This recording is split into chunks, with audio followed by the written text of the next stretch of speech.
Da-da-dun. Is the streaming? Is it? I think it is. Alright. Welcome back, lady lads and gentle lads. My name is Smastin. This is Starsector. And we're getting back to AI core farming.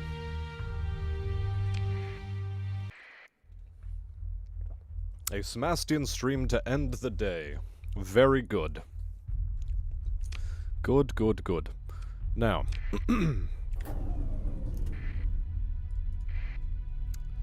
let's see. Wow, that's a big fleet. It's got a lot of cruisers in it.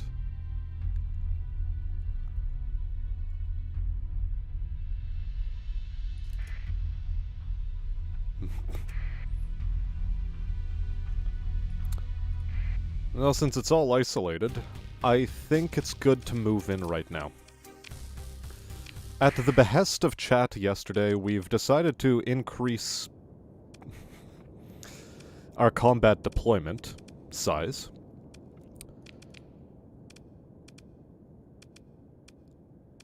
Well, you guys... Did we hit an asteroid or something? What the hell? Anyway,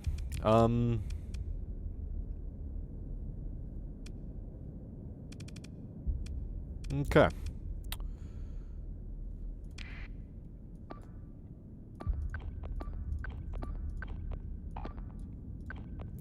Let's try like this. Let us see how my fleet will fare. With 2 Paragons at its disposal, I'm 5 points shy of being able to deploy another one. As a matter of fact, what I probably should have done is just deploy these 2, send them running here, and then deploy a 3rd one. And hello there, Lothar. Yeah, earlier this morning, or rather this afternoon, because I woke up at like 3 p.m., because I'm screwing up my sleep schedule. It was a bit rough, gotta say. It was a wee bit rough.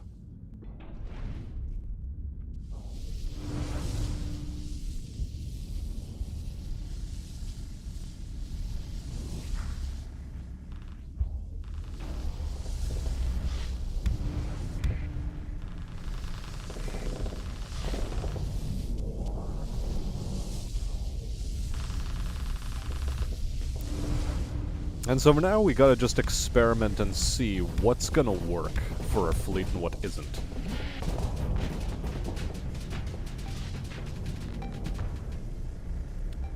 I think Paragons are gonna struggle, quite frankly. Because we don't have enough good anti-shield nonsense. Although they will be very survivable, comparatively speaking.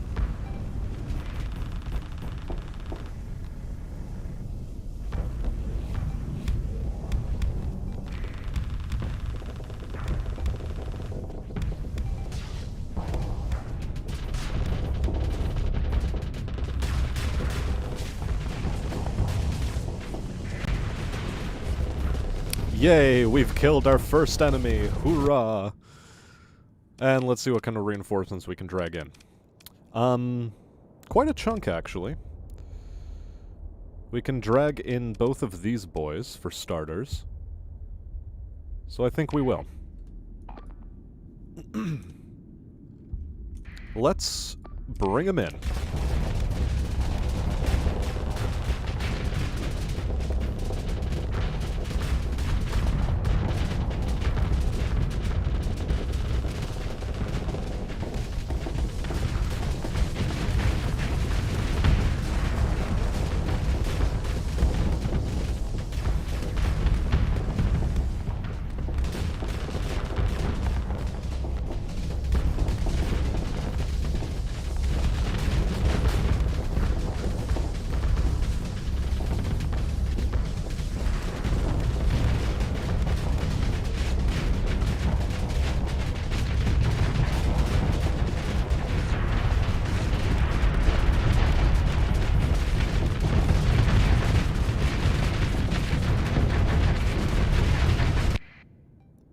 Okay.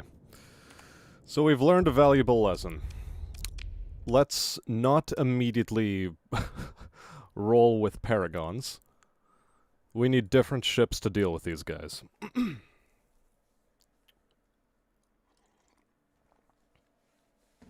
And what ships should those be, I wonder? Well, first off, it's gonna be a valuable thing for us to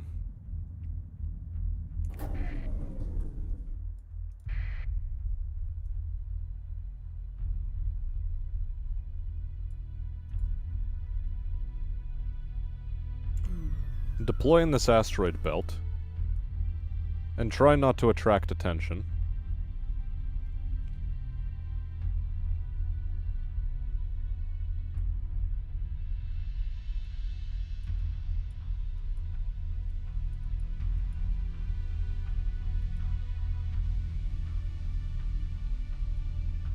Because I'd like my personal ship to be back online, because I think it would actually help out greatly against these fleets. And the Paragons are struggling, so that's not the greatest.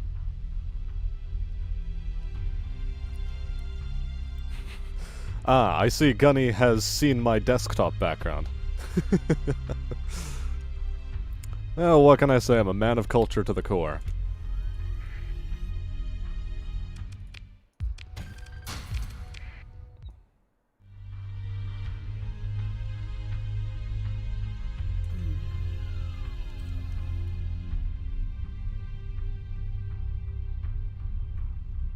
Okay, we may have attracted a bit too much attention.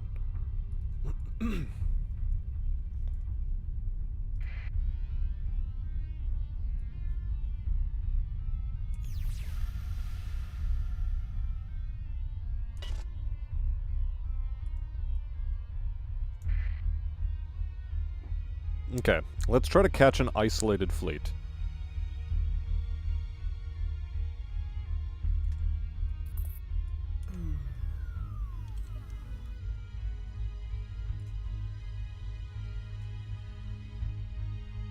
Neither of these are isolated very well.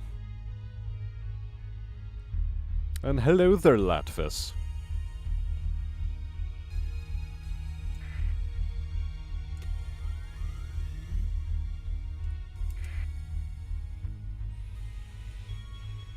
Can I take a Remnant Ordo like that on, I wonder? Okay, we'll give it another shot. If I'm still not properly kitted to deal with these guys, then we'll try something else.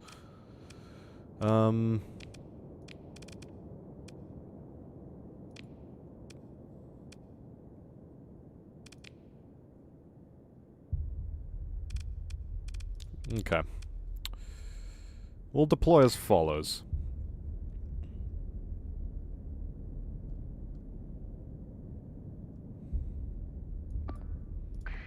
Everyone to comm relay Gamma.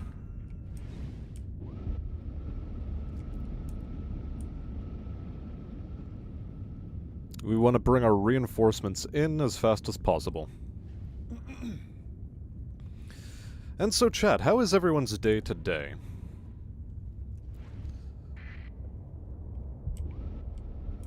I very nearly took a break today instead, but then decided, you know what? Breaks are for pussies, and I am not a pussy, so I'm not gonna do that.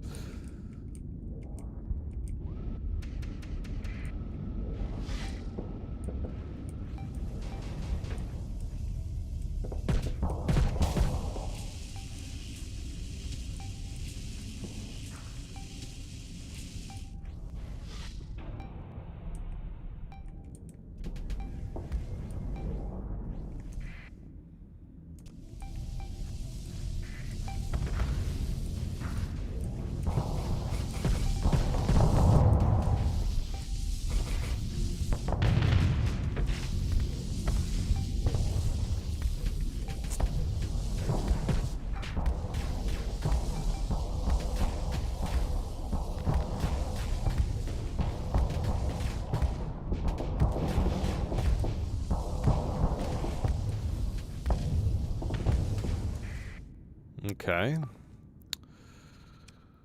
Well, our fleet is already getting a little bit cut off, but that's alright, because we're about to get reinforcements in the form of a bunch of hammerheads.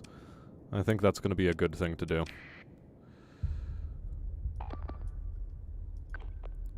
Deploy in support of this, deploy in support of this. You start attacking him. And you guys start out over here. And you guys help out over here.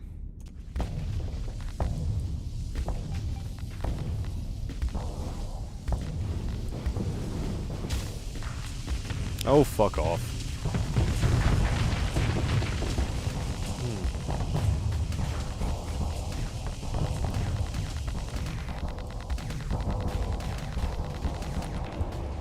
Well, since I don't have engines, I might as well vent everything.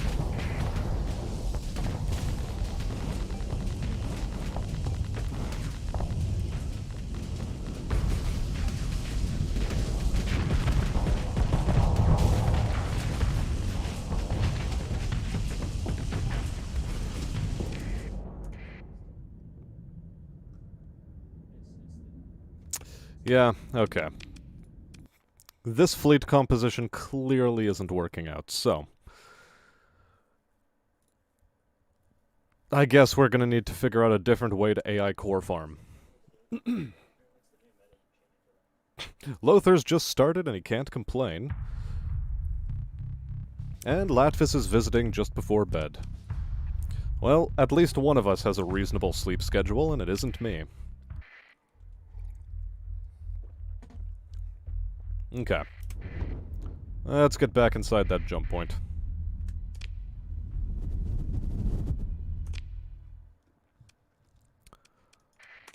Back to Epsilon Sonora.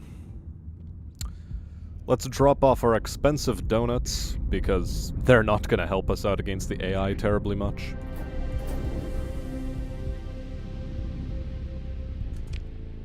Matter of fact,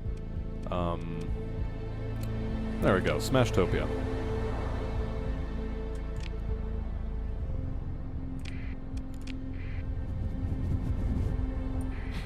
You're gonna be working second shift, so a normal sleep schedule is out of the question for you.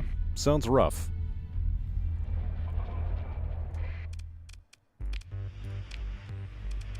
Okay.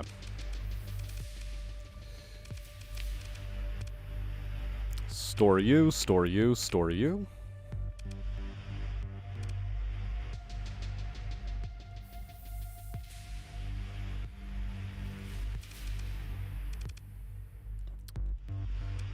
And in the crew cargo, let us store some of the crew we no longer need.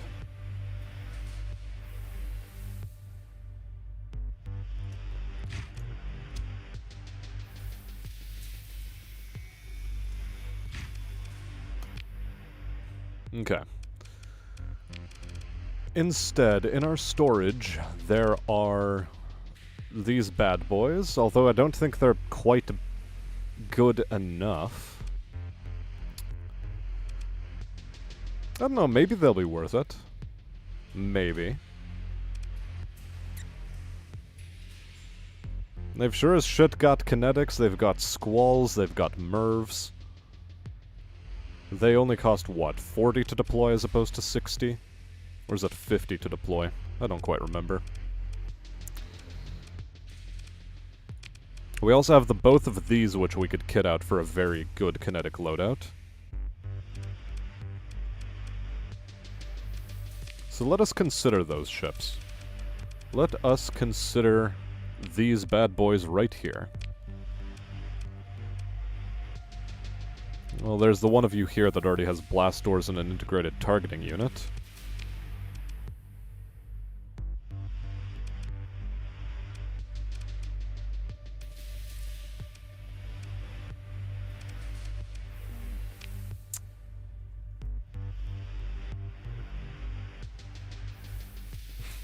Aside from streaming and deleting CP from the Kibscord, what do I do for a living?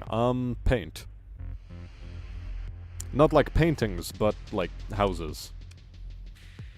Warehouses, even. Exteriors, interiors, that sort of stuff.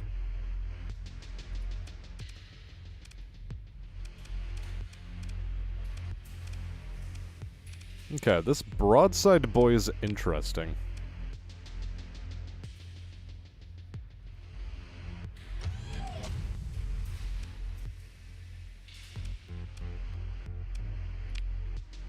I could kit it with storm needlers.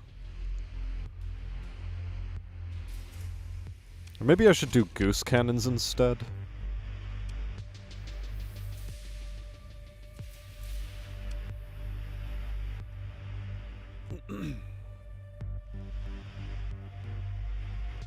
Range of 900, range of 1200, range of 7. You know, I'm gonna strap a goose cannons onto it.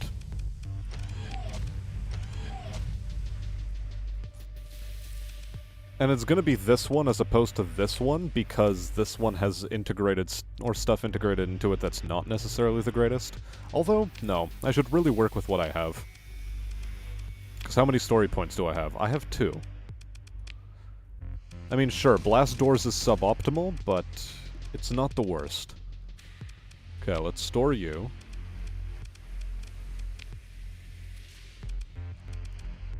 Well, that's one of us who thinks it's cool. It's not the worst job, as far as trades go. I mean, you do have to clean up after a lot of the other trades, but it's not the worst.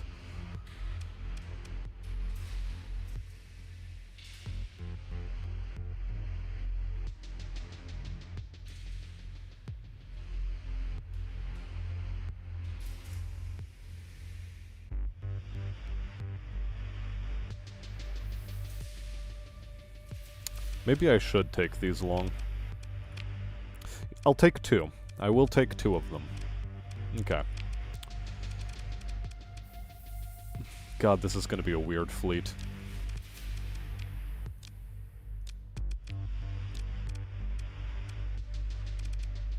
Okay, let's put in our flyboys into these cockpits.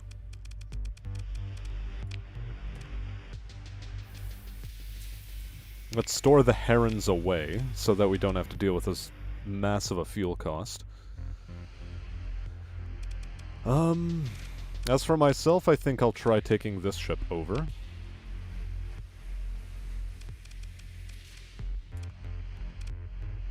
I don't trust the AI to pilot this Aurora, so let's store it behind as well for now.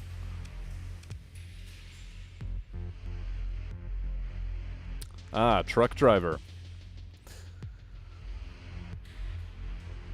So you mostly don't even watch, you're just here to listen. Gotcha, gotcha.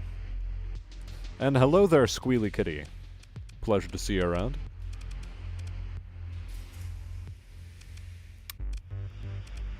I'm wondering, what else to bring? Well, whatever. Let's focus on kitting you out. Dual flak and flak, no thanks. Goose. Goose. Goose. Goose? For medium ballistic, how about heavy mortar?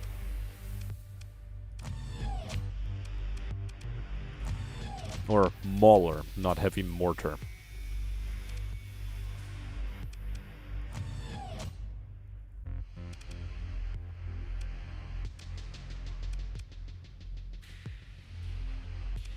Okay.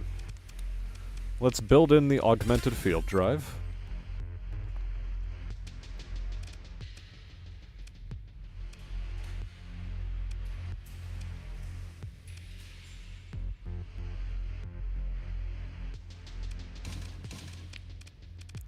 I think I'll prefer long-range point defense lasers rather than tactical lasers on this guy.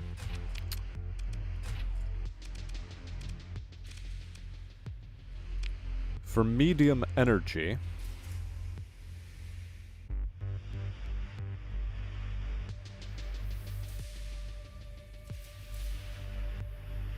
I think I'd like a heavy blaster. Large missile.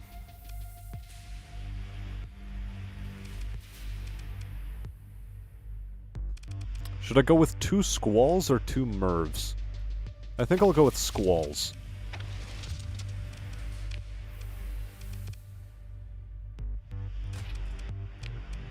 And we'll go with a couple more long-range point defense lasers.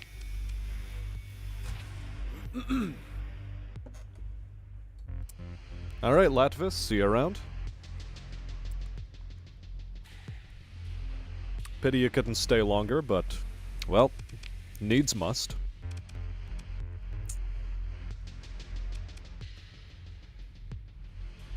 Maybe I'll go with dual salamanders.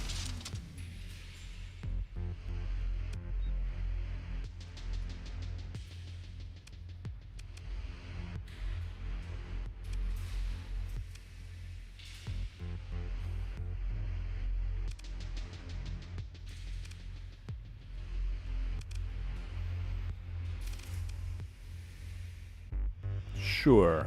Dual salamanders. Any other big things I want?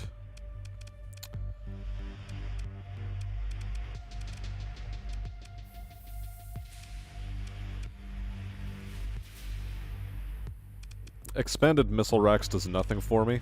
What about extended shields? Let's run simulation. I want to see what this looks like with its shields out. Right. It doesn't automatically take you up to proper combat readiness.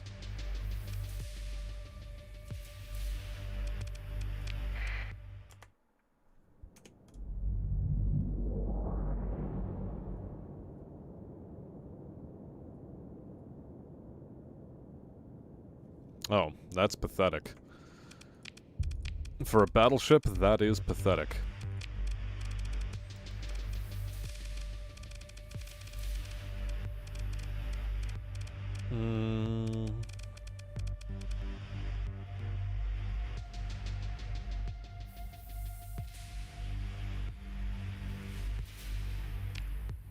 Let's go frontal shield conversion. What will that do for me?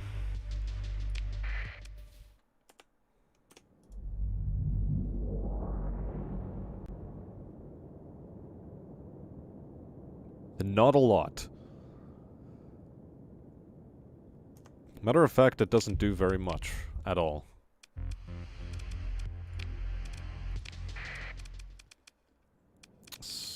Why am I running sim again? No.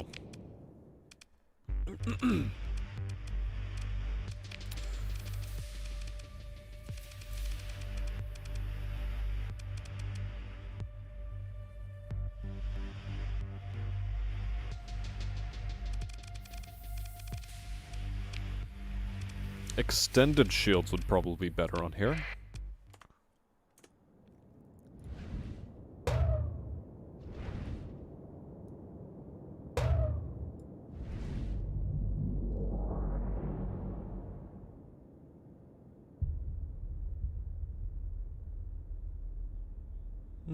Yeah, that does a little bit better for us.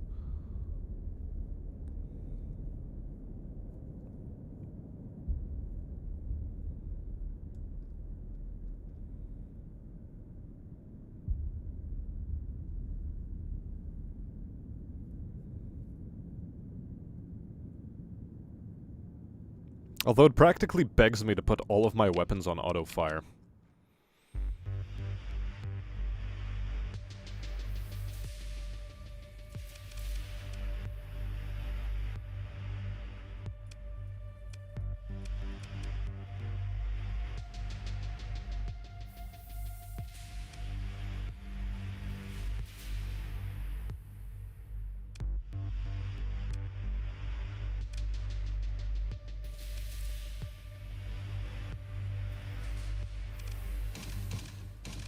Let's try to save a couple of points so that I can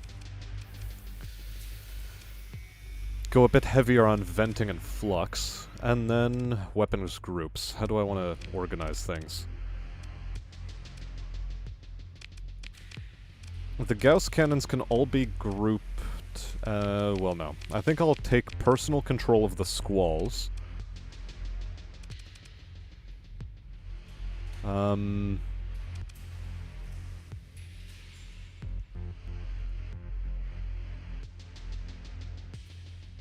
Or should it be the heavy blasters? I don't know.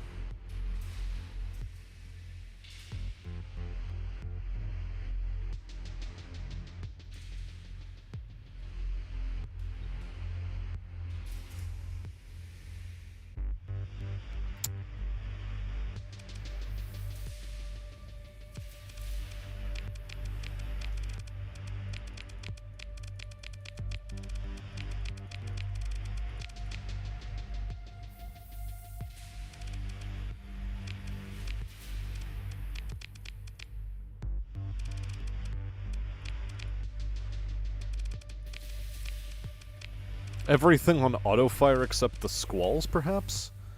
You guys can be on alternating weapon groups. You guys can also alternate. You guys are linked. You guys are... alternating, I suppose? I don't know. It's tough.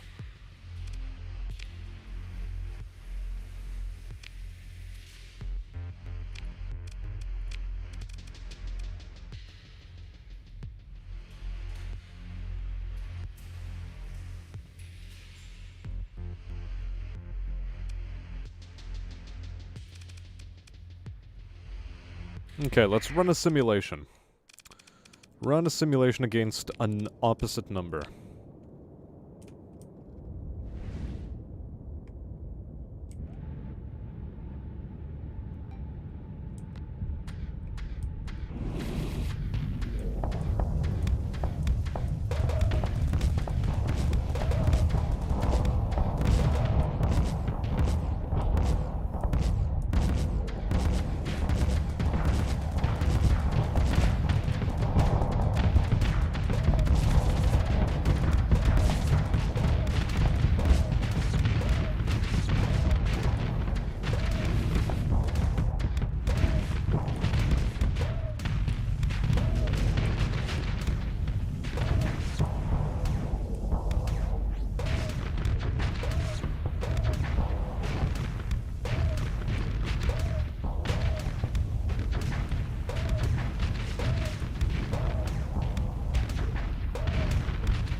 Okay, so that's interesting. What would be another good thing to run up against? Maybe one of you.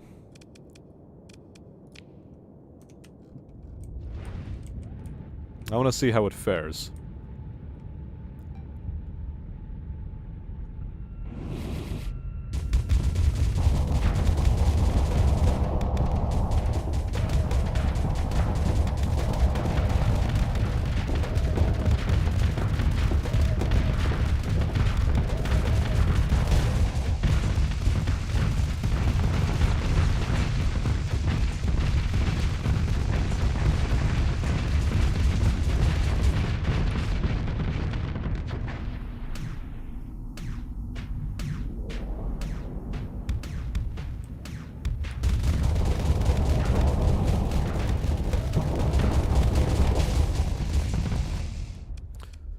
Okay, so the onslaught is a problem. Will this be enough to take on the enemies I need to be taking on? I mean, there's only one way to find out, really. Let's repair our ships. Store this stuff away, I guess. Look at my fleet, it is under strength. Back to the storage.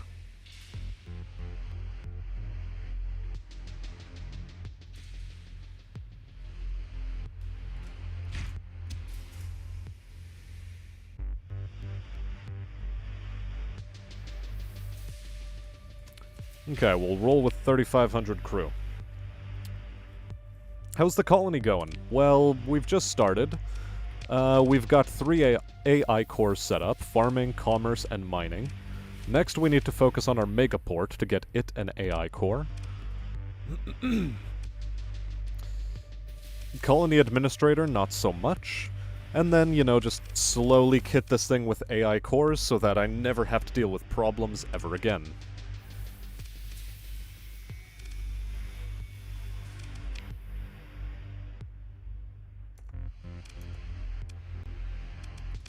Okay, so now we repair our fleets, and... let's head back to Barracks. Obama.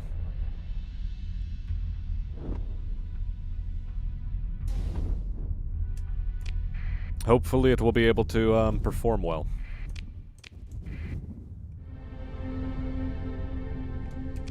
Actually, speaking of, places... Okay, we're building this. The ground defenses are upgrading. What about Smashtopia? Ground defenses are upgrading, but I can build a planetary shield, and I probably should. So let's do it.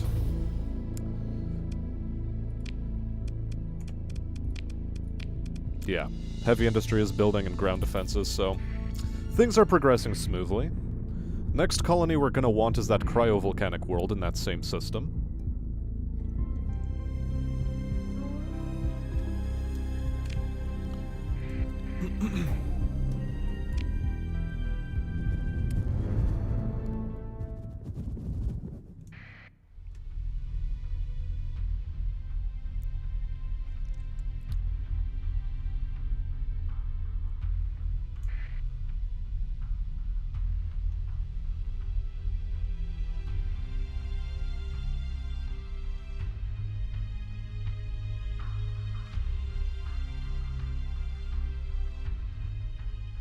Okay.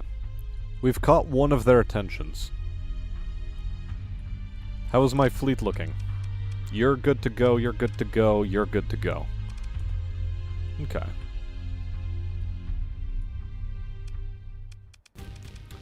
Let's move into engage, continue. Okay. Let's deploy as follows.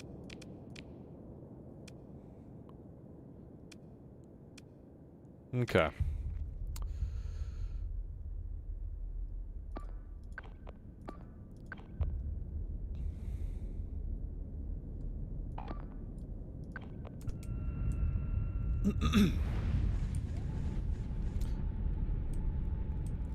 So let's see how hegemony battle cruisers fare against our foe.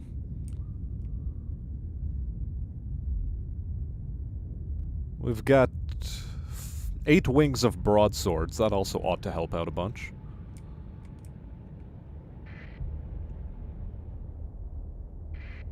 And then as soon as I capture this point...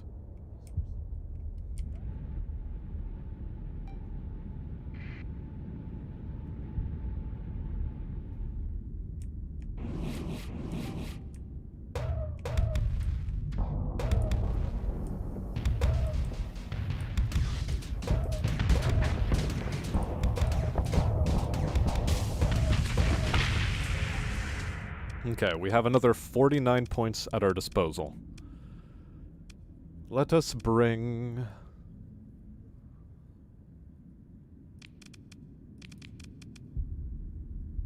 these ships.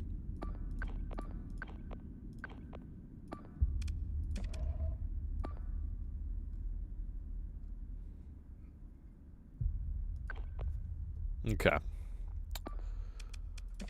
No longer need to have that as an assignment, and this guy's gonna be on escort duty for me.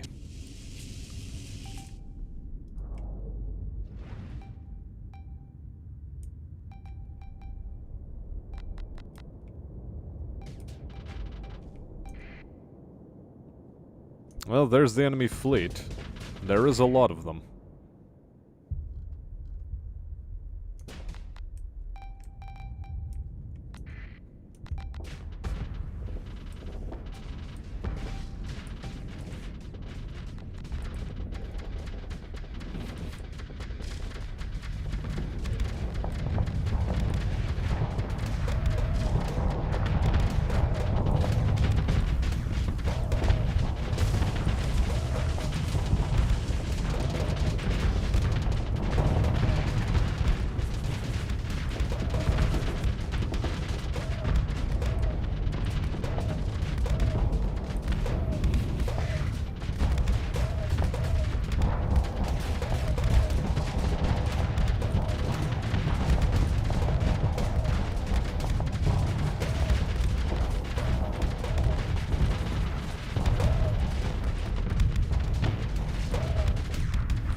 Okay.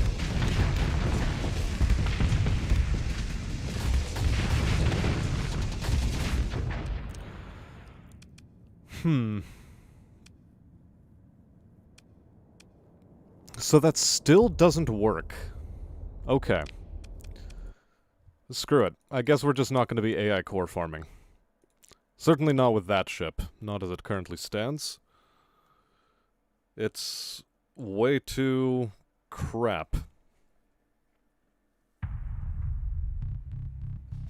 Also, I did forget to save before going into that system, so we're actually going to be a little bit further back than we were before.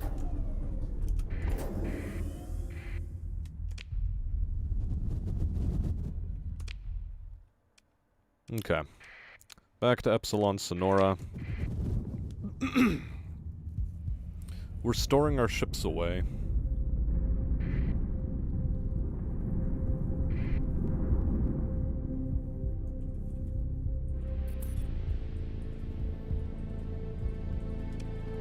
We need to figure out a fleet composition that works against those guys. Because they are bastard tough. First things first, let's build that planetary shield as I was intending.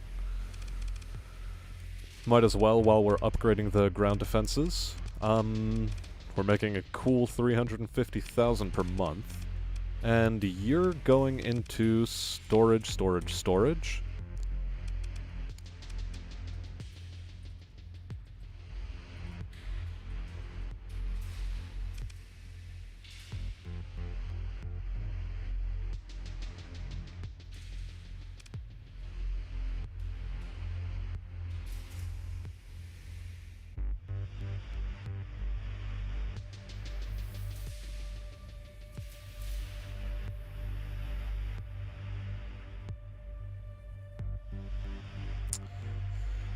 I'm curious. I am curious how I could solve this problem.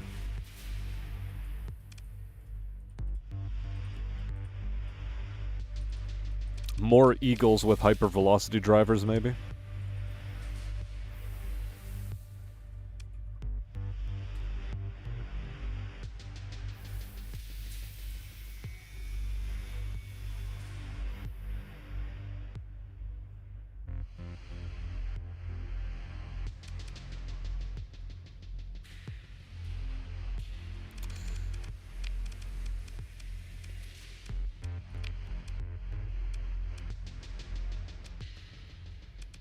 These things are not good enough for engaging, I don't think. Something about them is insufficient. Maybe Eagles. Maybe Eagles are the way to go.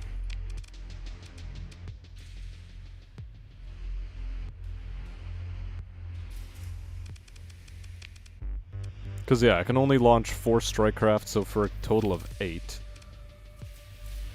Would probably be better to just have 2 of these. Or even more of those. Who knows? It is tough.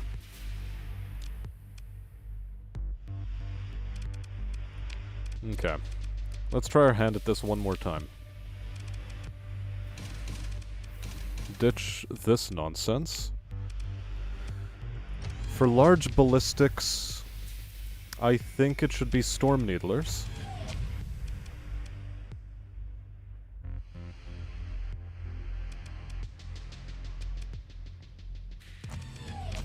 Heavy Maulers are still the next go-to.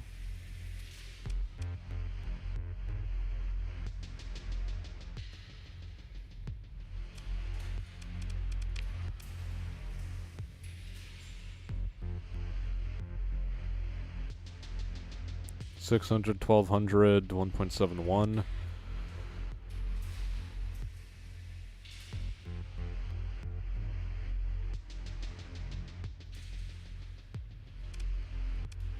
Yeah, maybe Storm Needlers are the way to go.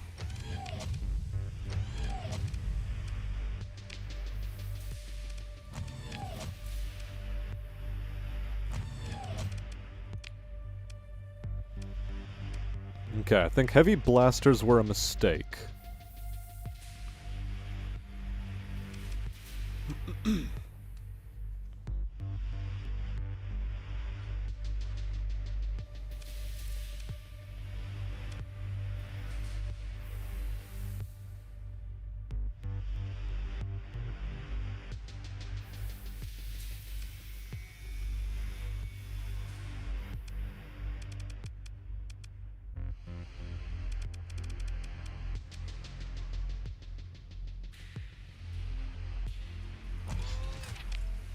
Let's go with ion beams. Maybe they'll do something better for us.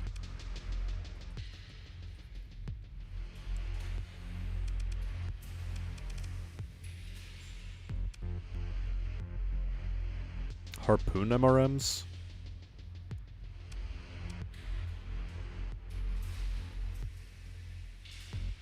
Blastin'. Man, I'm trying to blastin'. It's hard. I think I'll keep the salamanders. Salamanders still seem like a good idea.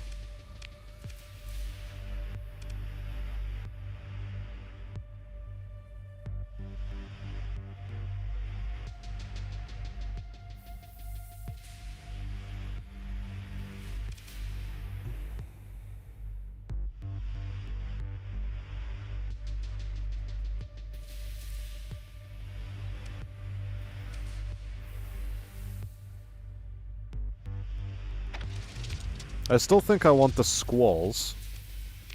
I still want to build in the augmented drive.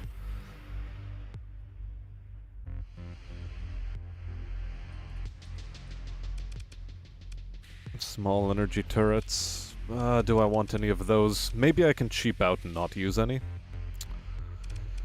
We do want extended shields, however. And let's see.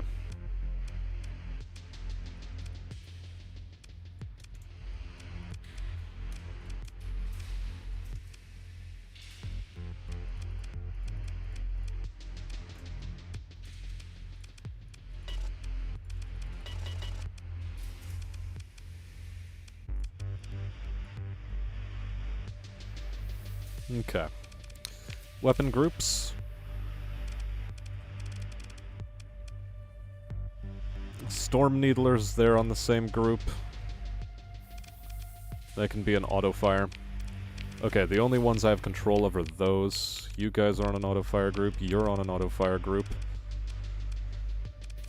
Of course you're on an auto-fire group. Ion beams are on an auto-fire group.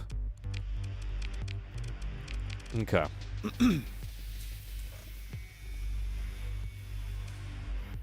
You're linked. Ion beams can be linked. That's linked, that's linked, that's linked, that's linked. That's linked. Maybe I should have the Storm Needlers on a delayed fire? I don't know. Let's see. Me behind the controls.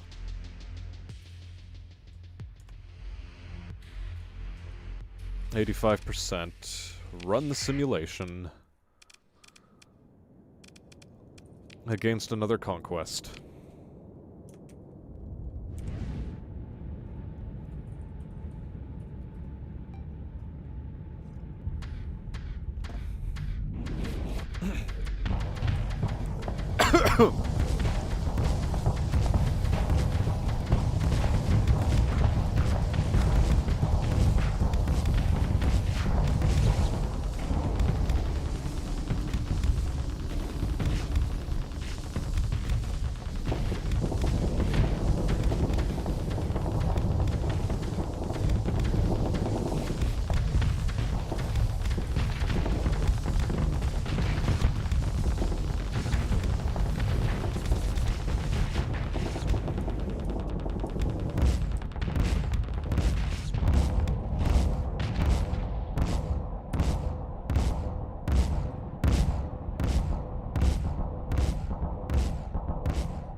Yeah, no, something seems a bit anemic about this loadout. The Storm Needlers are not quite as good as I want them to be. Maybe I should have Heavy Maulers instead?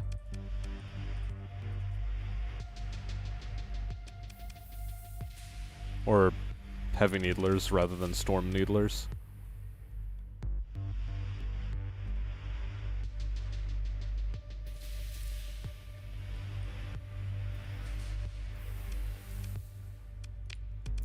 Or just chunk some hypervelocity drivers on.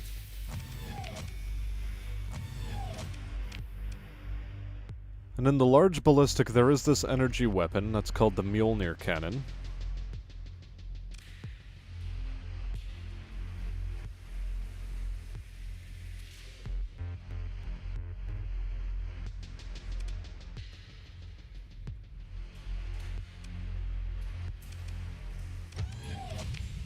Or maybe the Hephaestus assault guns.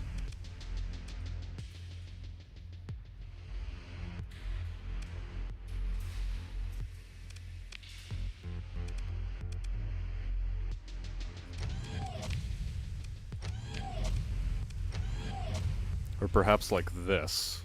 Maybe this loadout will be better.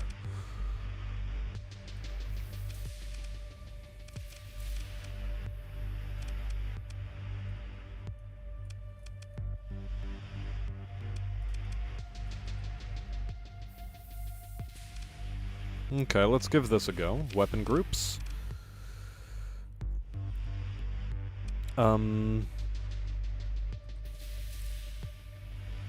Hephaestus, Mjolnir. Ion Beam, Auto Fire, Hypervelocity on that group, and the Salamanders on that group. Confirm. Okay, run simulation.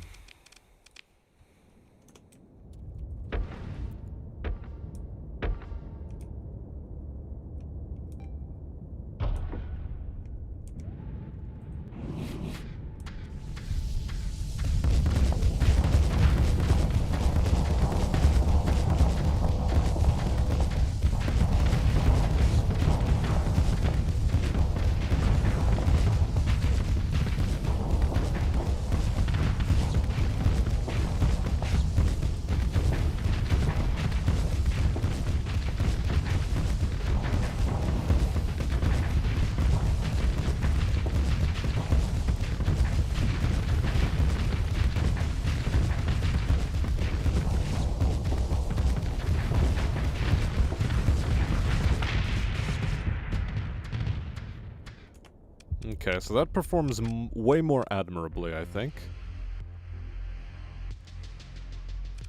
Although I'm wondering what dual Hephaestus would do for me.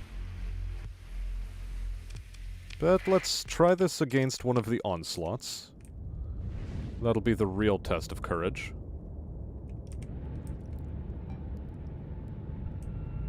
And/or strength.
I like how you can use the speed boost in reverse. That's actually pretty cute.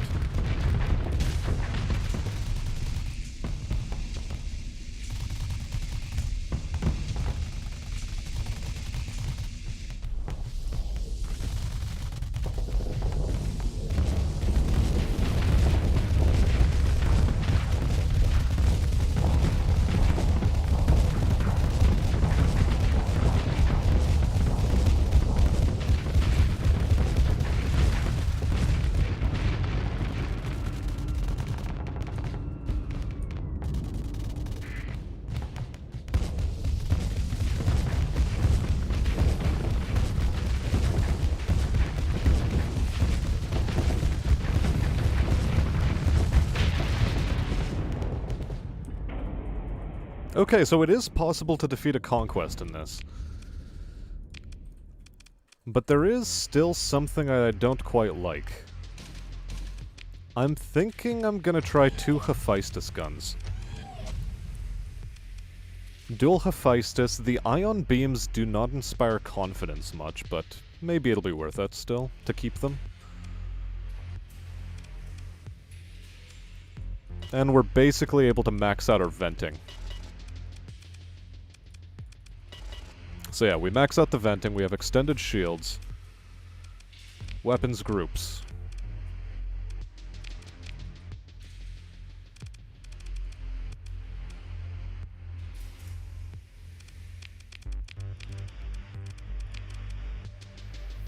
Confirm.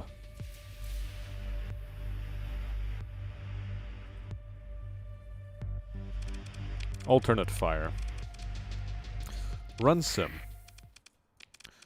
Let's try this out.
Okay, so the Mjolnirs do need to stay. They are actually a useful weapon.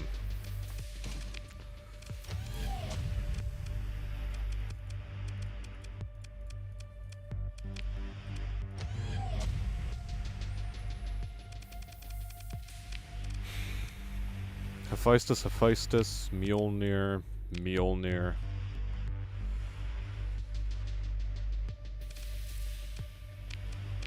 Let's have it on a weapon group like that.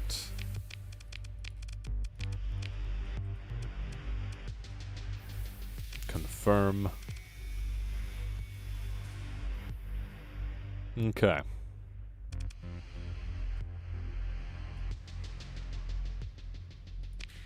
Do I run one last simulation just to test this thing's metal?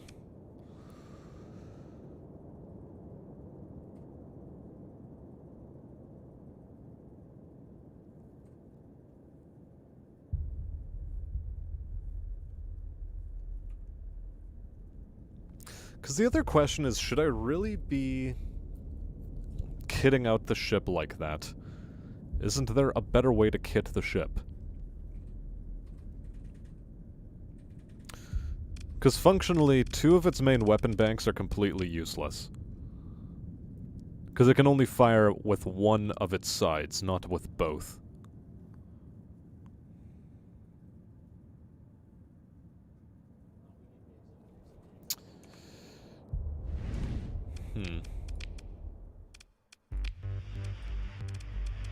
Auxiliary thrusters would probably be very, very good for it. Broadside cannons seem a little outdated. Well, this ship is weird that way. And it is the ship I have at my disposal. And, well, with it as it currently stands, I think I'm going to have to give it a roll. Hypervelocity drivers, I think, are a way better choice. The Hephaestus assault gun actually is doing nice work. The ion beam is probably worth keeping around. And same thing with the Squall. The Squall is worth keeping around.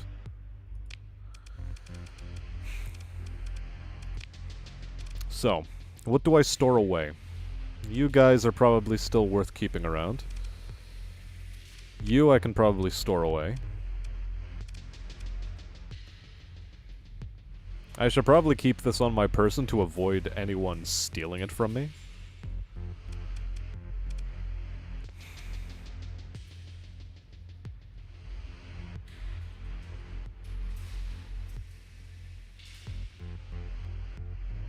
Although I think I should bring another Eagle with me.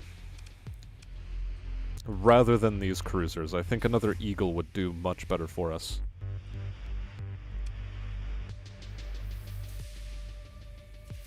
Because while these are not bad, they're not great either. The AI seems not to be using them to their best effectiveness.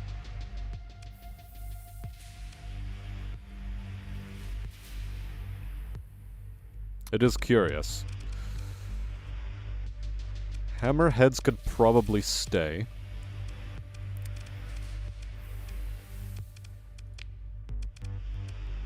Okay, where are we at? Okay, you have no D-mods, and you have no D-mods. So. Pow. And pow.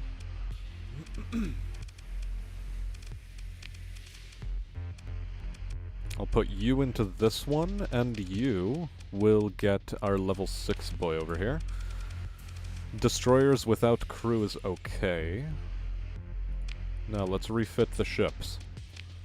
They can't quite be as good as this one. Augmented drives I think I will sacrifice because we're pretty close to home, so I'm not gonna build those in.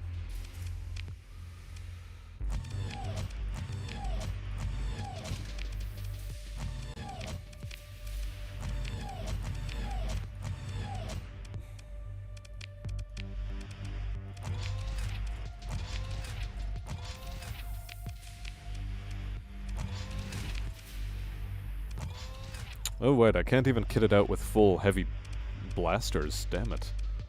Okay.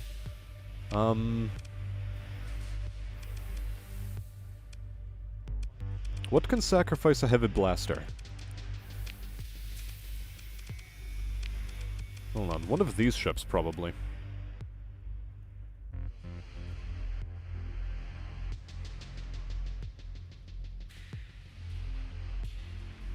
Oh, I didn't put heavy blasters on these ones. Okay.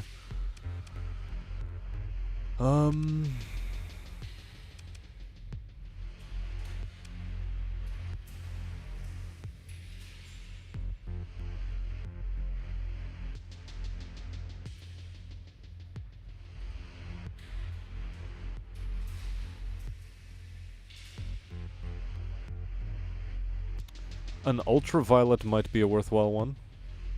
I don't know. Or the champion class heavy assault cruiser, but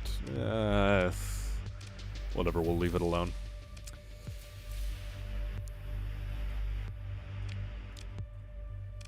Okay. We'll refit these guys then.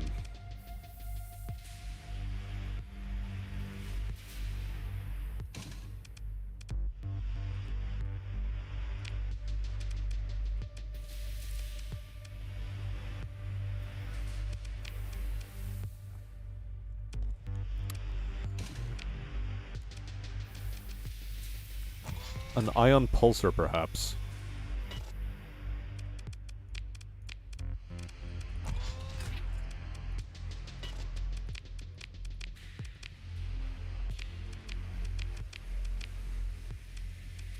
Okay.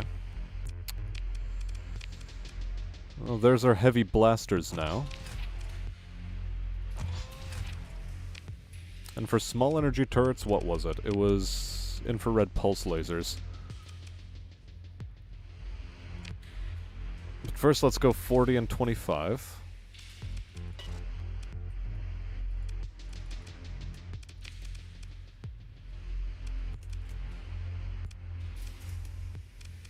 Okay. Heavy armor, integrated targeting unit,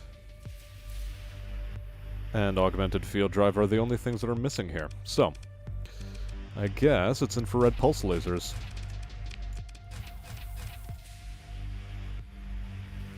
Okay.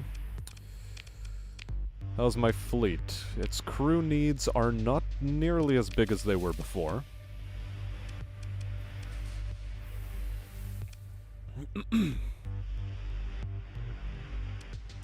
Okay.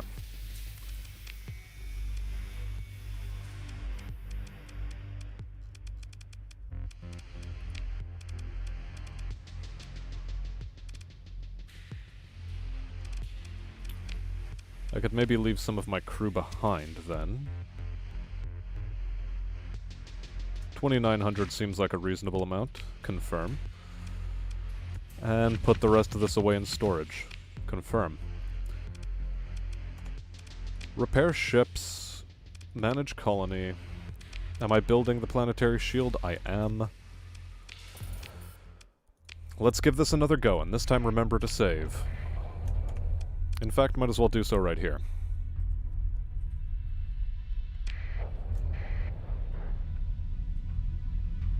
Bit of a slow start, this one.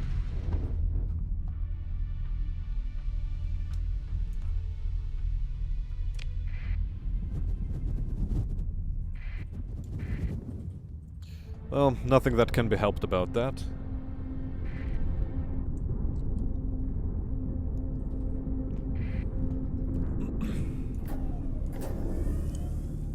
After all, I am trying to farm AI without necessarily the best kit for it. So we have to make do with what we have. How's the fleet looking? Okay. The capital ship still needs to come up to full strength.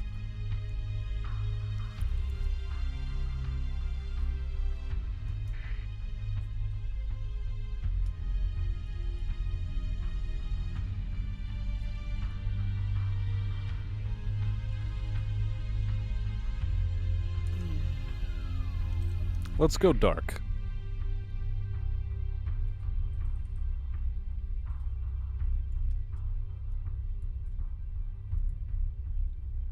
It will allow us to much more easily attract targets.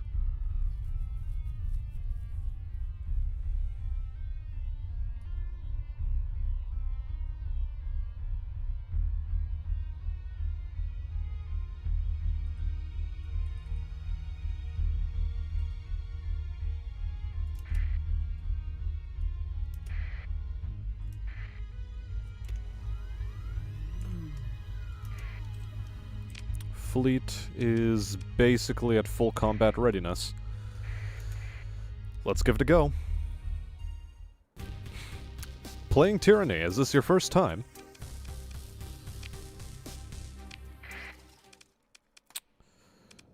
You're still not at full deployment capacity, but that's okay. Nor are you.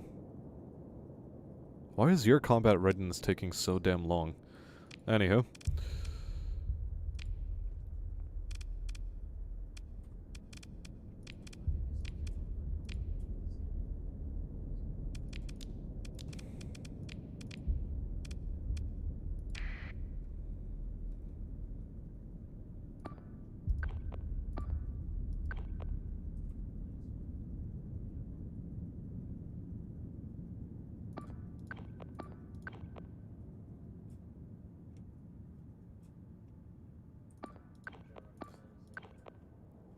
Okay, let's defend like so. And head for comm relay beta.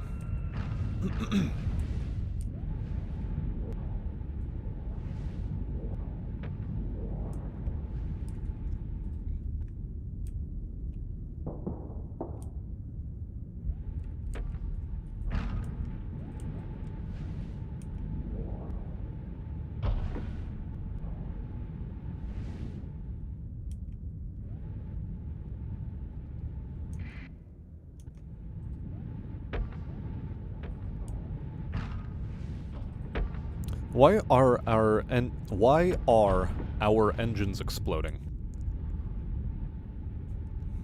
Like, what the hell's with that noise?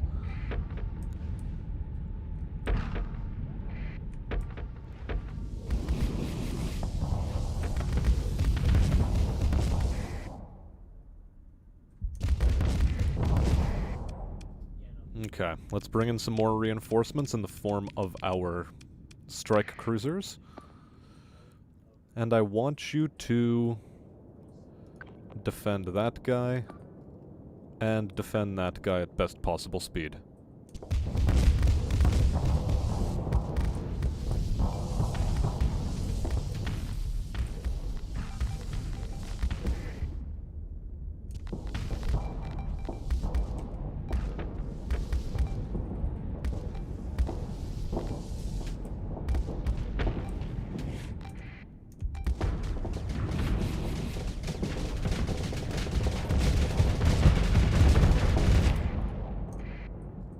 Okay, you get out apparently, because...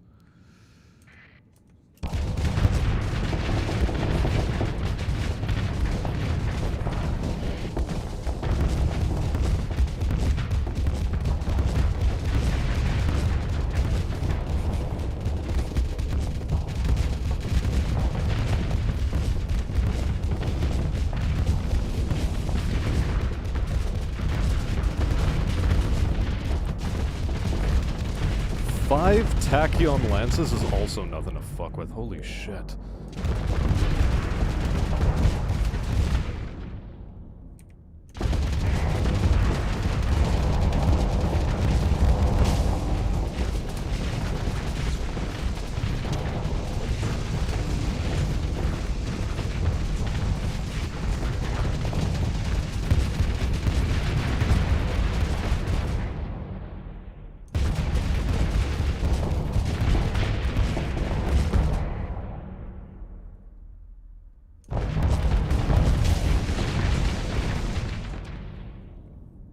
I mean, okay, cool. It just doesn't work.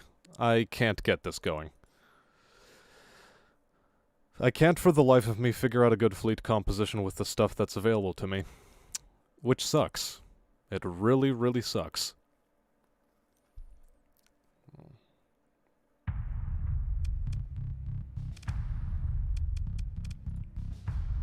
So, I guess instead, we're just going to tool around with,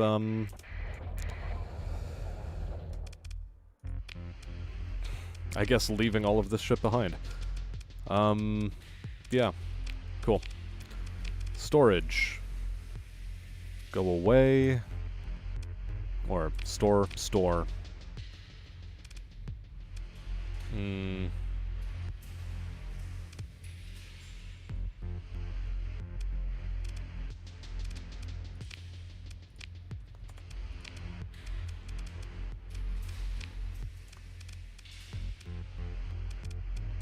From the storage, I guess I can take back the Aurora.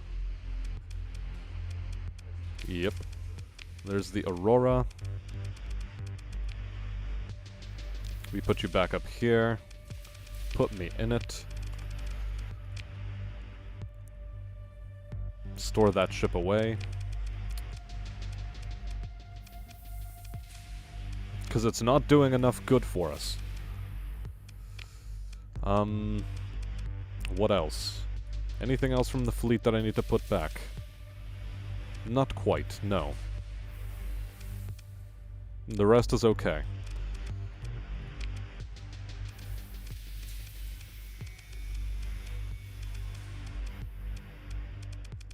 Shucks, I guess. Fuck.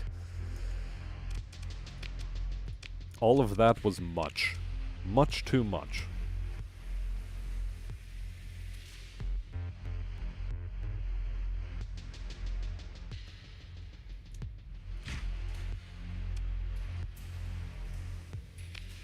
Cool. So instead, let's head over to Galatia and speak to the Provost there. Might as well move the campaign forward, given that we can't farm AI cores the way I want to.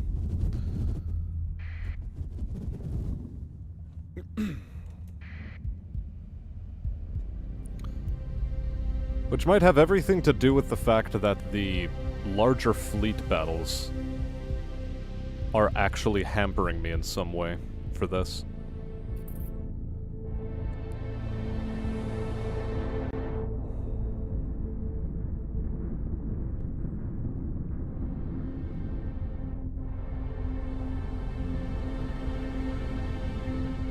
Who knows, I might just go back to smaller fleet battle sizes.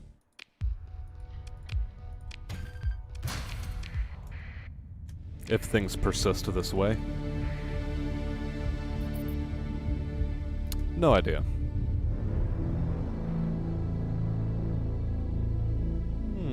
Pirate activity at Galatia. Okay.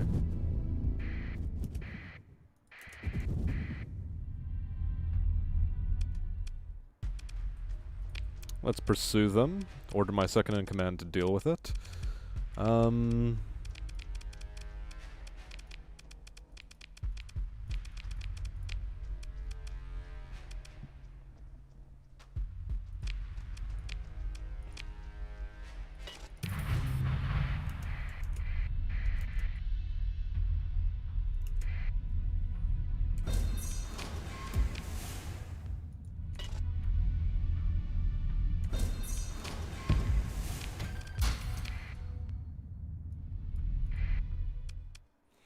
Okay.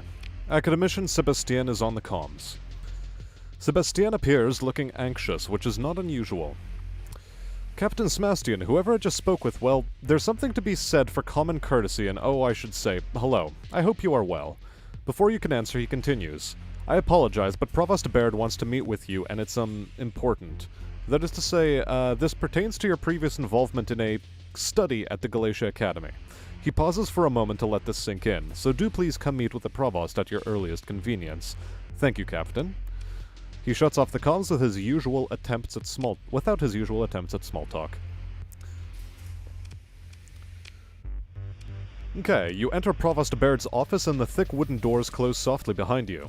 Captain, Baird says, turning to you from her desk. Good. Sit. We have much to discuss. Going by past experience, you feel that this will be more of a lecture than a discussion. Let us sit down and get comfortable. We've rebuilt the theoretical work held in the Calicor archive. Academician Coreuse's research now supersedes those developments. The moat induction device from the Project Ziggurat hull you discovered and scanned was key, for it demonstrates truly unorthodox hyperphysics. Tritachion's use of AI has made a breakthrough, though I suspect that the human element of Tritachion has only rudimentary theoretical understanding of what they've created. We're ahead of them in that respect, Captain, so it shall be we who reap the ultimate prize. However, our hands are tied. Baird looks up as if defying some overbearing god. Thomas Calicor played Tritachyon and the hegemony off each other. It was a delicate balance, and he lost control. The hegemony was forced to act when I was forced to step forward to clean up his mess. It is clear that a side had to be chosen, so I have chosen the hegemony. They are a known quantity, whereas Tritachyon is mercurial, and their indiscreet abuse of AI core technology threatens to open Pandora's box for a third time.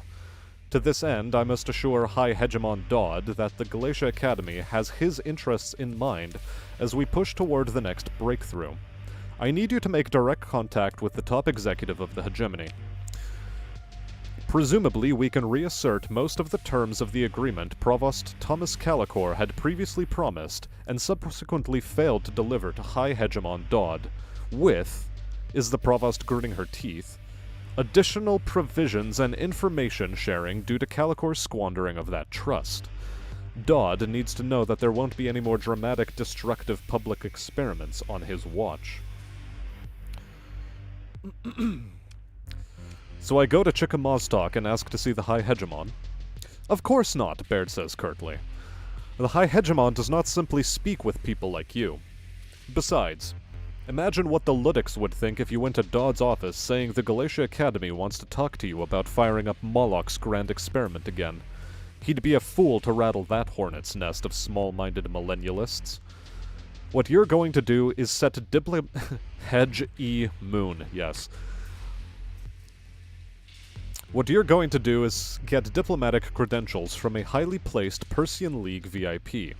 Your cover story is that you're acting as an envoy between the Yerebey faction of Kazaron and the hegemony. What's the Yerebey faction?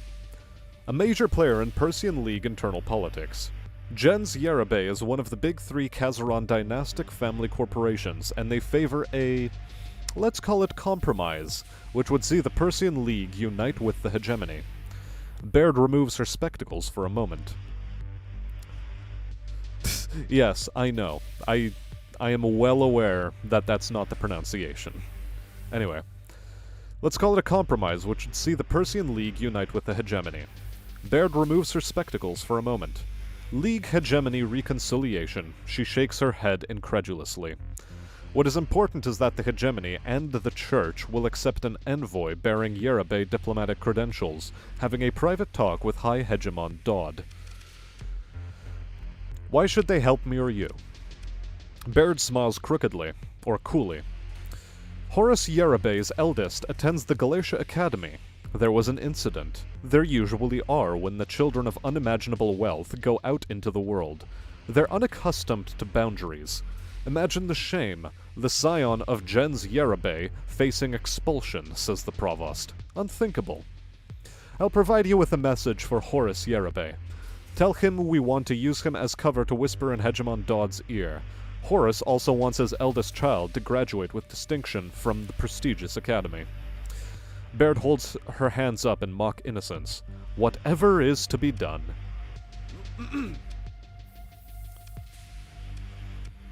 And okay, let's go get those credentials. Cool. The Provost turns from you to look at the diamond matrix windows of her office. Once the High Hegemon's cooperation is settled, we can proceed to the active experimentation stage. You can tell she's smiling now, as if she can't help herself. Creuse's team is putting the finishing touches on a gate scanner. We'll need more data, and we need you to collect it. Go and speak with her about this. Do whatever she requires.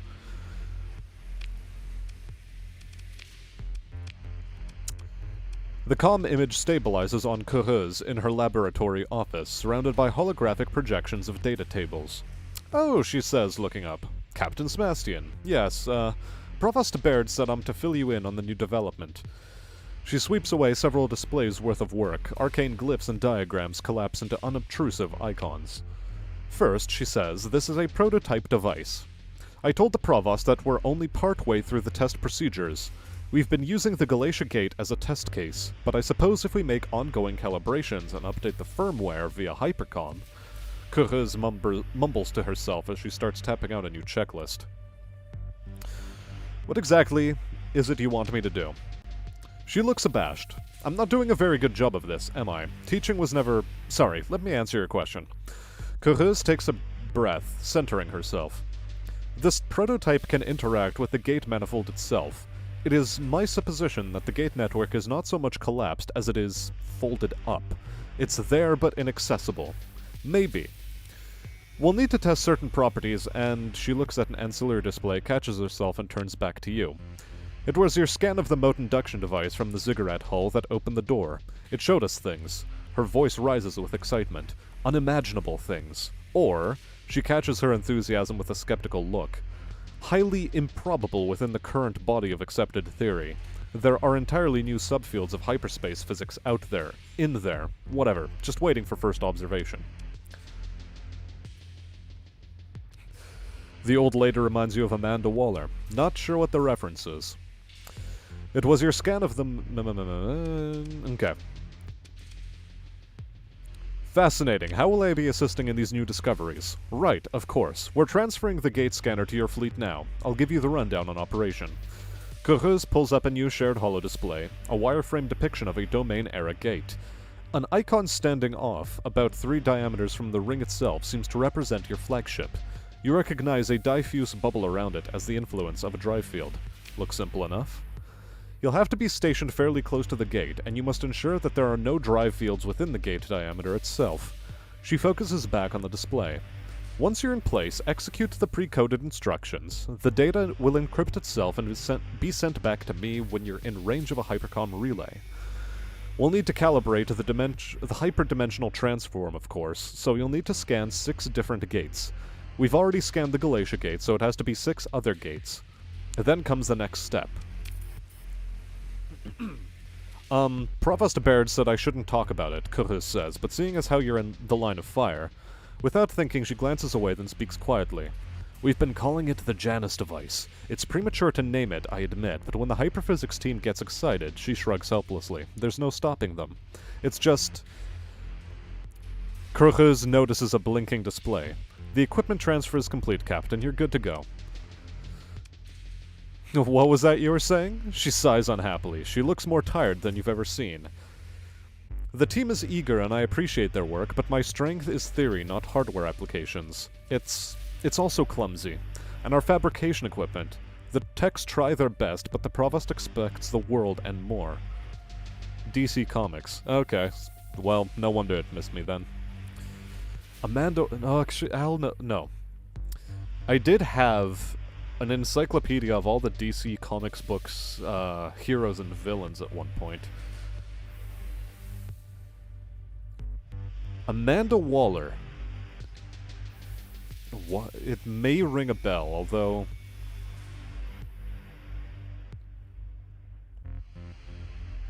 All that seems to come to mind is a fat black lady, and I'm not sure from which of the DC Comics franchises.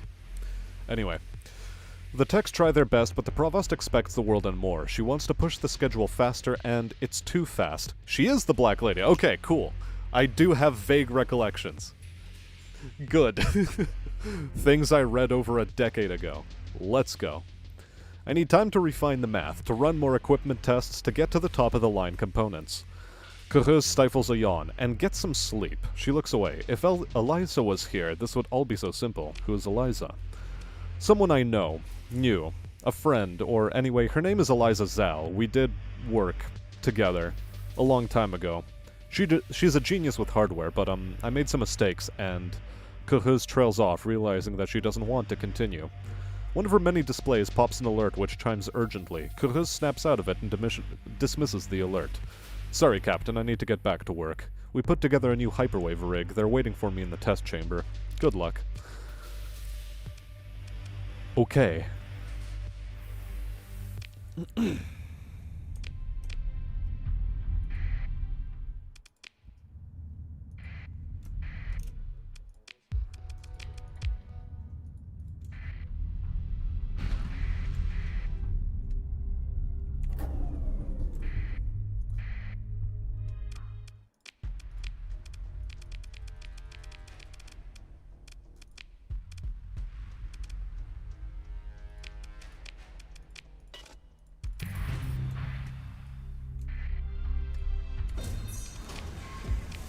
Okay.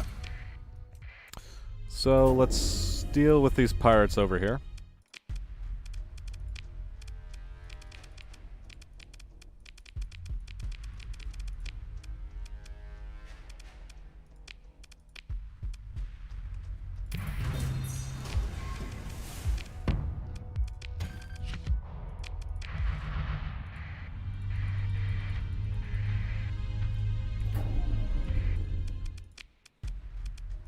I just want to get rid of these pirates.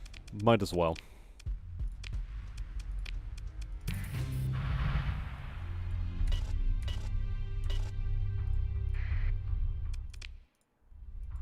No, I'd like that enforcer, please. Or at least to salvage it. Okay.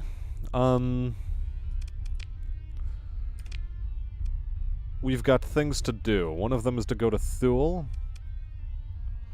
And to scan 6 gates. Okay.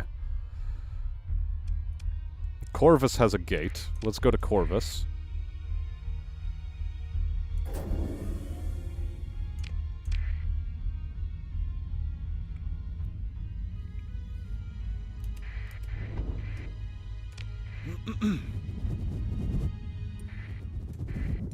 For all the pirate activity in the area, nobody was really putting out any contracts, which is unfortunate.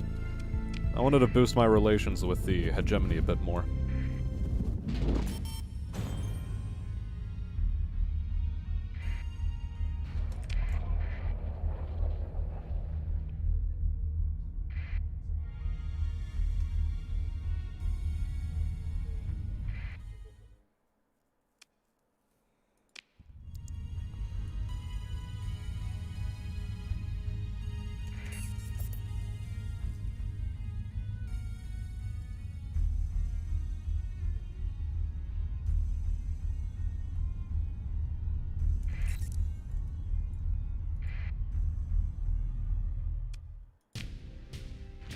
Okay.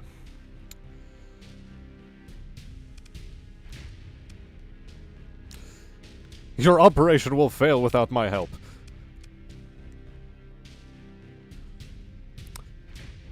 Okay, I know about the gate scans. I am scanning the gates as well, don't worry. You summarize the story of the gate research from Thomas Calicor's blah blah blah.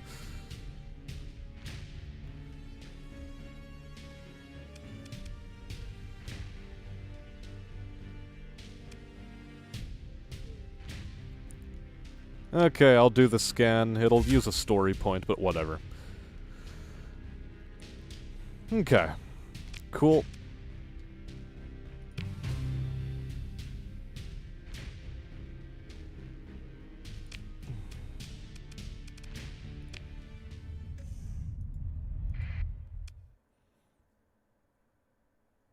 Let us scan the gate. Good.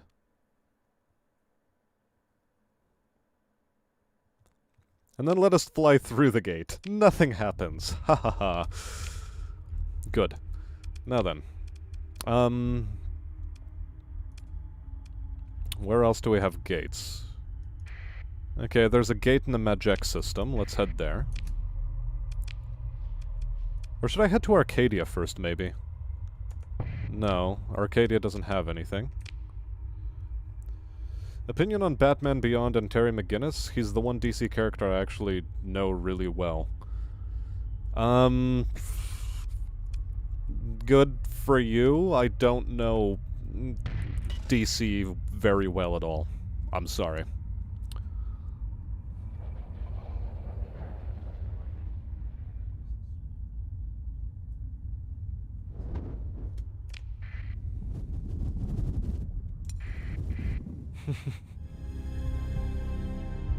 Oh wait, Batman Beyond, isn't that the, That's a really futuristic one, right? From what I remember of the show, because I never watched it very much as a kid, like, there's a lot that I'm out of touch on when it comes to, like, millennial cultural touchstones. That's one of them. I'm not terribly aware of it. Okay. Wow, really? I never scavenged around here? Interesting.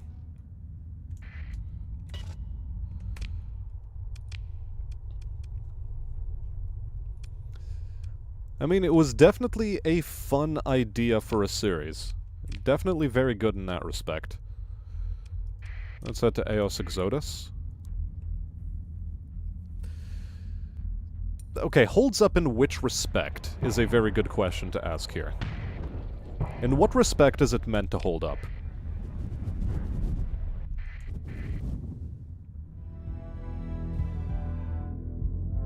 Writing. I mean, it's a damn sight better than what most of the comics books are putting out these days. I mean, of course it depends which comics books you go with, but overall, as far as a sort of dark thingamahoots,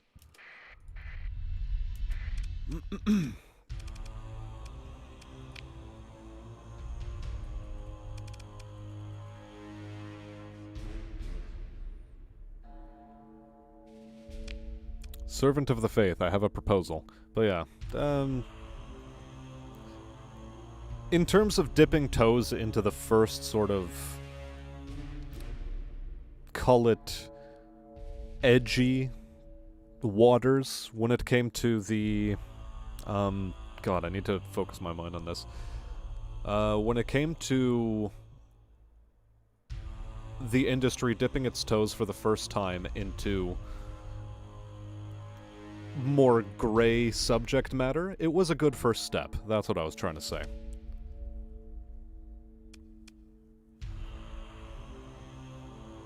Hold vigil for my flagship while your flock makes repairs nearby. Oh, I'd actually need a story point for it.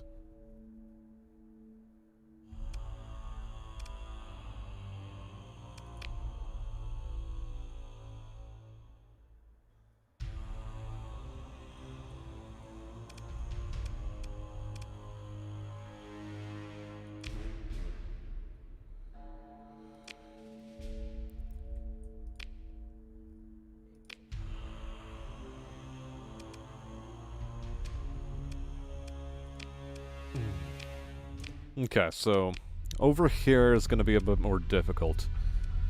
Let's go to the Canaan Gate. Maybe they'll have more luck there. And yeah, modern comics certainly are not setting a high bar. Also, pause for a second. I need to get myself some water, because I'm running myself ragged.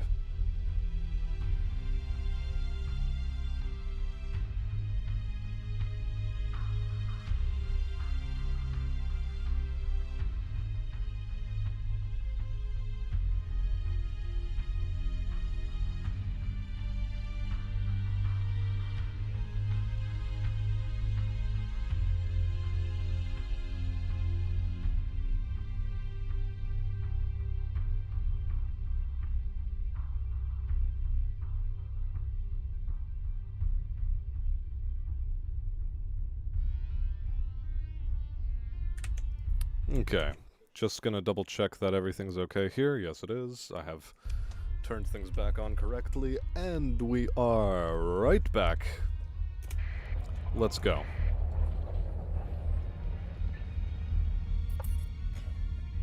So I see now where these story points are meant to come in handy.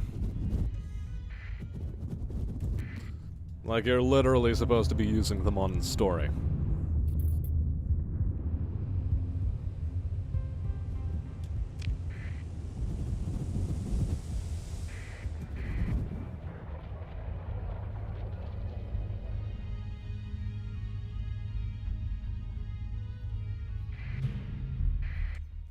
Although I'm assuming it's possible to forgo them. I mean, I'm already halfway there.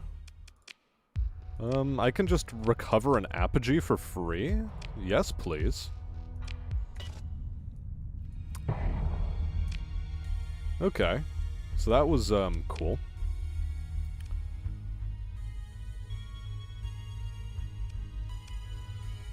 Does Kumari Kandam have a gate? Yes, they do. Let's try. But yeah, in the 90s and the early 2000s, that was when the whole craze for edgy writing really kicked off, and like the whole morally gray subject matter. Batman is no longer this superhero that has this core principle of, oh, I'm not gonna kill people. And I mean, sure, Terry Gilliam didn't kill people either, really, but he was much more willing to get his hands dirty and to psychologically fuck with them in more extensive ways. Story points for story? Somehow that doesn't sound right. I know. I know.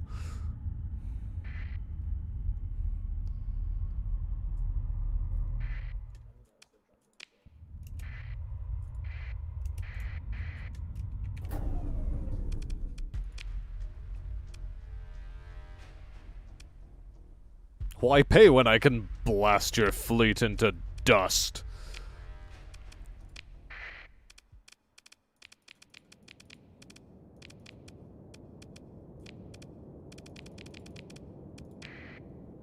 Good, let's kick their asses.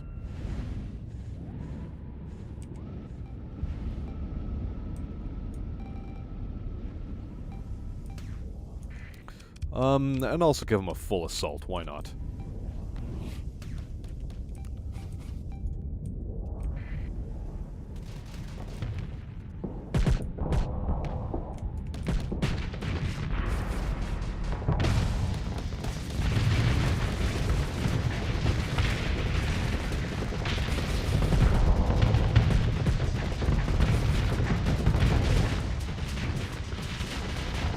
Oh, he's roast.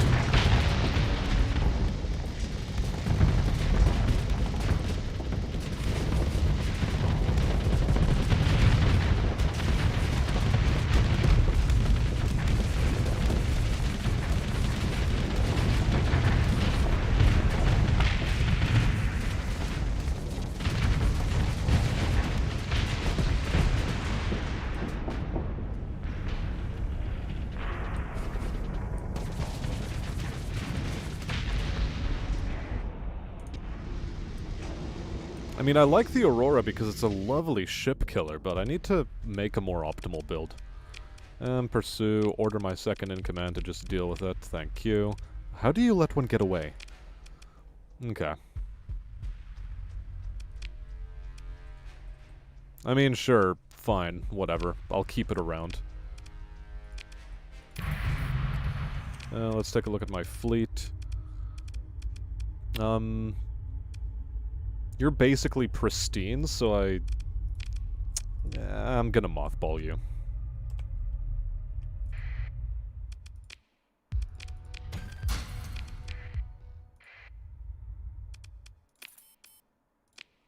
Cool. Where else are gates? Canaan?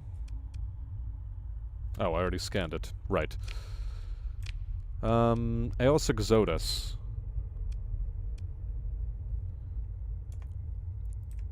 No, that gate I was unable to do, I think, right? Or was it the Algabar gate? Oh, I don't know. How about Asira? Let's go to the Asira gate, see what we can do there. Also, did I pick this up? No, I have not.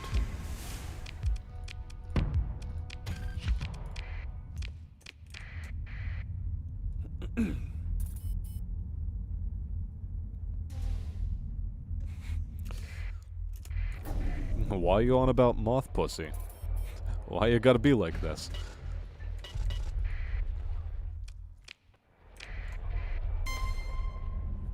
Ooh, heavy batteries are complete. Let's, okay,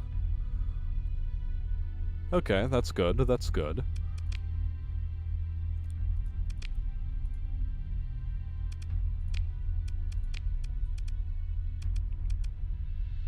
You're still building your heavy industry. Gotcha, gotcha. You're still building the planetary shield as well. Okay. It's Hammerstar a free port? Yes, it is. And we are getting very close to maximum colony size. And by very close, I mean we're not actually all that close at all. Regrettably.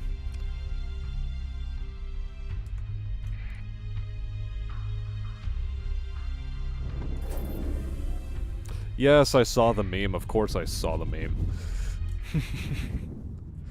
Why you gotta be bringing it up in chat, though?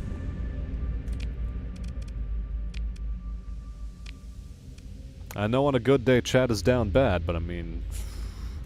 let's keep it real here.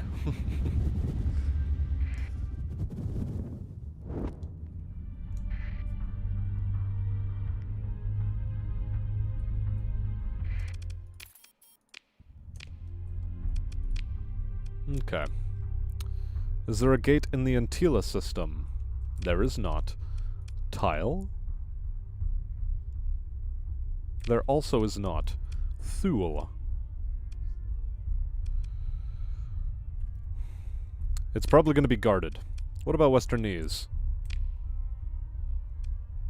Mayasura. Does not have one. Asconia. Okay, let's try the Asconia gate.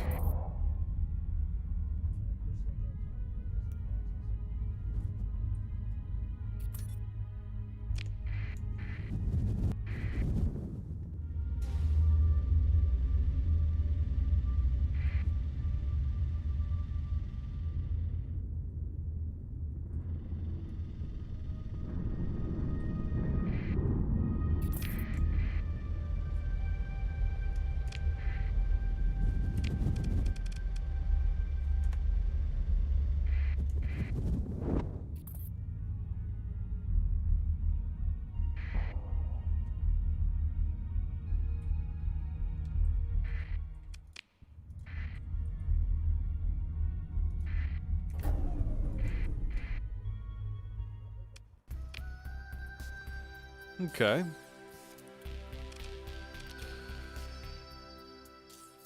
Please move your fleet clear of the gate.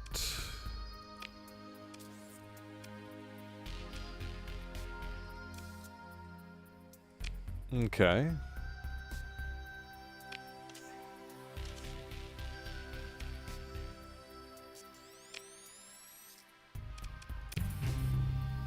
Okay. That was easy. I just had to purchase their survey results. Nice. While we're here, let's head to Syndria.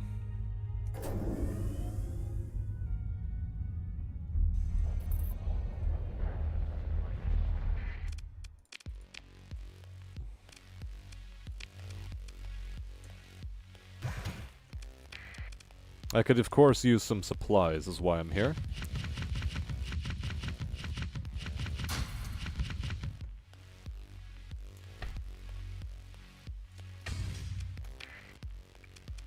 Good, good, good. Let's order a bunch of fuel and let's get ourselves like 700 supplies. You know, just for safety's sake.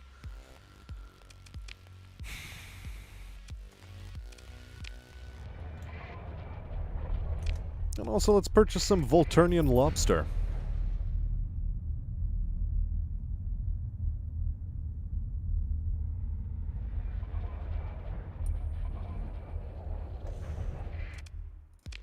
And while we're here, my fleet. just so that they travel faster. Augment the drive field. And augment the drive field.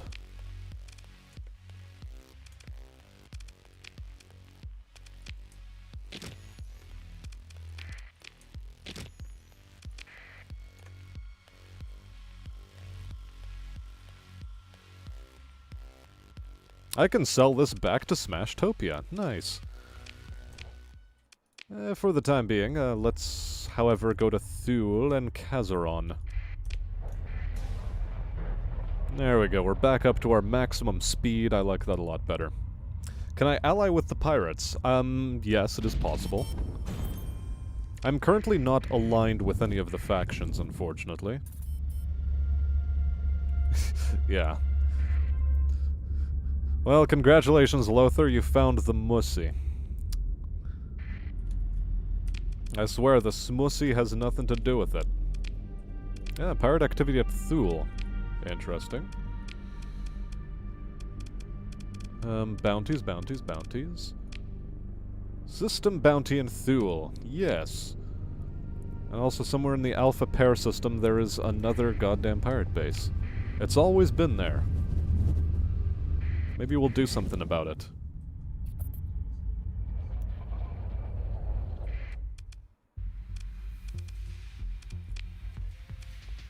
Let us speak with Horace Yarabe.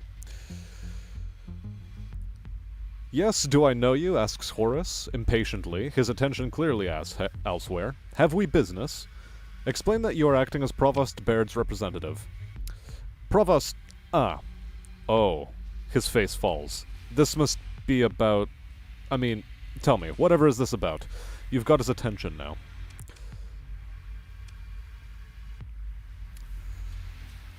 I need diplomatic credentials from you. I need to talk to Hegemon Dodd. What? He says incredulous. The High Hegemon himself? What should I... Oh, the situation. I see. Ah, now there's that look of resignation you've come to expect from those being blackmailed by the Provost. Yes, of course, Provost Baird, he says. I expect she's provided you with a message for me. Send the recorded message. The comm line clicks to a holding pattern displaying the ornate crests of Gens Yeribe. You watch Kazaron commodity futures scroll through the bottom of the display. After a couple of minutes catching up on bulk non-ferrous projections, the comm display chimes. Horace reappears, looking somewhat more collected. Captain Smastian, was it? Yes, of course. Provost Baird explained her proposal, and I do believe that we may arrive at a mutually beneficial arrangement. Shiny blue rocks for trade. Not quite. I have shiny blue lobsters for trade. And I'm gonna sell them to myself.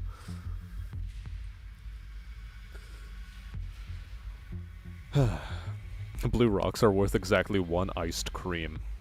Although I'd have to pay a tariff in my own territory. Maybe not. I shall see that you receive Yeribe diplomatic credentials. Mind yourself well with these, Captain. If you were to commit some untoward scheme using the good name of Gens Yeribe, we would declare the crypto key stolen, and then... well, it need not be said that any decent authority would treat with you appropriately. He clears his throat, keen to move on from the topic. Of course, you have nothing to worry about. Naturally. Horace glances about uncomfortably. I trust Baird's good judgment, of course. Now, I know not what ruse the good Provost is perusing, but if indeed you establish a line of communication directly and privately to the High Hegemon, a small smile appears on Yeribe's face. That would be splendid. For my half of this arrangement requires the delivery of comm encryption codes to our friend Baikal Dodd. One mustn't have com-int snooping on important negotiations, yes? So do see that done.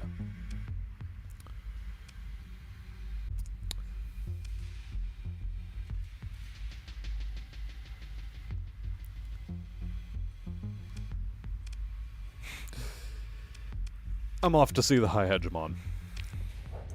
Okay.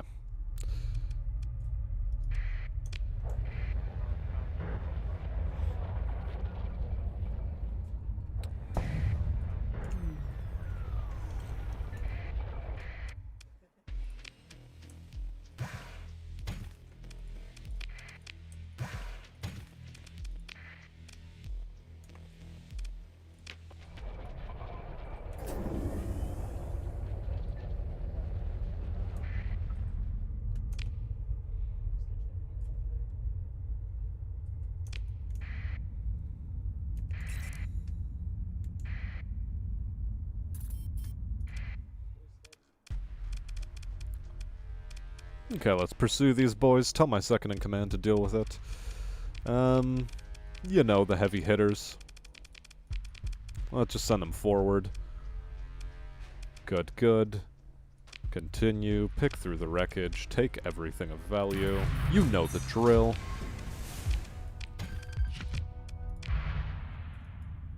Ah, my fleet is over fuel capacity. Unfortunate.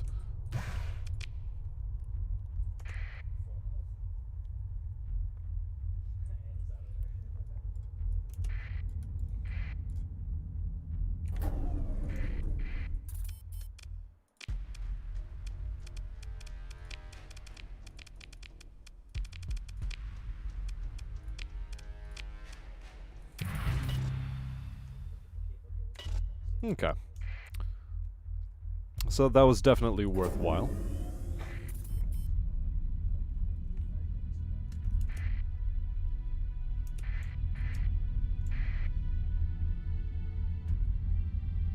Ah, the bounty on Thule has ended. Gotcha, gotcha. Where to next, in terms of our story? At the gates. I guess we head to Astalan now.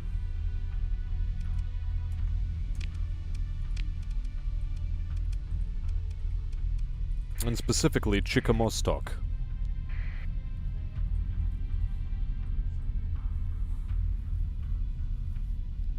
The Wonder Wizard. I am off to see him. The Wonder Wizard.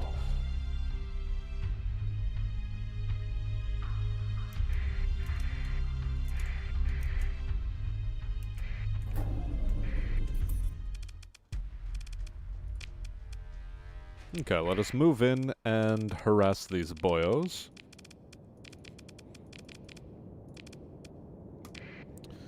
We shall head in for a full assault.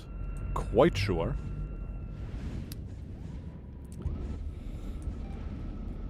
Nah, I'd prefer to meet the Wonder Wizard. He sounds like a great guy.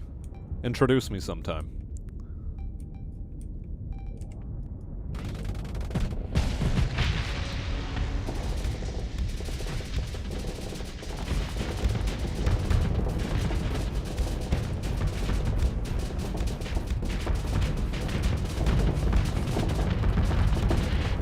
Rather distressingly, the pirates have claw fighters, and it's my fault.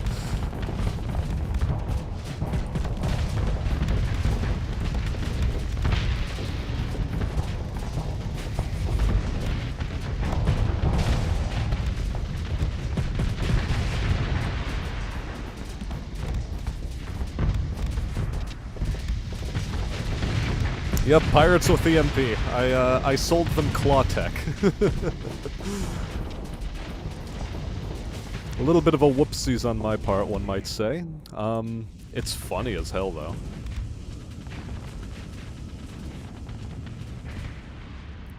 It's also, I think, one of the major reasons why the factions are having nothing to do with me for the most part.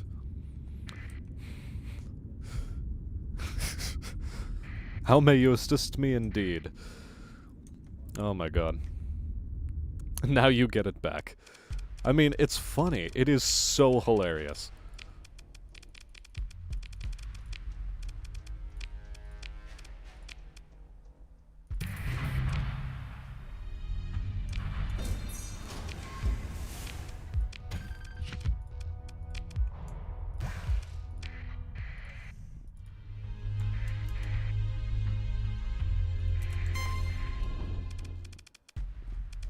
That's a bigger pirate fleet. Let's see. Deploy all. Well, except for those small boys.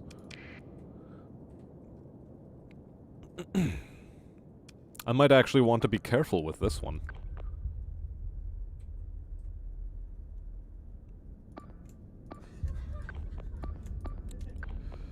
Okay, okay. There we go. True emergent gameplay is raising the Bandit faction as a WMD faction.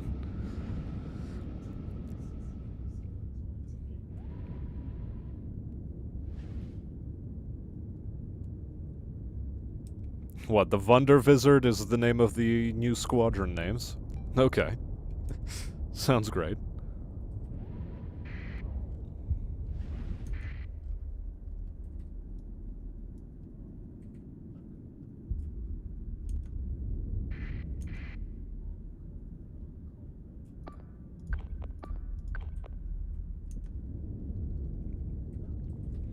We'll send our missile boys over to the comm relay. I don't want the pirates getting too many ships online too quickly, I think.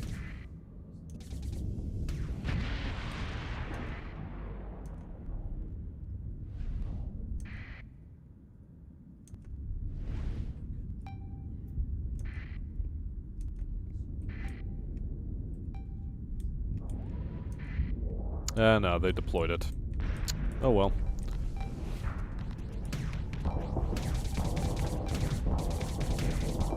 Worse things have happened in the universe.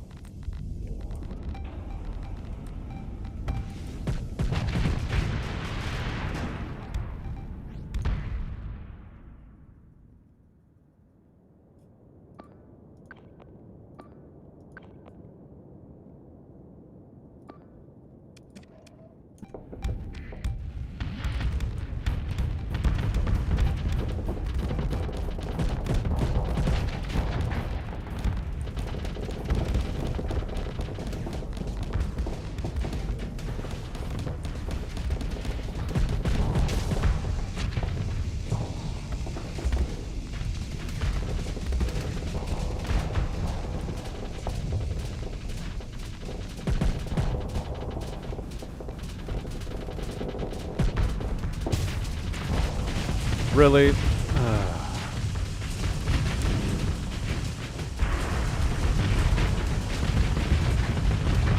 Can I have some help here, please, AI? Thank you.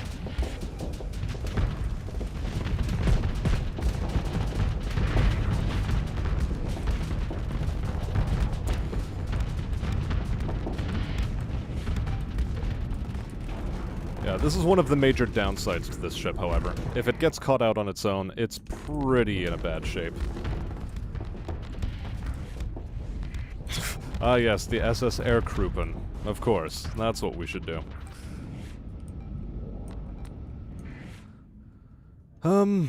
It's not so much an assigned area that I gave them. I didn't actually give them proper orders. Let's, worry about fixing that now.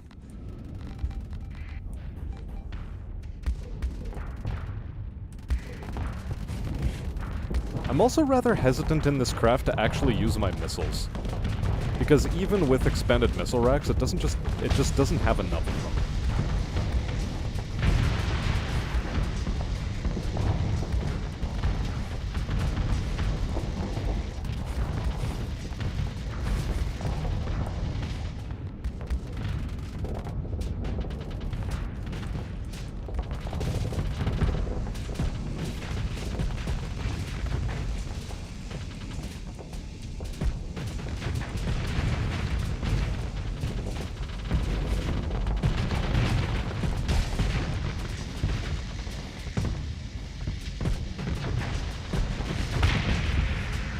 I'd really like something that improves the refire rate on this ship, though.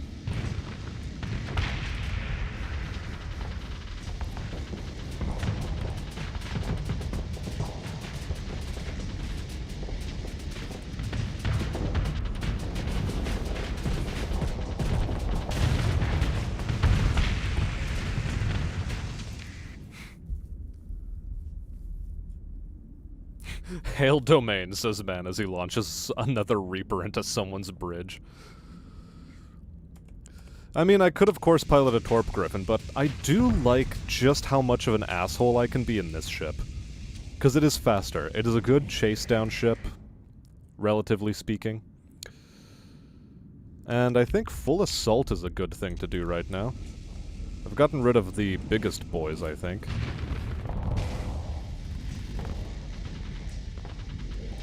The extra speed boost is nice to have, is what I'm saying.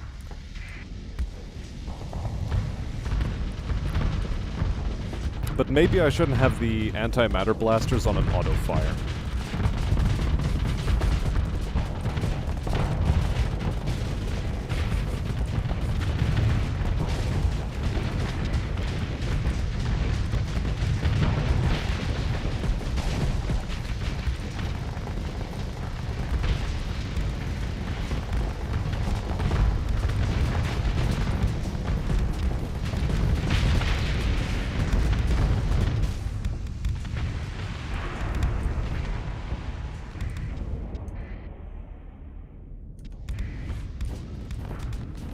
Should I claim victory? Sure, why not? And then pursue them. Order my second-in-command to do it.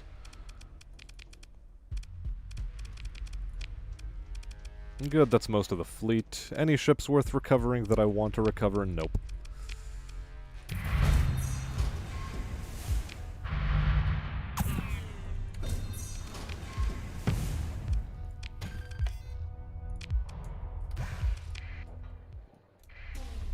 Okay. Bunch of debris fields over here. Hello.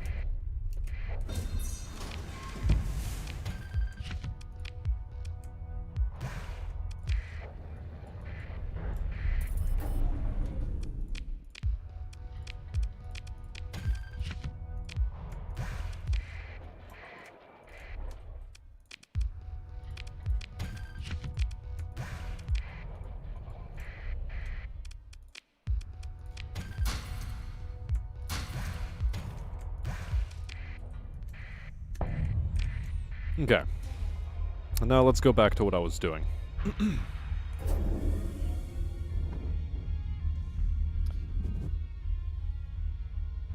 Sabo medium, Merv large, and Atropos smalls. Boost the Griffin to be as fast as possible. I mean, that's one way of doing it. Since Flux just became secondary.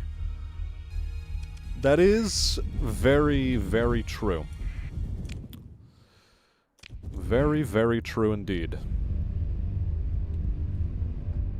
It's worth experimenting with. What I actually need, though, is a fleet that can farm AI cores, because I don't have one. I just don't have the ships necessary, or the loadouts necessary, in order to farm AI cores.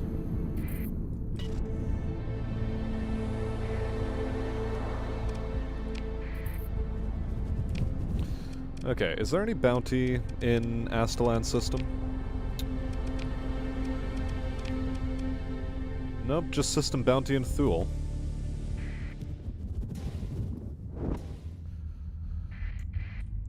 More Astrals and Derpagons. What the fuck is a Derpagon? Anyway, hello there, High Hegemon Baikal Dodd. After an interminable time watching a Hegemony logo, the comlink connects you with what appears to be a junior cadet. You suspect that they haven't even graduated from the Naval Academy. Hello, citizen, the cadet chirps at you brightly. You've reached the office of the High Hegemon. Tour bookings of the Hegemon Council campus are currently unavailable. If you'd like to know more about how you can assist the restoration of the domain, please accept the informational packet upload now. Download the Holo experience. I hope you enjoy this tasteful celebration of the hegemony's history, the cadet says. From the heroic flight of Admiral Molina to save the Persian sector from collapse to the victory of High Hegemon Dodd over the Tritachyon and AI invaders. Received Hegemony 150th Anniversary Holo experience.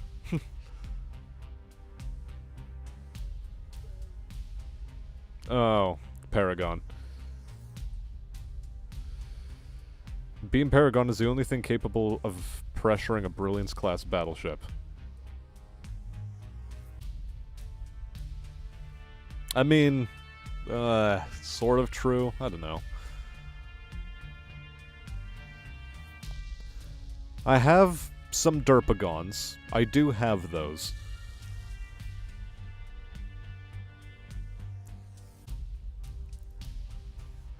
Maybe I just need to do things differently with deployment, however. I don't know. Let's meet the High Hegemon. I'm sorry, but the High Hegemon is unavailable, the cadet smiles blandly. I am an envoy from Gens Yerebe of Kazaron, transmitting credentials now. The state change across the cadet's face as they realize you aren't some tourist is instantaneous. Affirmative, sir. Their tone is military crisp now. Received and thank you, sir. I will confirm with OpsCom. An officer will speak to you shortly. Please maintain link. This comms out. The display flickers back to the crest of the hegemony. In moments, the crest disappears and you speak with a real officer, some kind of secretary to the High Hegemon. They don't look pleased.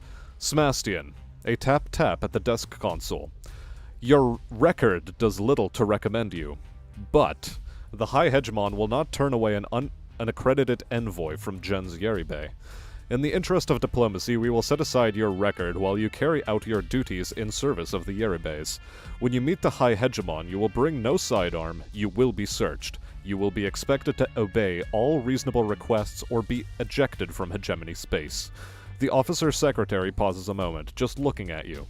We'll be watching, they say, very closely, before turning back to the desk console. Before you know it, you have a time, a place, and a visitor passkey to present. A public map database search confirms that you have been asked to arrive at some kind of naval shipyard in orbit of Chickamaustock. The officer secretary did not take time to explain the purpose of meeting at this odd venue. A real officer, unlike an Unreal officer. From Unreal Tournament 2000.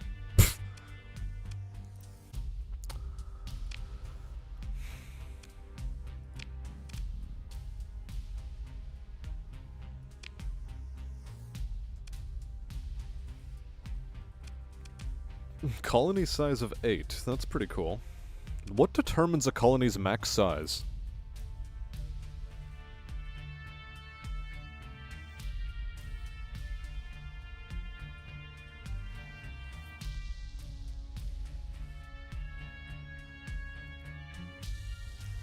Oh, Chickamaustock is one of the few Class 8s. Gotcha.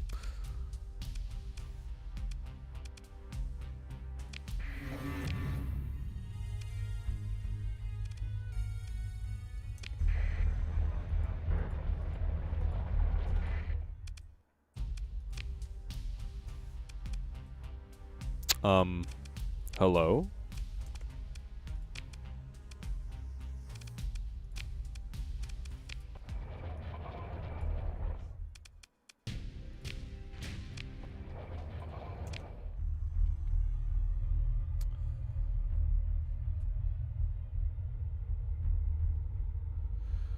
I mean, I saw a bike called Dodd, it's just...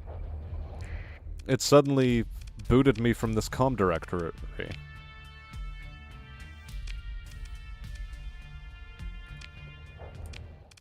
What?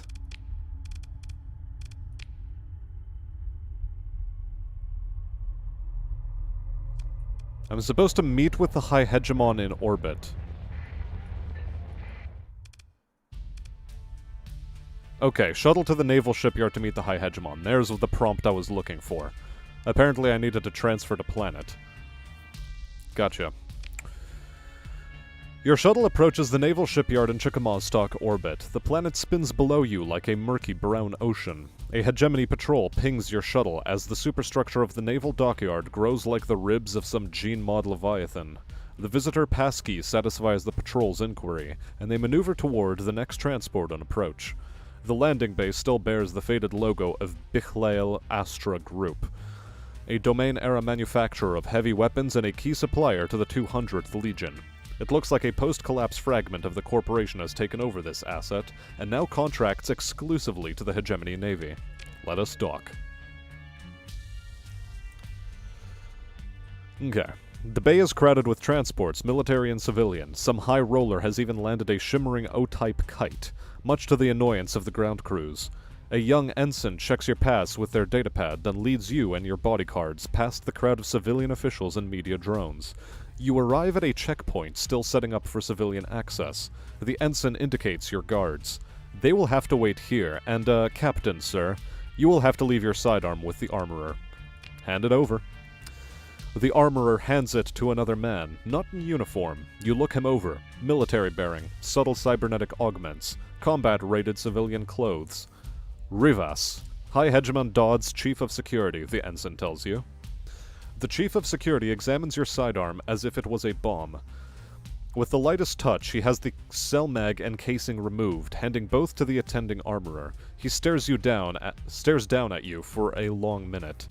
Captain Sebastian, he says, finally, as if identifying you in a perp lineup.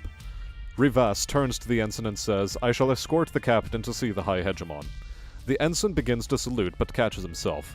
Rivas is not in any uniform, then simply nods, Sir, before turning back to the landing bay. Let us follow. Rivas leads you past a half-dozen checkpoints set through the guts of the shipyard. At each checkpoint, you both submit to a flicker of biometric scan, then a guard nods to Rivas and allows you both passage. Also, can I just say that the writing in this game's great? It's actually well done. Finally, you enter a utilitarian vestibule. Emergency vac suit lockers, fire suppression equipment, and safety notices line the walls. A diamond matrix pane separates this compartment from the enclosed space dock visible beyond. A perfect new Eagle-class hull looms, and a gantry hangs toward its bow, festooned with ribbons and a hegemony banner. Rivas steps to the side, his bulk revealing High Hegemon Baikal Dodd sitting on a simple folding stool, his splendid uniform coat hanging from a rack fussed over by a stylist and an advisor. Dodd watches you impassively, then without breaking eye contact commands his entourage, "Give us the room. 5 minutes." They leave, Rivas following after meeting your eyes one last time. I thought you'd be taller! Oh boy. High Hegemon Dodd? Captain Smaston, he says and stands. Indeed a smaller man than you expected.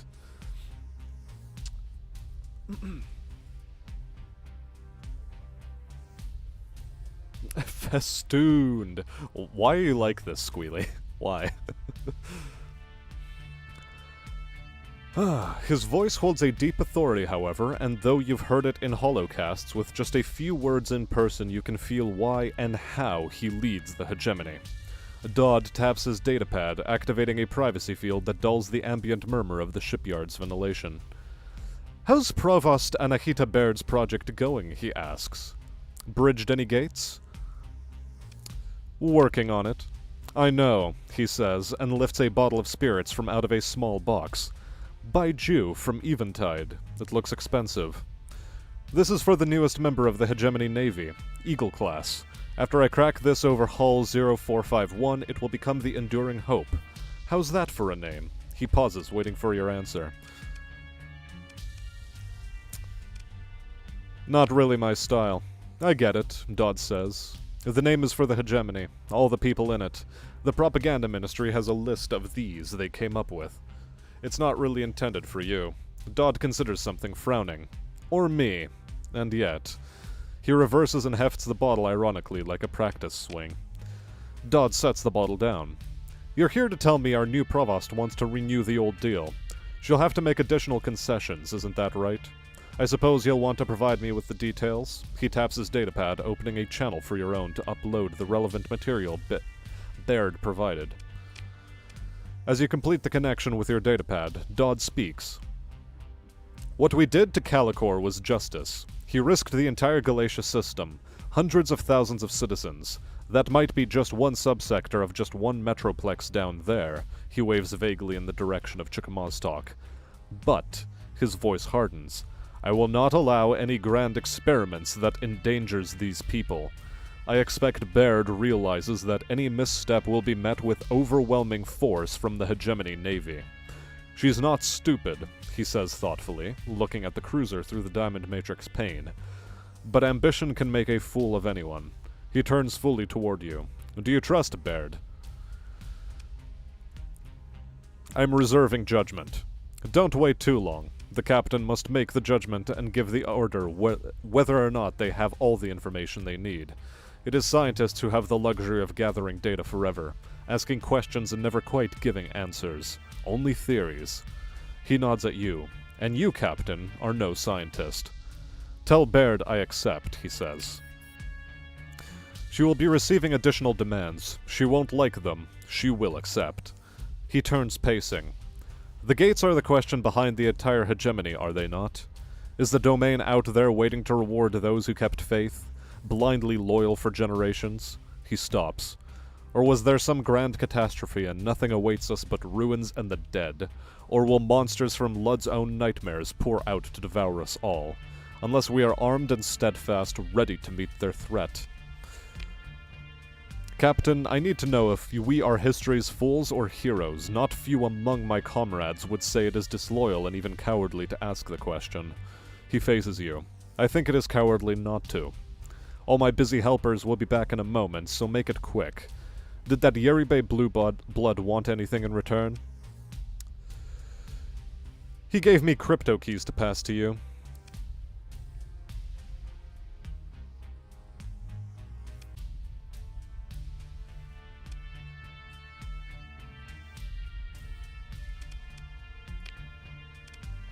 I listen to what he has to say, Dodd says and offers his datapad. You upload the crypto keys. I trust the Yerebeis to do what is best for the Yerebeis, he says, tapping at the datapad to accept your upload. Maybe that'll be enough. Or maybe it won't.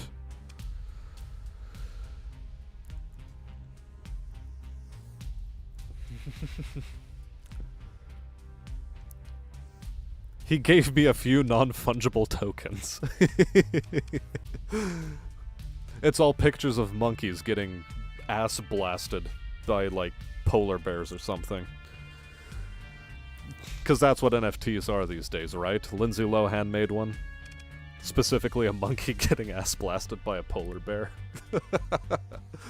Oh my god.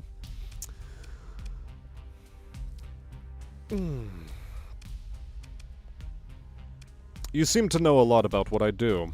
You do a lot worth knowing about, Dodd shoots back. I speak from experience when I say it's not a life I can recommend without reservation. Dodd glances at his datapad. You've got 20 seconds, Captain. Any last words?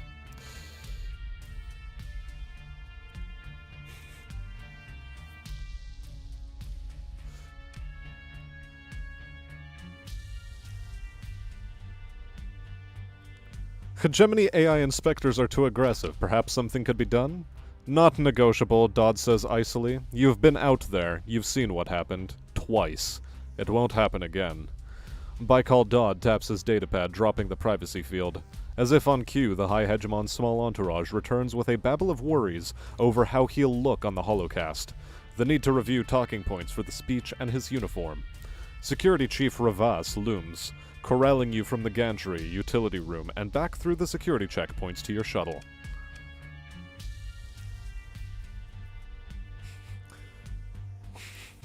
We're punching Baby Yoda in the meme section. Oh, are we now?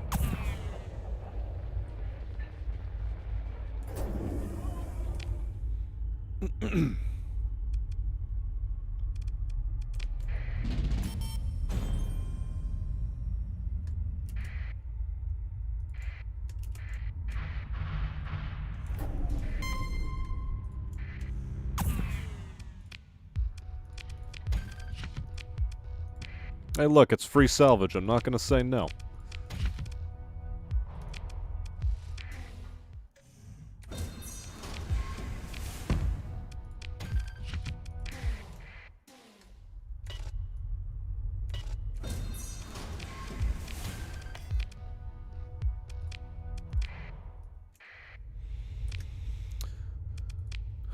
Now I guess we go back to Galatia because we've done all our fetch questing.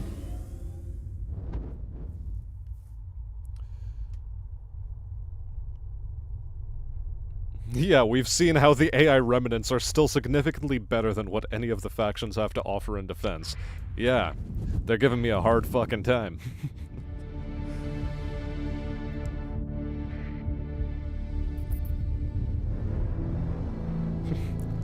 The AI fleets exchange feed pics with one another. The Remnant fleet is just a Dogecoin scam. Risks. Oh, you connect to the Academy's comm directory and browse the public and blah blah blah.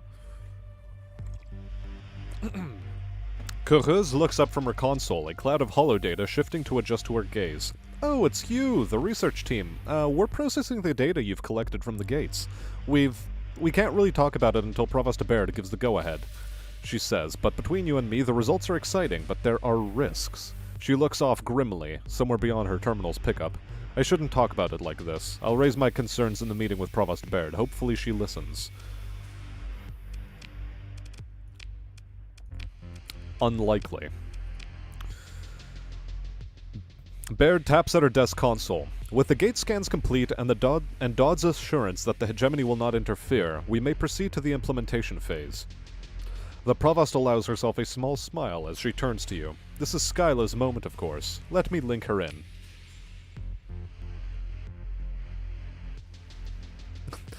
The AI knows where to find the single MILFs in your area. Yeah, and it's all in high-sec star systems. A lot of MILFs out that way. Provost Baird, Captain Smastian, Kuhuz greets you. Explain the Janus device, Baird says, for the captain here. She looks nervous. The prototype. Oh, yes. She begins. In the, broad strokes, to scan for the gate aperture, we direct a self-modifying phased hyperwave pulse, which causes a resonation in lower dimensions, which she notices she's losing her audience. The principle of the Janus prototype is similar but far more energetic. By tuning the pulse to the unique resonance signature of a particular gate aperture, one might, theoretically, activate that link. A second input would then target a known gate egress, though avoiding destructive interference in the Calabi-Yau manifold is tricky. And this would reopen the gate network? Not exactly. Thank you for your attention to detail, Skyla, but if I may summarize. At this level of energy input, a temporary link could be created between two gates. The Provost gets a distant look. Then, with sufficient energy and stable resonance, injected into the entire gate system.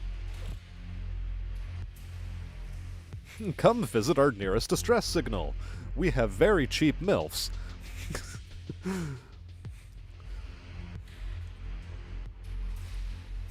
It's like some side-of-the-road snake oil salesman.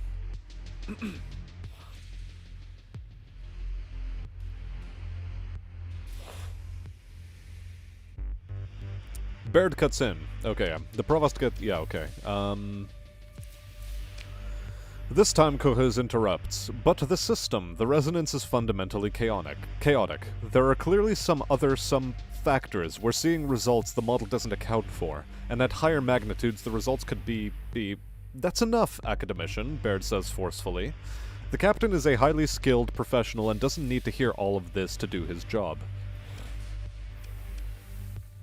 So what exactly does chaotic mean in this context? Baird turns to you, leaving Kuhuz cowed. Academician Kuhuz will return to work refining the details as more data is gathered. As a great man once said, technological advance is an inherently iterative process. Captain, she says, the first prototype Janus device is being transferred to your fleet. Test it on a gate manifold you have scanned. Record everything with your sensor suite, and the modified instruments we have provided. This may be the most important experiment in the history of the Persean sector. The manifold, of course. Just don't use it in an inhabited system, like the incident when Calicor, the hegemony, it wouldn't be good. Thank you, Baird says acidly, for the reminder, Academician. The Provost turns to you now. Obviously, we shall not repeat my predecessor's mistake. Test this somewhere quiet. She turns from the holodisplay, a dismissal. I await your results, Captain.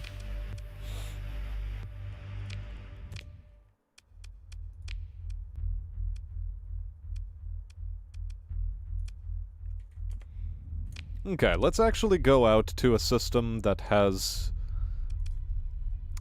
Let's go to the Corvus system! He'd be mad. I know where to look. Gates.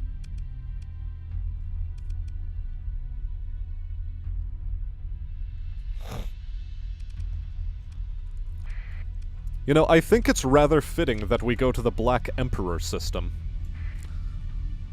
How's that sound for, topical nicety?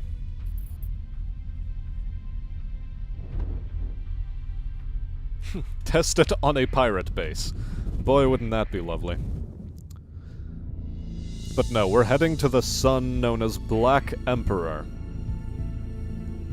Because it's funny.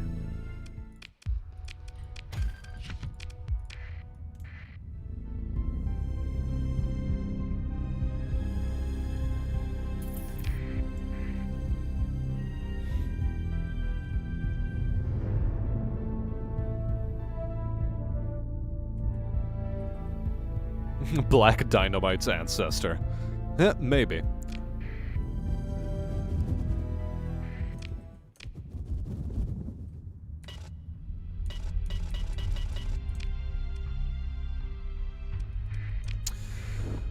Godspeed you, Black Emperor.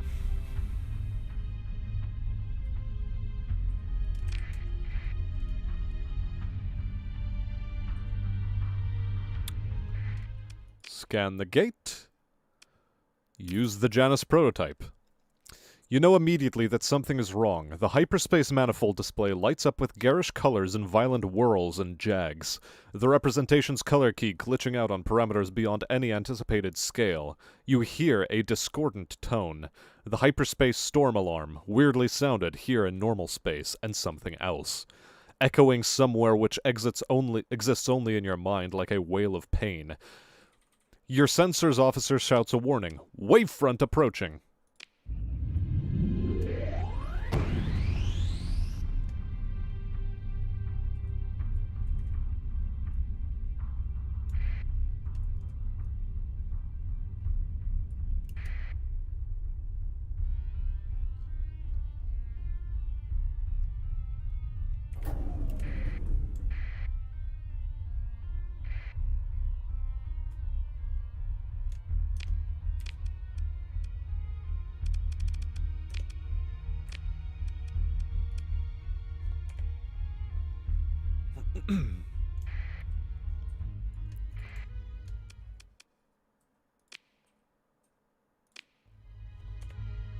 Okay. Very interesting.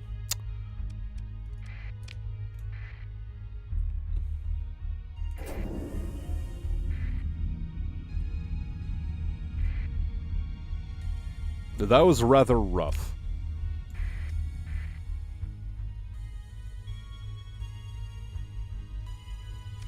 Ah. I must transverse jump, of course.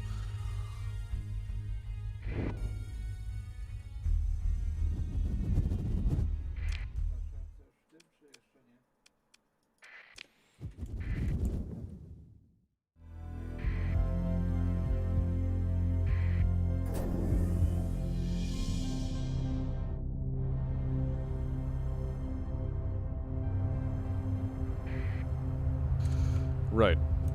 Is my microphone on? Yes, it is.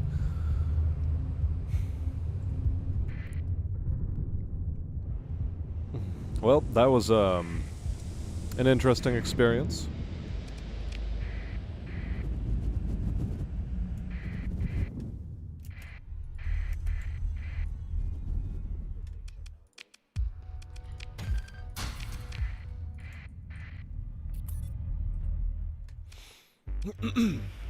Tell me what happened. Baird's tone is cold as vacuum. Cohuz is already on the link, looking paler than usual.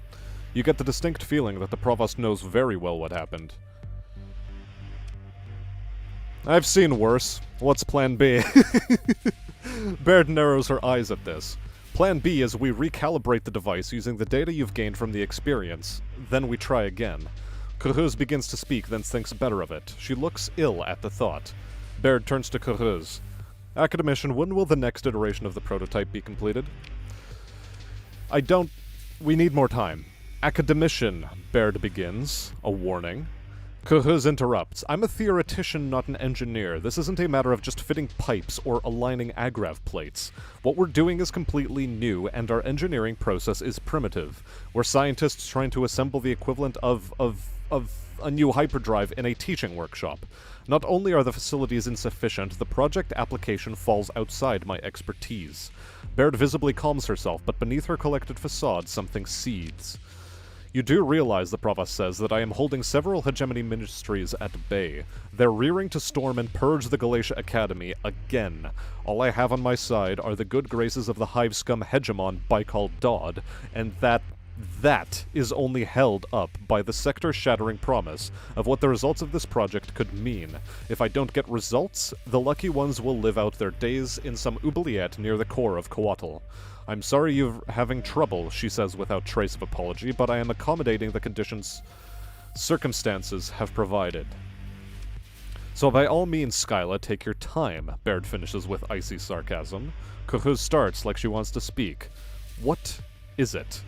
I need Elisa Zoll, Cohuz says quietly. Who? Says Baird, her patience for excuses at an end. A friend, an engineer, the best hardware wizard I know, I've ever known, except she's in trouble. It's a long story, but when we knew each other back on Western S, there was...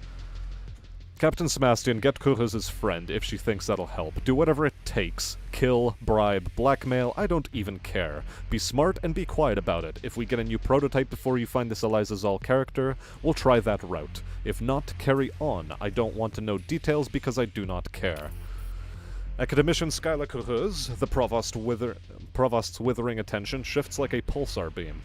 I don't want to hear a single non-actionable complaint until you have a new Janus prototype ready to deploy. Captain Sebastian will run any of your little errands. Now, the Provost concludes, I have a meeting with a very prickly Hegemon Inspector, and we're both going to pretend that we know nothing about what just happened out there. Both of you get off my comms. Coureuse appears on the comms display. Captain, hello. She takes a deep breath. Thank you for contacting me. I'm sorry about everything. Provost Baird, the failed experiment. I should never have gone ahead with it when I wasn't absolutely certain of your safety. I got out. I always do. Yes, you did, but I should have been more careful. Coureuse shakes her head and takes a deep breath. So about finding Eliza Zoll. I think we need Gargoyle in on this conversation. Let me, she taps at her datapad. Yes, the Lothar is still flying. Plenty of safe scums are keeping us well assured of that. It's good to know Sebastian has developed a paranoia about his mic not working. Look, the last time I had a hotkey to turn my microphone on and off, which now it's Alt-Delete. Yes, that's much better. The last time it was mapped to F1.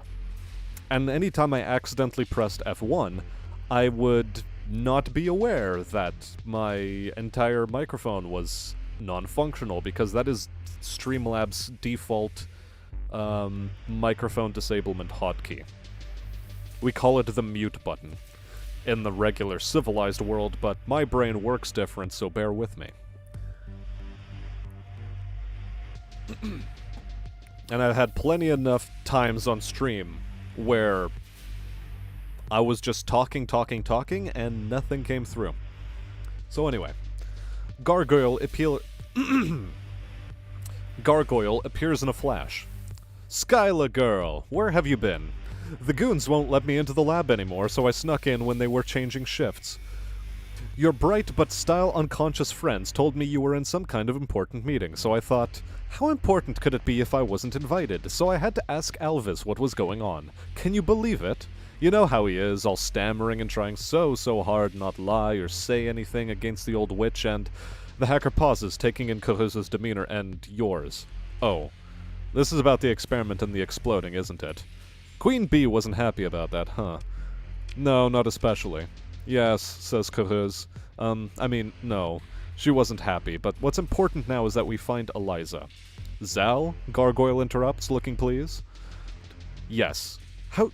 What? You know her? Coureuse looks confused. Oh yes, but please, I must apologize, Gargoyle says magnanimously. I've interrupted your story. Go on, I don't want to spoil anything too soon. Coureuse recovers her composure. Okay, yes, so. I've actually been in contact with Eliza off and on. Maybe, the captain here knows about that. The problem with Eliza is, well, she's being held sort of prisoner by Kanta. Gargoyle nods enthusiastically at this revelation. Is the mic working? Yes, the mic is working. I was just being paranoid about whether or not my hotkey for muting the mic is working correctly. Because I've had it in the past, and I reiterate, that the old default mapping for Streamlabs is F1, and I would accidentally press that and just, for half a stream, be talking and have nobody answering me or even know where I'm talking, and just people slowly trickle out of the stream, and it's very vexing, and it looks crap. But anyway. Pleasure to have you on board, Steed. Do you want us to hear you fart? I mean, no, not particularly. Nor am I accepting bribes to actually have that heard. I'm not Nikocado Avocado, or whatever his name is.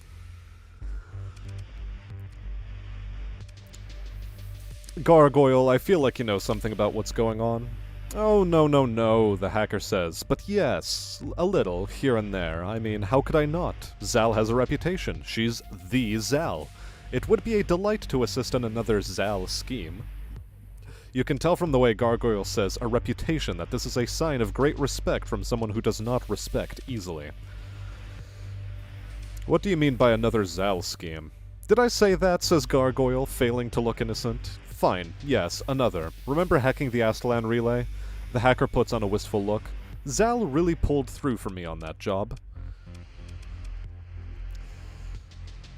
Kanta is in the Pirate Warlord Kanta? Yes, that's the one, in the magic system. This is, part of why I've been somewhat reluctant to bring it up. Eliza told me to keep it not secret exactly, but to be careful. Kanta has informers in many places. You know, blackmail, bribery, extortion. Anyone the Kantas can get their hands on, they'll use them, so you can never be sure who to trust. What about Sorta Prisoner? Well, she's allowed some contact with the outside world. Privileges, obviously, I guess, due to our arrangements. But that's all been through Kanta's organization, and then through whatever pirates owe the Kantas a favor. When Eliza says drop this instrument package in this orbit, if Kanta is behind her, it gets done. Eliza can sneak some things past Kanta's people.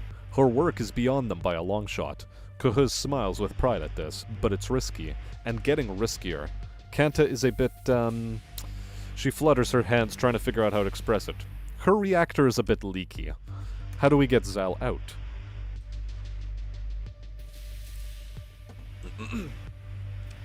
Every good streamer does, Squealy. Every good streamer does. God, that's stupid. Anyway, I can get you in, Gargoyle says deliberately. To talk. Find an angle. I think that might be how to do it. I may have worked with someone who... twist my arm. Yes, it was Kanta's some... Gargoyle counts off a few fingers. Fourth cousin's grandnephew or something. There sure are a lot of Kantas, aren't there? Very busy, the Kantas. Point being, I may have acquired a digital token. God damn it, here it is, it's the NFTs again. That'll get you an audience without getting shot on sight. From there, well, you also have a reputation. Tell Kanta you'll do some work for her. You're a hot item in the dark hypernet, what with everything you've been up to date lately. Is hot good? Gargoyle begins transferring the NFT. Up to a point. There's hot and there's radioactive. Right now you're definitely hot, but you'll want to be careful about reaching critical mass. Yes, we certainly don't want that, Kuhuz adds. But this is wonderful. If Gargoyle can get you a way in, then you can somehow get Eliza out? Maybe make a deal? I'll do whatever it takes. I don't have a lot of credits, but if it would help.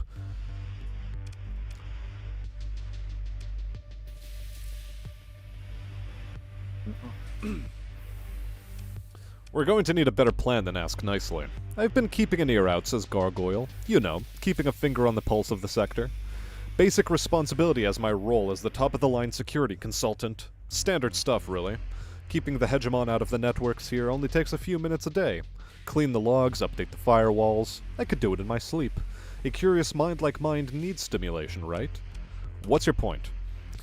Kanta's really mad about something, Gargoyle explains. Some gang of Pathers took something precious from her. She's putting out a call for the best mercs and captains. Maybe you'll answer it, the hacker says with a small smile. Kuhuz nods enthusiastically. Yes, that could work. You'd be perfect. Sure. Let's take that angle. Best of luck, the hacker says. Be sure to comms if you need anything. The academician looks pensive in the face of this bon ami. Thank you, Captain. You won't regret helping Eliza, I know it.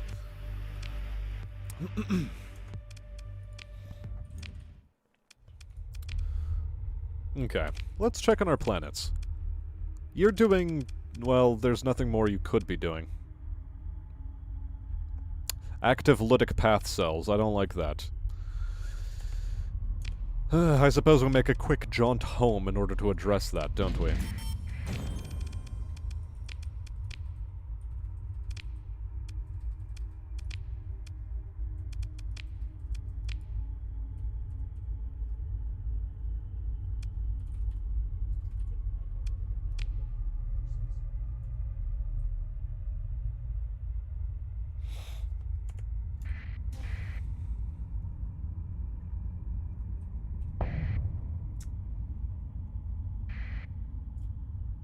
Alright, you have a good one, Squealy.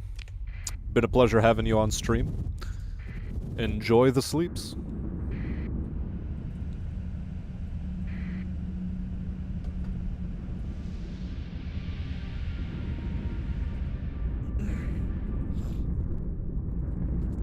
Yeah, I haven't exactly been using Marines very much, and I don't have a civilian transport, and I'm not terribly keen on doing Marine actions.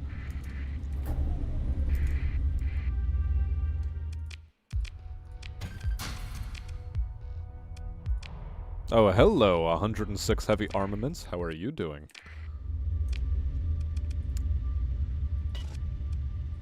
Specifically, I want to go to Smashtopia.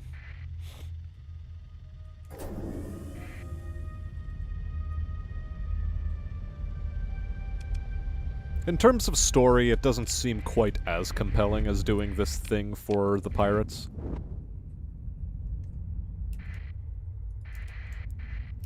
Okay, just a smuggler. Lytic Church Faithful Convoy. Mercantile Convoy. Let's repair and manage the colony. On the open market... no, it's best to hold on to these until I get to Magic. Nova Maxios wants something.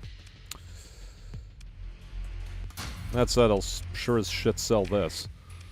And into the storage go all the weaponry that I've found.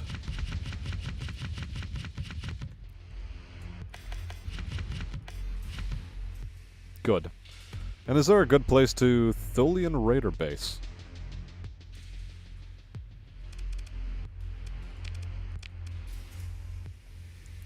Alternately, I could just sell it here on my own market. Sure, let's do that. How's Hammerstar faring, by the way? We have we have heavy industry functioning. Domestic goods, ores, and food are coming direct from my own planet, as well as luxury goods, so that's very well taken care of. We finally are turning a profit on this planet, which I'm very happy about. Any industries to add? Yes, a shield system.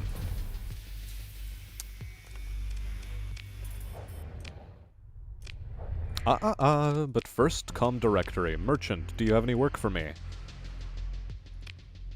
Tarsus class. No thanks, not right now. Cut the comms. Shuttle down to visit a bar. Concerned woman.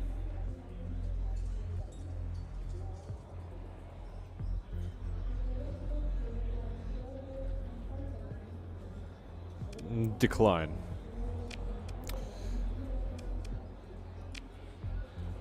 A Pather. After a minute or two of waiting in the alley, the door opens and the Pather walks out. I know who you are, she says. I need your help. If they find out what I've done, well, let's say my future with the Path is likely to be a short one. So how about this? You arrange a new identity for me, and I tell you where the base applying the Pather cells at this colony is located. Yes, please.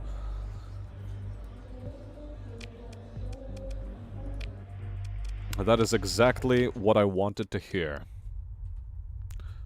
Speaking of which, how is the other planet? No Pather activity here just yet. But. Beta Shadim. Motherfuck. Okay, I guess we're heading to Magic first, and then Beta Shadim, and then doing all the things, and da-da-da-da-da-da-da-da. Let's head to Nova Maxios first, because they want lobster, and I've got lobster.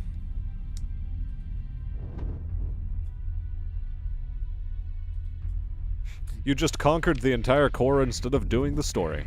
Well, I mean, power to you, I guess. Desert world must be like Mad Max on that planet. Close enough to it, quite honestly. Except significantly more financially productive.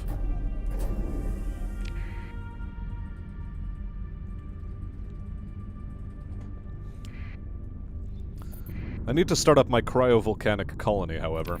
That'd be nice. But we'll still wait for a bit with that. Anyways, Nova Maxios.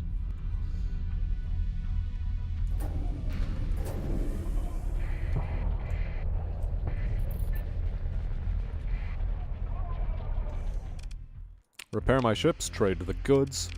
Hey, yo, I hear you wanted lobster. Hey. Right? It's you guys who want lobster? Well, certainly one of the people that want lobster.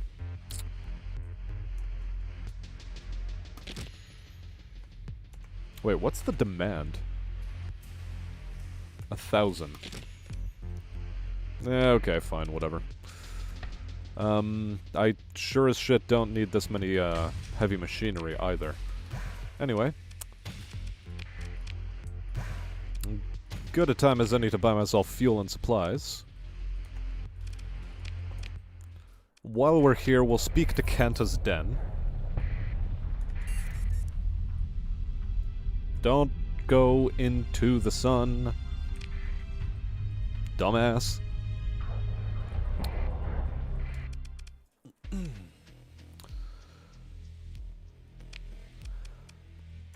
Good.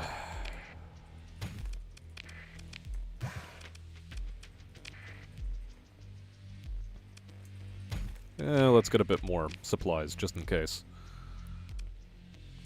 Right, it's time to take a shuttle down to meet Kanta. The pilot goes through routine chatter with what passes for traffic control. At the point that control asks for the standard bribe for a good landing slot, you have comms control forwarded to your datapad. Yeah, who's this then, shuttle? Control crackles. Gonna buy me lunch, or do you like waiting?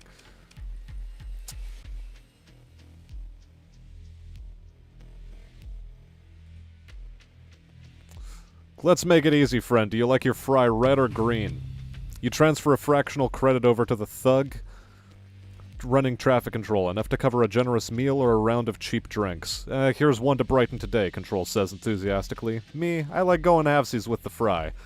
Bit of each. Shuttle, you're clear to land at Munitions Bay 12.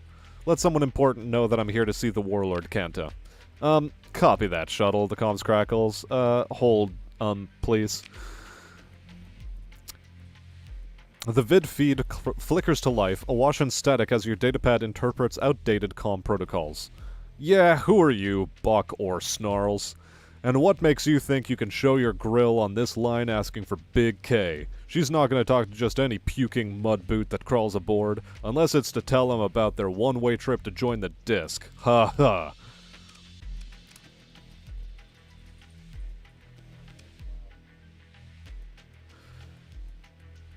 Let's send the NFT given to us by Gargoyle. You hit the send key and without a word you see the pirate's face change expression completely. Oh, family, huh? Didn't recognize your face, don't got the look, but the Kantas are everywhere, huh? Lud's hells, you should have said something. His voice is much softer when he isn't telling you to suck vacuum. You know the drill. The Warlord doesn't like comms, so we'll have to make you an appointment with the court. Get your boots on station and I'll have someone meet you. Land at Kanta's den. You leave 4 guards and the pilot at your shuttle. 2 more guards follow you, and the pirate lieutenant sent to meet you nods that this is correct. You're led through a primary access corridor toward the center of the station. You adjust quickly to disjointed agrav fields, an effect you suspect is intentional, as ranks of pirates of all shapes and ages eye you for weakness, murmuring crude comments and jostling for prestige. You can almost pick out a pattern of relations in their faces. This is a family business. And their anarchic uniforms. They're bedecked in prizes, modified combat armor plated with gold and gems, stolen high-end vac suits redone in off-brand colors, tritachyon neck scarves crudely knotted, ostentatious luxury wear. They wear their wealth on the outside. The more garish, the better. Past pitted blast doors hung with crimson skull banners, a large bay opens. The lingering acrid scent of energy weapon discharge hangs in the air, almost but not quite concealing the odor of rotting meat. You're brought before what can only be described as a throne, tastelessly backlit in blood red for maximum effect. The caps, badges, and insignia of various naval officers are impaled on fused blossoms of trophy weapons. You recognize Kit from all the polities of the Persean sector. Wow, that's a hell of a face. Holy shit. Above all is the hissing, thrumming figure of Warlord Jorian Kanta. More machine now than human.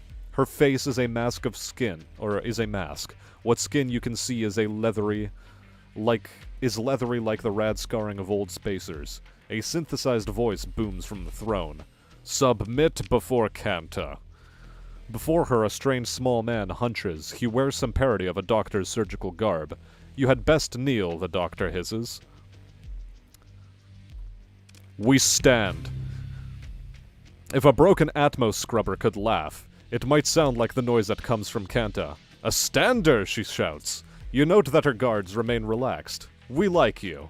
A hedgie would kneel in the mud because all they know is following and groveling. You stand like a spacer.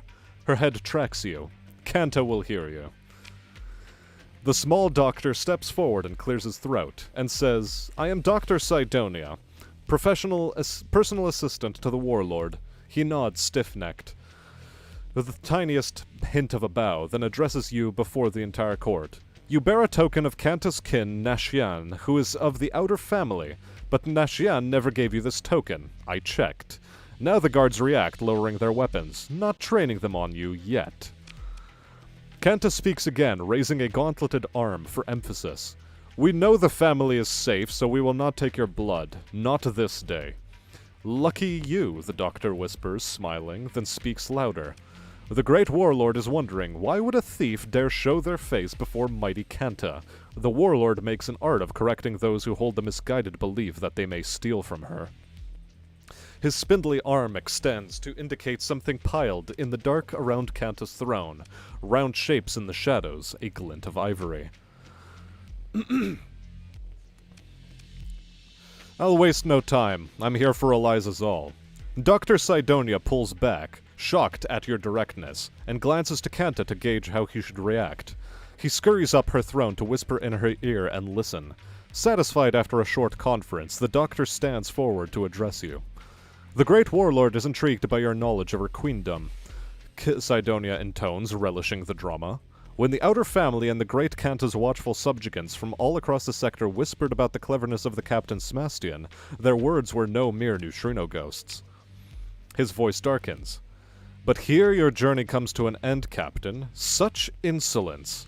He motions to guards, who raise weapons. The warlord will... With a clank, Kanta herself stands, and her amplified voice drowns out Dr. Sidonia. We see a predator, a hunter, a trickster, a warrior. We see a weapon. We would wield you. The cowering Dr. Sidonia licks his lips and turns back to you. Her ruthlessness would wield you, he admits, then addresses the court. Glory and riches flow to those who the warlord so honors. My payment will be Zal.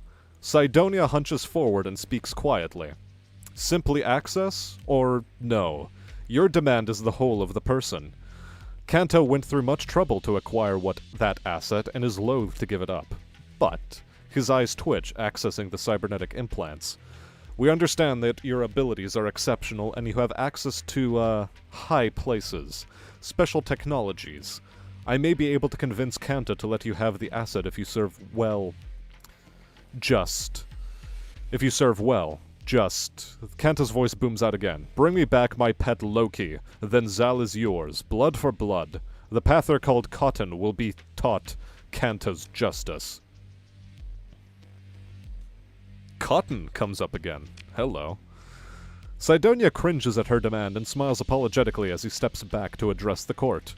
The great warlord will have her pet returned. This Smastian will be her champion where all others have failed. He leans close to you, smelling of vinegar. Sidonia speaks quickly and quietly to you, eyes flickering with words and images only he can see. Brother Livewell Cotton, a rising star of the Ludic Path, based out of the planet Epiphany and the Algabar system generally. He could be many places, however. One of his cells kidnapped Kanta's pet, a clone of the former warlord Onesimus Loki, and my creation. She wants her pet back. No one else has managed to track Cotton down. He frowns, hesitant to reveal something, then gives in. She's obsessed. It's made things difficult. Do this and you may relieve me of Zal as well. That meddling tinkerer.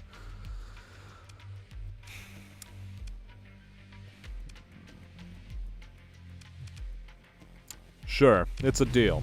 Ignoring your words, Sidonia turns abruptly to the court and gives a shrill cry. It is agreed! The captain will return the great warlord's pet Loki. Watch now and be educated. This is how you serve the great warlord. Kanta claps once with her gauntlets, like an airlock slamming shut, and stands. Noise erupts from the court. Sidonia retreats to her side, and guards stepped forward to lead you away. Your hearing before the warlord's court is over. A lot of speaking this night. As you are led away, a trembling, bruised man held by two power-armored goons makes pleading eye contact with you. His audience is next.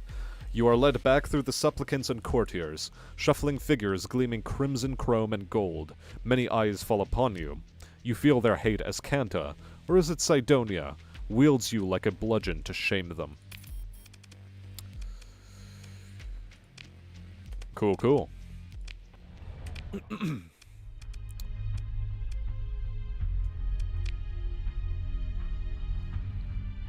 That's a heavy fleet to have to contend with. Don't know if I want to. Although it's only 10 other ships of lesser significance. Might be worth it.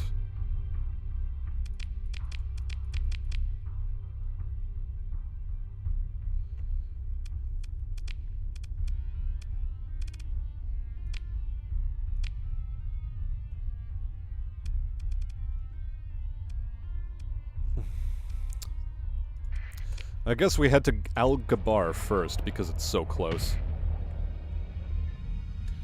You know, no.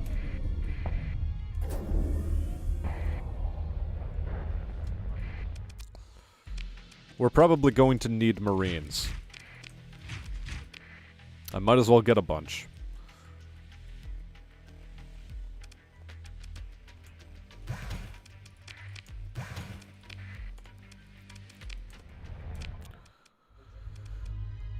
Okay, Nova Maxios is my next destination.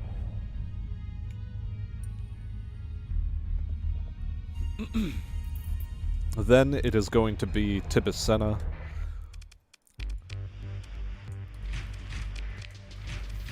Rather scant for Marines.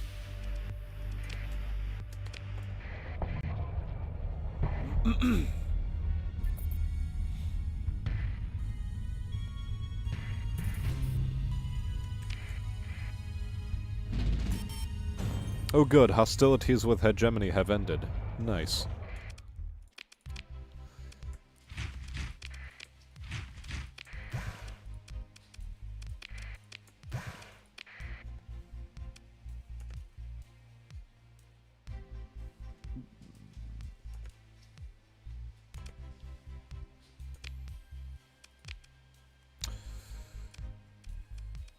I guess we head to Al-Gabar.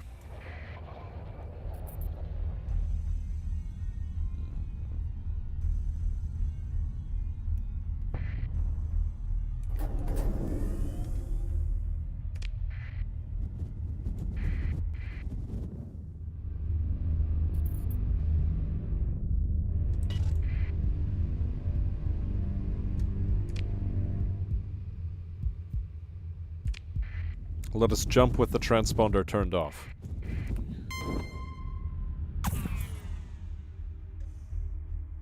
Well, that was just plain annoying of you. Why would you do that? How unkind.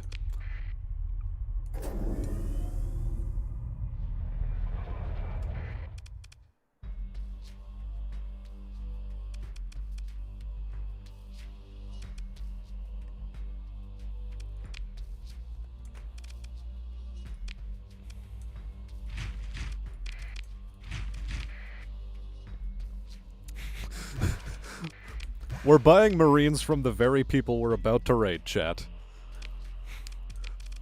Next level strats.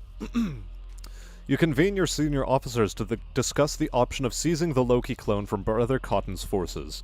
Sig-Int is spotty due to the Pather's low-tech operations, and Hum-Int nearly impossible due to their fanaticism.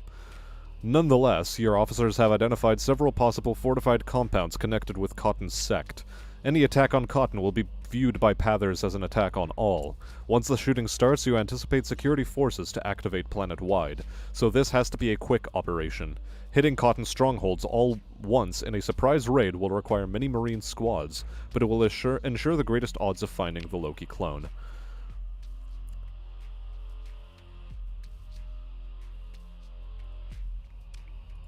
Designate raid objectives.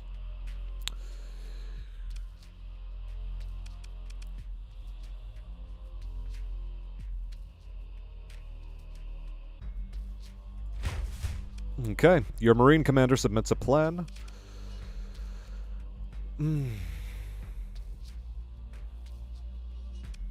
Launch the raid. I've suffered 88 Marine casualties during the raid. I like this helmet. It's nice. It's very chunky. The main bridge is a hive of activity, with additional officers brought in to coordinate the assaults by tactical teams on strongholds of Cotton's Pathers. A volley of quick orbital strikes from your fleet disrupt power and communications down there, leaving planetside comms chatter, a confused, staticky buzz of automated alerts, and hand equipment operators speaking in code. Your part is simple now. Let the Marines do their work while you provide orbital cover for the extraction shuttles. Displays flicker with vidfeed. A live order of battle chart ticks off nodes as casualties tick up. You watch and wait for your raiders to return.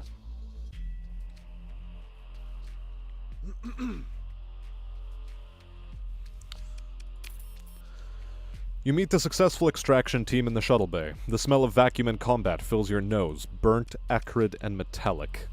I've acquired the clone of Loki.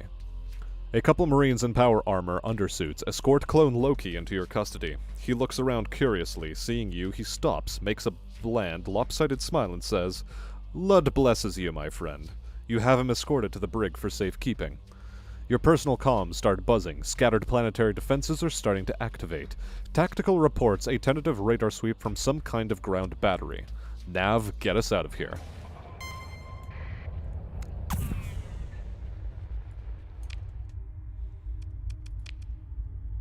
And with that done, let's go back to Kanta's den, since it's close.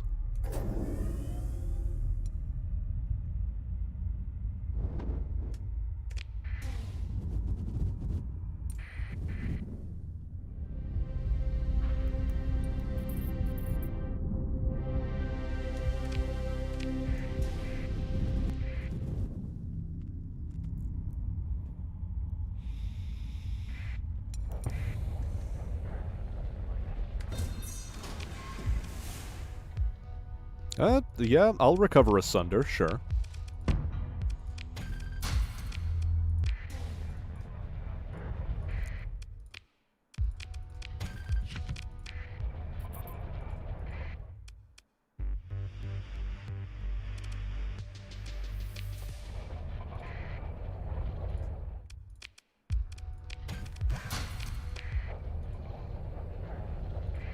Okay. Your nav officer calls your attention to the bridge display of the local volume. What passes for traffic control around Kanta's den appears to be non-operational. A comms request blinks suddenly. The warlord Kanta appears, a masked face atop a throne draped with the trophies of raids and conquest. Beside her, of course, is Dr. Sidonia, who begins to speak. "Ah, so Captain, do you return our dear Loki?" Kanta booms over him. "I have Loki for you, but first I want Zhao." Kanta laughs inhumanely. "Ah," says the doctor, licking his lips. "I'm afraid it isn't quite so simple as that. You've not pleased the great warlord Kanta sufficiently for her to simply give you her prize tinker."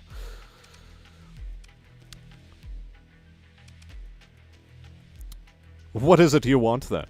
Tactical whispers in your ear. "Captain, detected stealth mines arming, sparse envelopment of fleet, damage outlook, moderate. They want to show they can hit us." Kanta's voice rolls from the comms. "Kanta wields, and it is Kanta who orders. If we give you a gift, it will be only at our pleasure. You must learn." "Yes, yes," Sidonia agrees. "You must learn. Kanta has for you another task. Complete it without complaint, then perhaps you may win back her favor." After such an outrageous... Zal joins the line, interrupting Sidonia. "I've decided to take Captain Sebastian up on that deal," Zal says. Her voice sounds close, as if she is speaking from inside a vac suit. "Captain, I'm outside your flagship now, if you would please open the bay doors." Shock washes over Sidonia. "Impossible," he says, and turns to some minion. "Check Zal's quarters, now." Kanta's voice roars painfully across the comms. "Call my fleets, destroy the..." Her cybernetic visage crackles in a wash of static. Com feed 0 interrupted. Com feed 1 interrupted. Zal's image flickers, then holds steady. I took the liberty of injecting one of Gargoyle's tricks into their networks. She smirks. Would you mind letting me on board? It won't take them long to get a signal out. This volume is going to be swarming with pirates any soon, to say nothing of the stealth mine network. Open the pod bay doors, Ops. After a tense minute, security reports that they've brought Zal on board, along with a large equipment case. At your orders, your security chief provides her with a ship's comm unit. I owe you one, Zal says, and I think I can repay you shortly.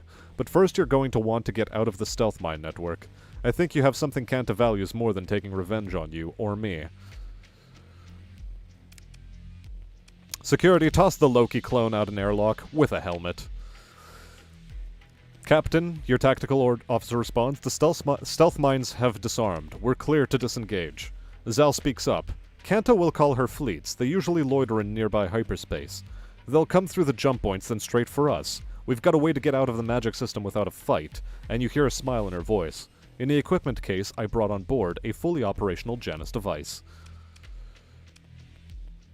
This isn't going to be another Galatia incident, is it? It won't be, says Zal. I promise. And besides, if it was, imagine the hammer that would fall on Kanta.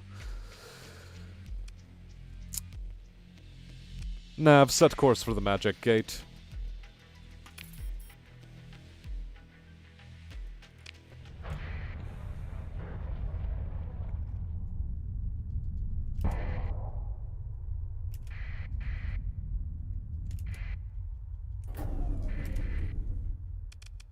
Alternately, let us move in to engage.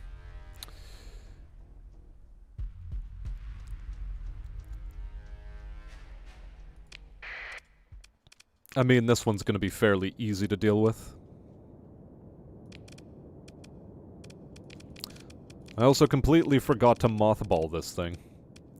I'll have to remember to do that. Full assault, please, fleet.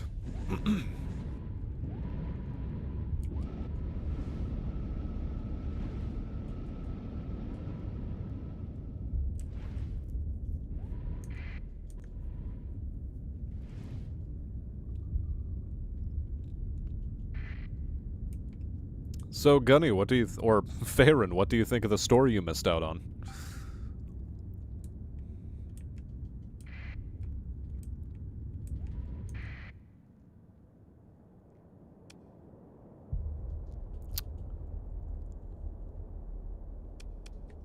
Okay, no. You guys on me. You guys here.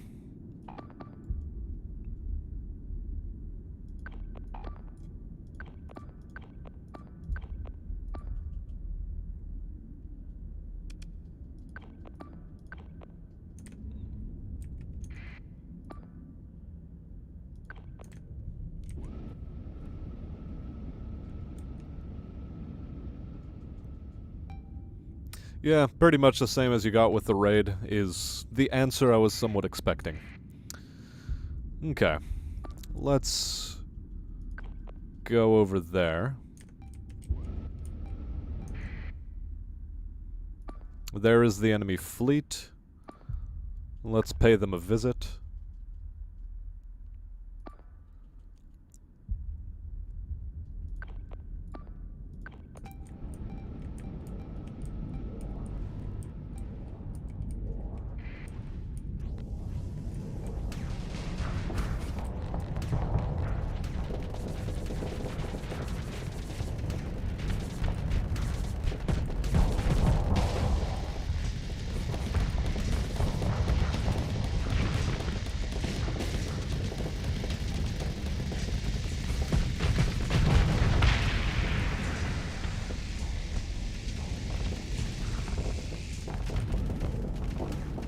Okay, let's get away. We are a bit out of position.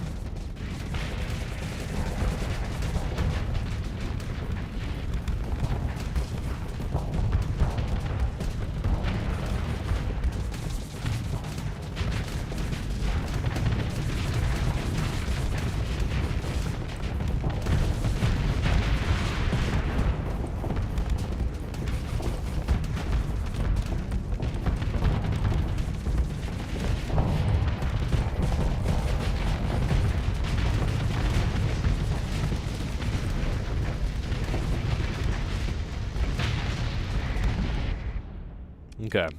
Full assault, please.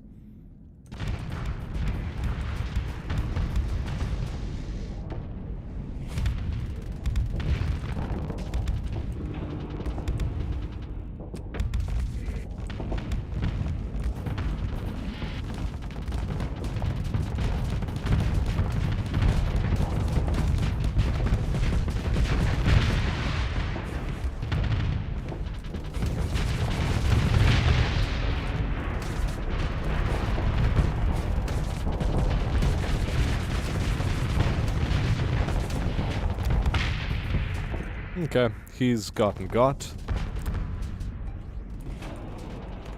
Let us claim victory. And we will of course pursue them, tell my second-in-command to deal with it, because they can. That should be enough. Good. Any ships worth recovering? Nope.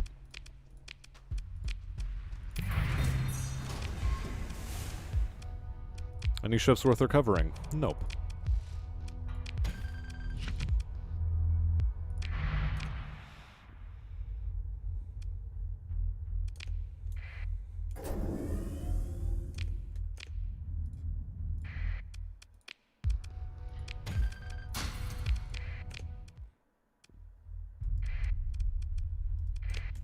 I mean, okay, whatever. Let's go for the magic gate.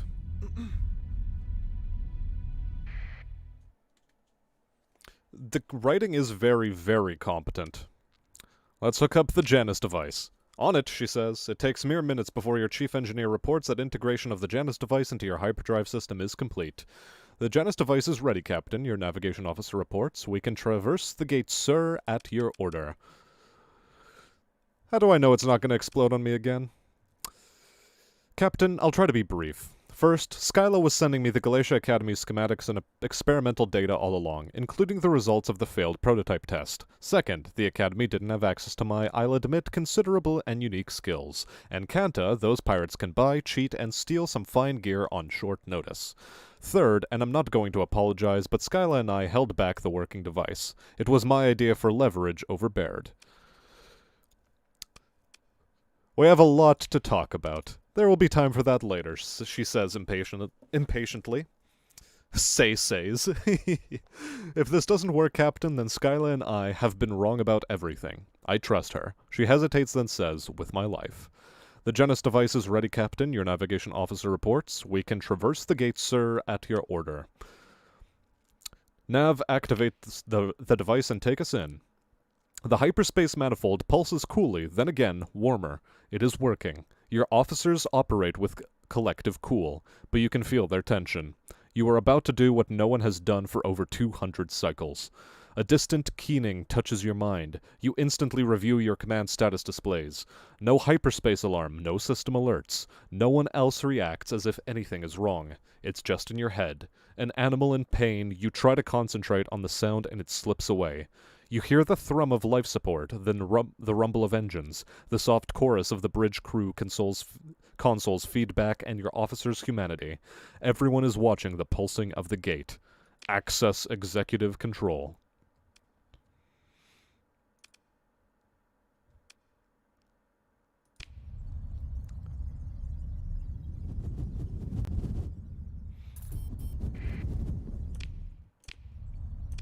Well, we've done it.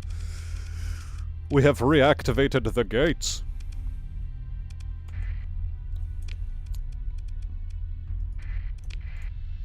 Dun dun dun dun dun dun dun dun dun dun dun dun dun dun dun.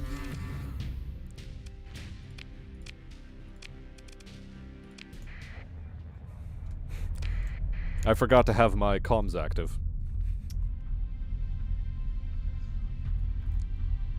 Okay. Captain Sebastian, we observed your fleet come through the gate. It was magnificent. She takes a deep breath, looking up and away for a moment, then back to you. History has leapt forward for the first time in 200 cycles. Skyla, the provost says suddenly, she should hear this, so she knows why I had to do all that I did. I'll link her in. Kuhuz joins the call, alert and expectant. Captain, she says, and Provost, we've all been watching the feeds and I've been in contact with Eliza. Thank you. Thank you, Captain. The Provost raises an eyebrow. Prompted, Kuhuz explains. Eliza built a working Janus device and gave it to the Captain. She brought us the full schematics. I should like to meet this Eliza, Zal, the Provost says evenly. Hello, Provost, Zal says. Finally we speak. I've heard so much about you. It is a small thing, but you watch as Baird suppresses first shock, then a flash of anger at her comms being joined without invitation. Eliza Zal, Baird says. You can almost feel her judging through the comlink. This is all very surprising, she says, off balance. Academician Kuhuz, Zhao, we have much to discuss, but first get those schematics to the hyperspace labs. And Captain, the Provost addresses you now. If you would come directly to my office, we ought not discuss details of the next stage on comms.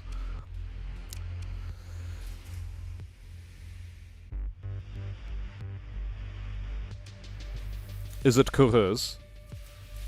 You take your shuttle to the Galatia Academy. Eliza Zal sits across from you, smiling to herself. Zal smiles while rolling her eyes at you. Continue.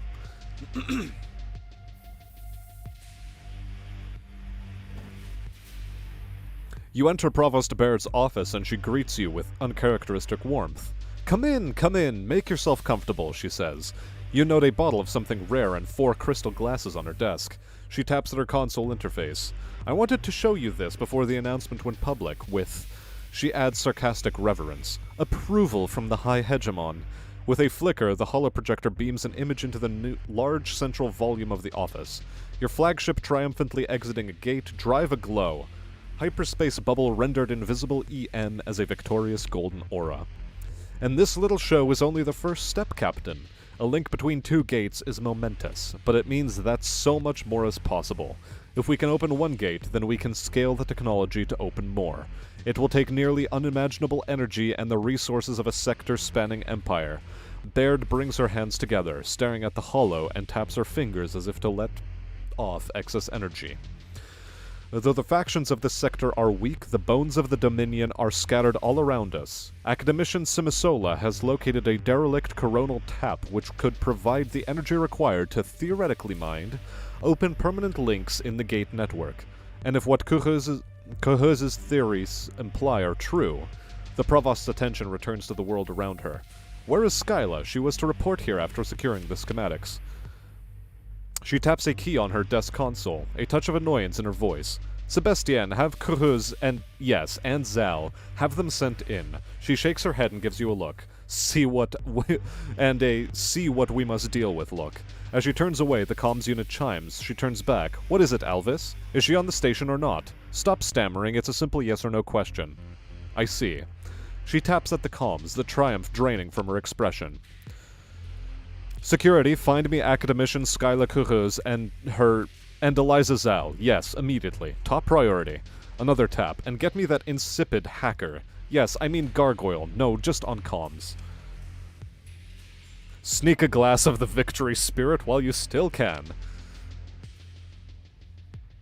With Baird's attention thoroughly and increasingly furiously focused elsewhere, you pour yourself a glass, sample the fumes, and sip. Some kind of brandy. Eventide, judging from the bottle. A stylized arc of solar mirrors over a celestial orb. A fine vintage. Subtle, powerful, unexpected. You're beginning to suspect that this might be the highlight of the rest of this day. Gargoyle's face appears, projected over the expansive desk. Where are they? Baird demands. By Lud's 7 hells, I will sell you piece by piece to Tritac if you lie to me. The hacker goes very still, staring at the hissing crack in a bulkhead threatening to collapse into vacuum. I do not know, Gargoyle says deliberately. I did not assist them in some scheme. Though perhaps I did, though they never said it was their intention. I simply provided tools they requested. Codes, programs, advice. So you helped them. For the protection I seek, I provided, asking the High Hegemon himself to overlook your crimes. You repay me with this treachery. Gargoyle holds up a hand. No, look. I admit I suspected something, but I didn't ask. You gave me explicit instructions to fulfill any request, anything, made by Skyla. You can tell the hacker is repressing an impish smile. I have the recording. Do anything Kuhuz says, you said, and I don't want you to ask any more inane questions. I believe those were your exact words. Baird slams her hand on the console, terminating the link. Her personal comms chime, then chimes again. She picks it up. Speak. She listens for a moment, then clicks off the comms without replying, her hand trembling. She removes her spectacles and you hear a small snap. She turns away, body rigid. Have you a knife for me too, Captain? Baird stares out the window, broken spectacles dangling from her hand. An opened gate, your fleet poised triumphant in flight from the cascading hypervortices of its great maw, spins slowly and silently from the holoprojector.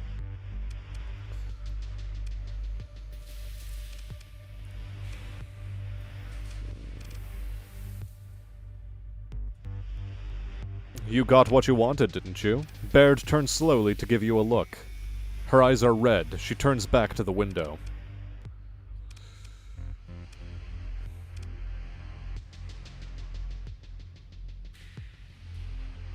It looks like my work here is done. Yes, Baird says without emotion. So about getting paid. Sebastien will handle it. I'm not gonna rub the salt in the wounds too much. The heavy wooden doors give at your touch, and you step through, surprising the guards in mirror-faced helmets. The waiting room of courtiers eyes you spitefully. What business does some upstart rocket jockey have that's more important than securing their legacy? You step through the airlock doors into the shuttle bay, the very stars at your fingertips.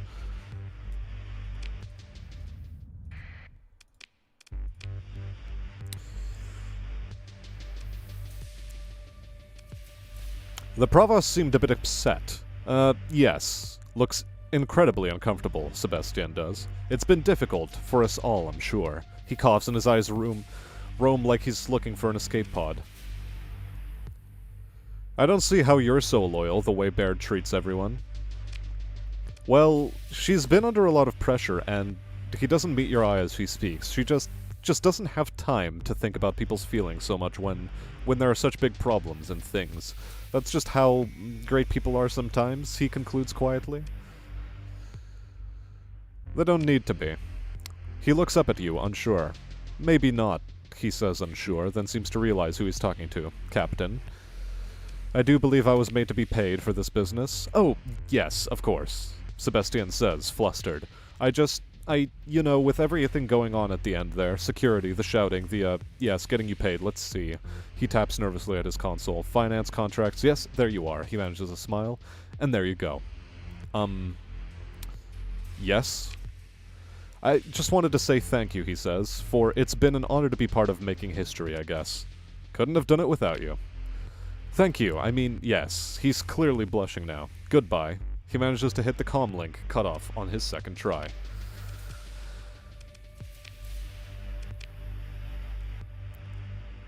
You enter the ID, hand hovering over the glowing confirm sigil. Your comms officer nods, ready to respond to whatever surprises Gargoyle thinks would be amusing to send through.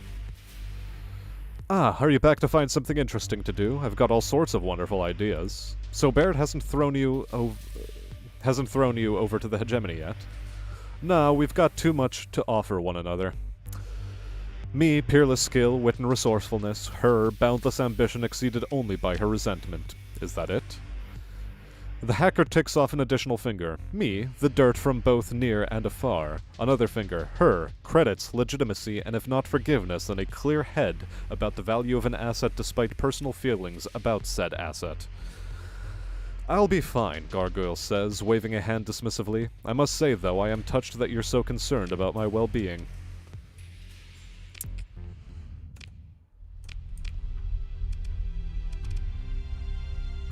I guess that's the story, then.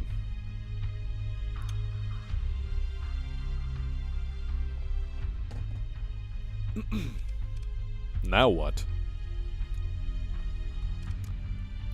I was expecting like some "Congratulations, you completed the game" screen, but I'm not getting one.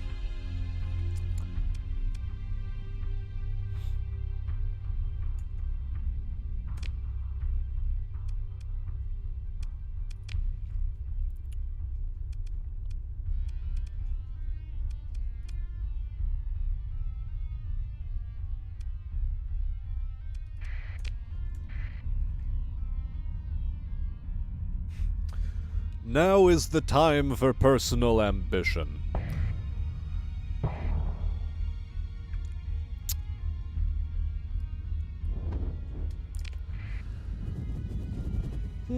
Perhaps. Perhaps.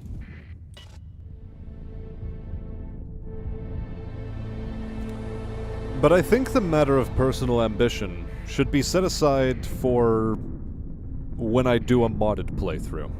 There we'll do something a bit more constructive, I think. Or destructive, as the case may be.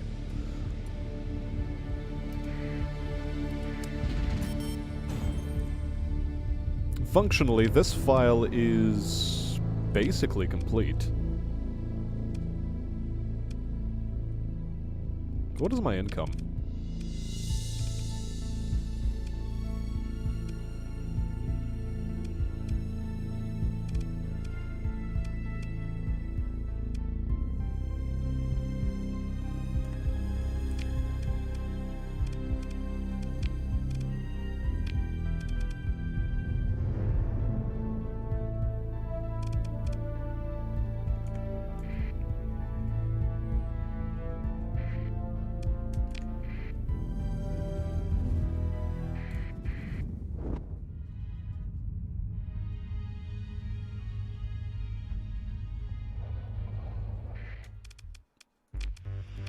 Hum.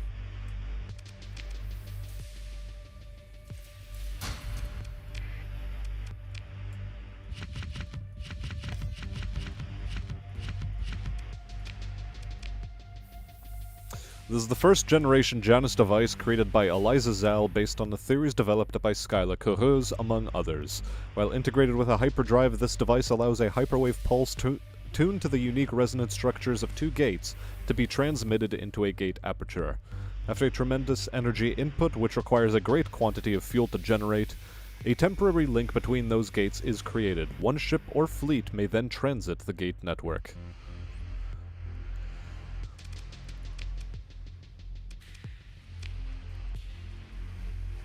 Well, well, well.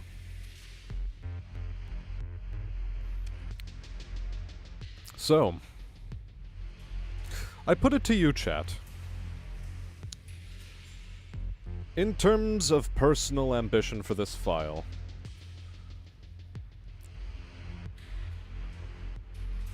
I mean, it's definitely one that I can keep saved and keep coming back to at some point in the future.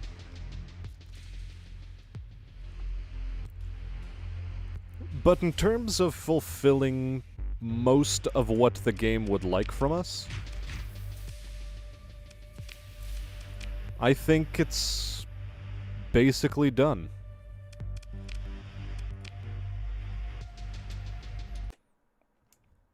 Why did I alt-tab?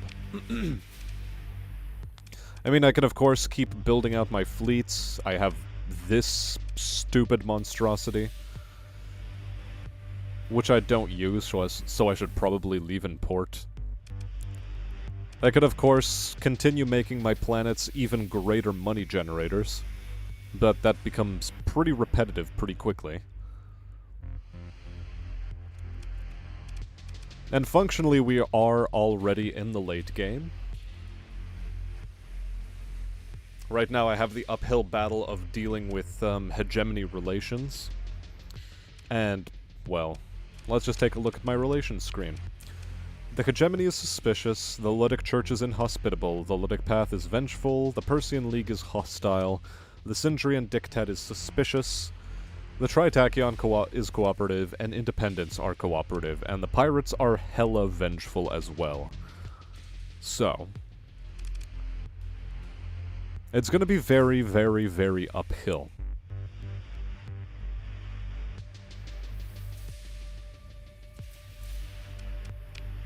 My planets are doing fine, seemingly. The Pirates are rather, well... The matter of pirates is interesting.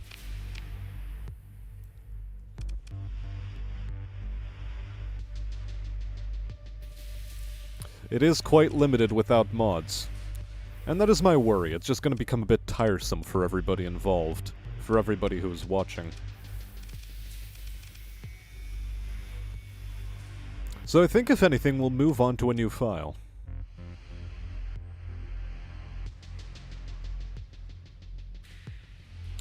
Although, today is which day? It is October the 30th in Pacific Standard Time. So tomorrow I'm going to be doing a Halloween thing.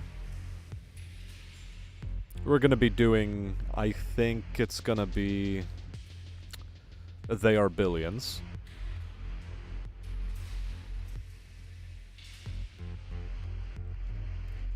So, yeah, the next stream, we are going to be doing They Are Billions.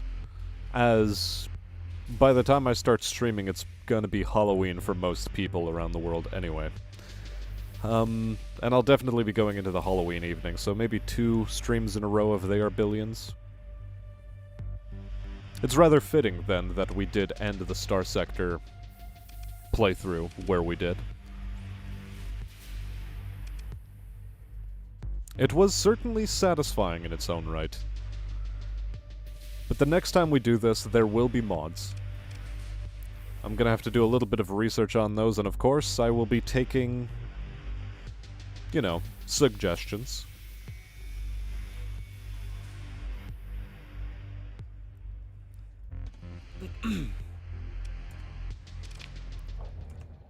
So to that end, let's save and exit.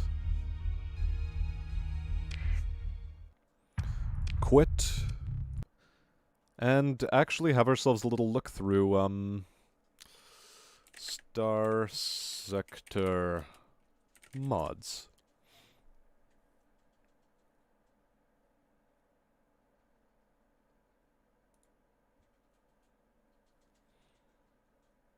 A categorized mod index. Okay.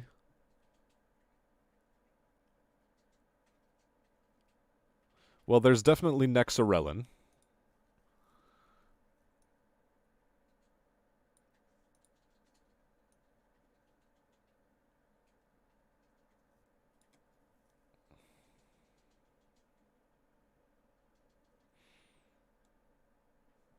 Vera's sector is not up to date.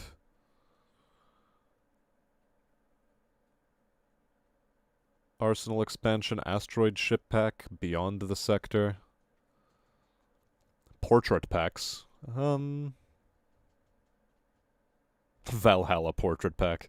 Furry portrait pack. Girls Front Line portrait pack. Company of Heroes 2 portrait pack. Battletech portrait pack. I think I'll go with that one. Another portrait pack, and let's see.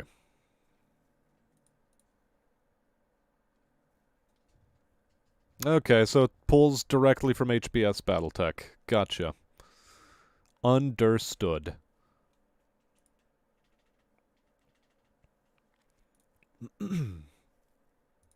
What about another portrait pack?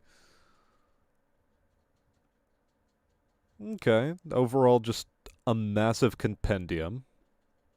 I could go for this. So we'll definitely keep that on the roster.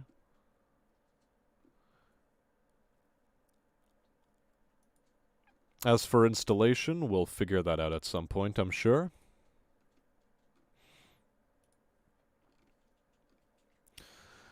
Nexarellan will wage war and try to conquer their enemies. Diplomacy. Events see faction relationships change over time. Join a faction to gain useful support and represent in war. Alliances. Planet descriptions. Can change as territory as won and lost.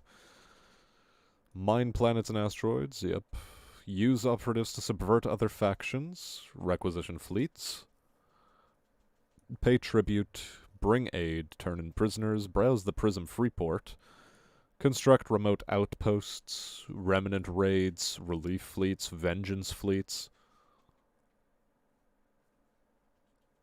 Ah, Vengeance fleets were from Nexarellan. Gotcha.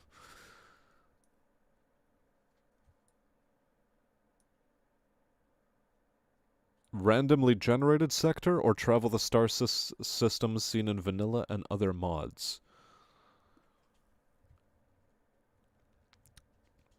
Does Nexarellan actually roll in any other mods into it, or no?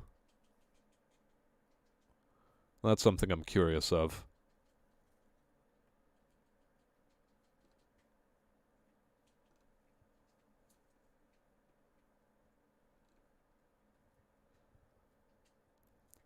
Speed up, I think, is definitely an important one that people like.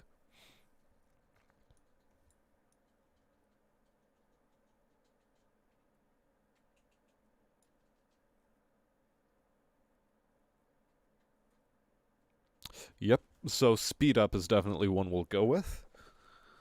Um, any other mods to advise?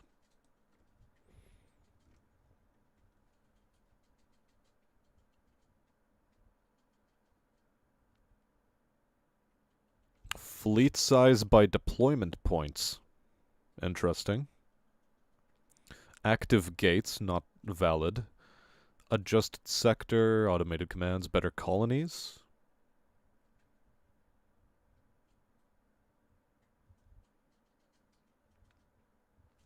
No other mod requests? Have we run out of ideas, chat?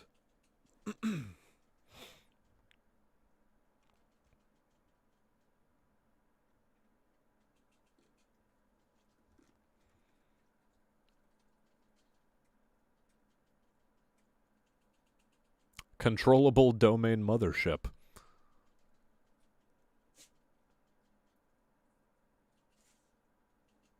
30 factions in total, no problem.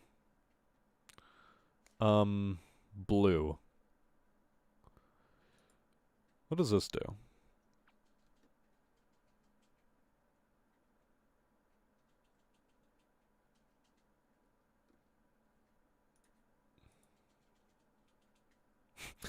Too many factions will kill frame rate. What about ship packs? Are there any good ship packs?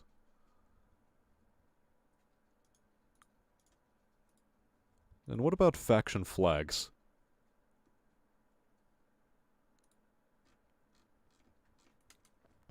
Okay, it's just a bunch of new flags in different colors. Not bad.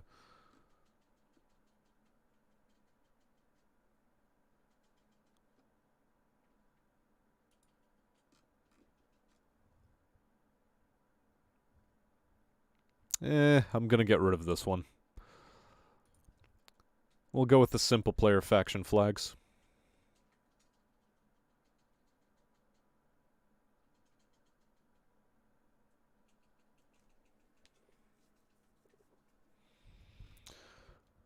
I guess it's content packs then that I should really be looking at.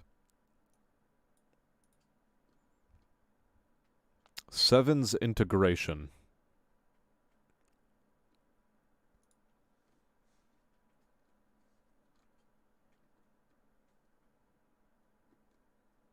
Okay, so this looks like a kit bash of existing designs. Okay.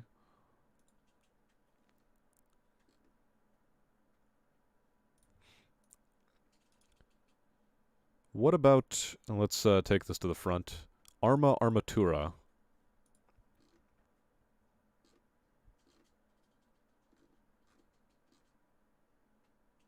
Pilotable fighters. I think I'll take a skip on that. Arsenal expansion.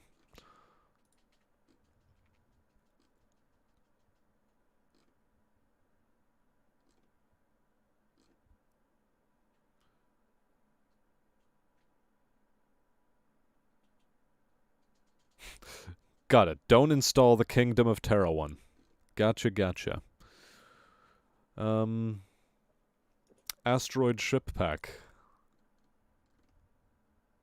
I mean, I guess this thing could be cute. Let's go. We'll have asteroid ships.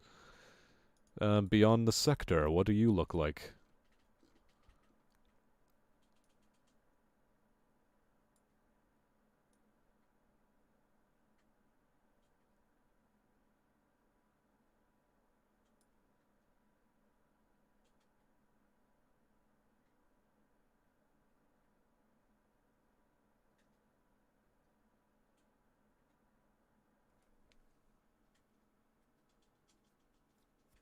Oh, it's just temporary systems that can exist briefly.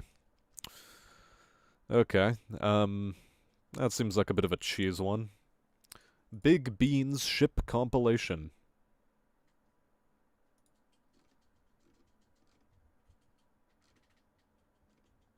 Okay, okay.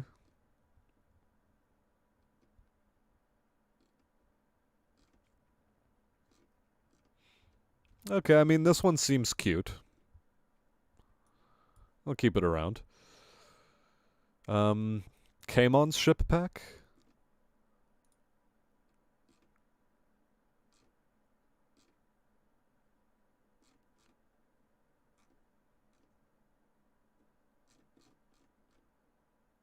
Okay, it just adds a bunch of face technology to new ships. Um, what about Sebi's ship pack?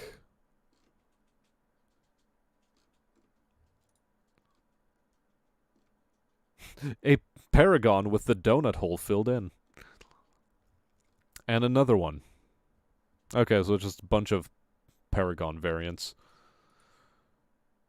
Coherent Watermelon ship pack. Okay, this one looks nice and interesting.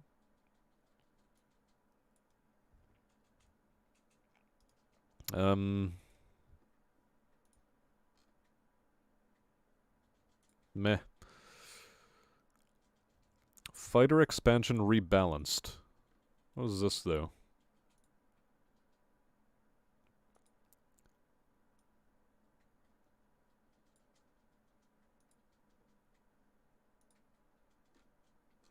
Okay, so just a bunch of, fighters and other stuff.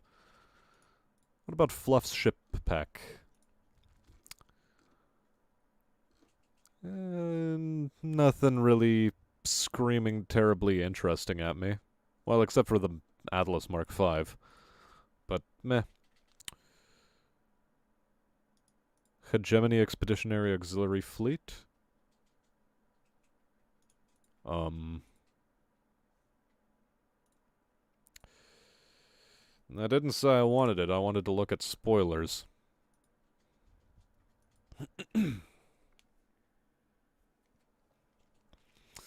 High-tech expansion. Incompatible with New Galactic Order. Okay. A high-tech conquest. That seems a bit weird.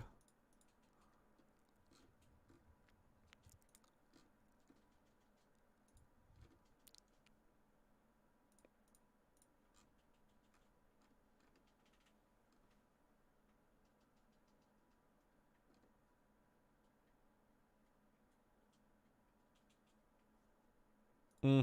I'll take a pass on that. What about hyperdrive?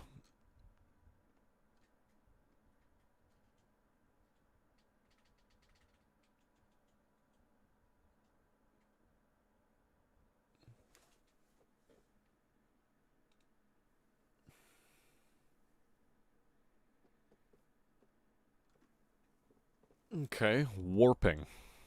I'll take a pass. Kazaron Navarchy.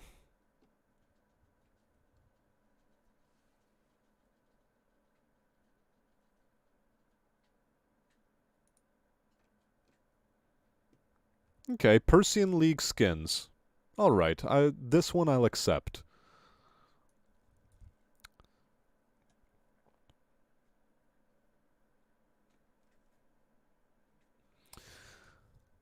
Low-tech Armada.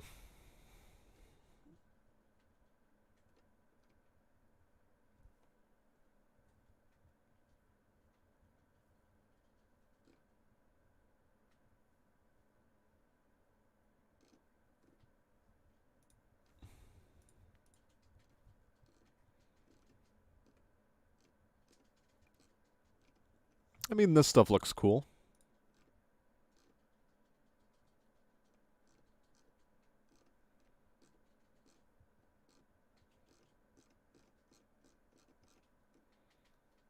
And for pirates, what do they have? Oh, they just have another bigger battle barge. Sure. Um...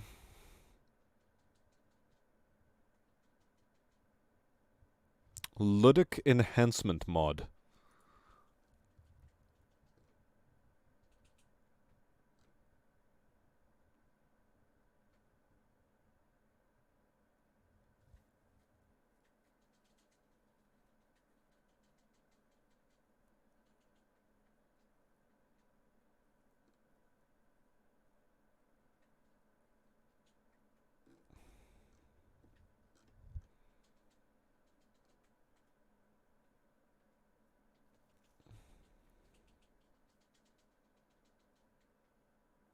Okay, a little bit stronger Ludic Church. Don't know if I want that. So we'll take a pass. Midline, missing ships, modern carriers. What are all of you about? Okay. Okay. Alright.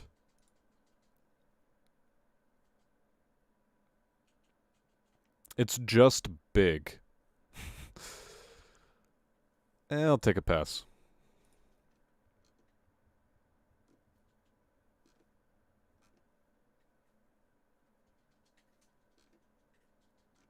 Okay. Dreadnoughts. Wait, does this thing require other things? Okay. Right, right.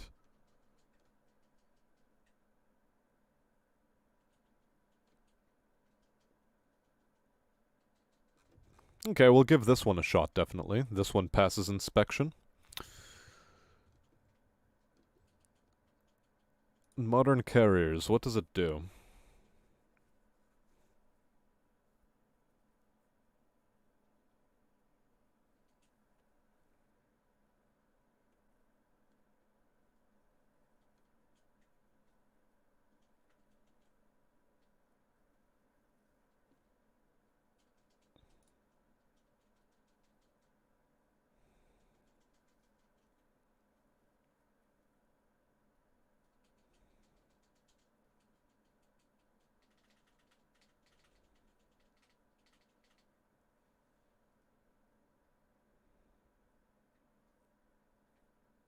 Okay, just makes carriers a bit more versatile.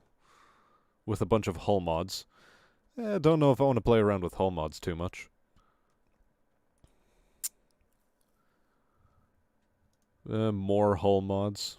Okay. I mean, I'll take a look at them.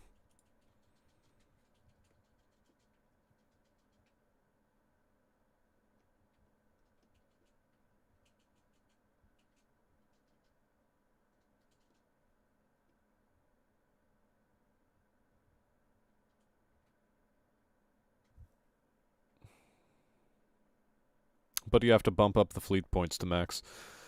Does Nex Relin, bump the fleet point cap even higher? Because currently the cap is like 400 in the base game. So I assume Nex Relin bumps that up a little bit, so that it could work, maybe. Either that or I'll just have to do some of my own nonsense.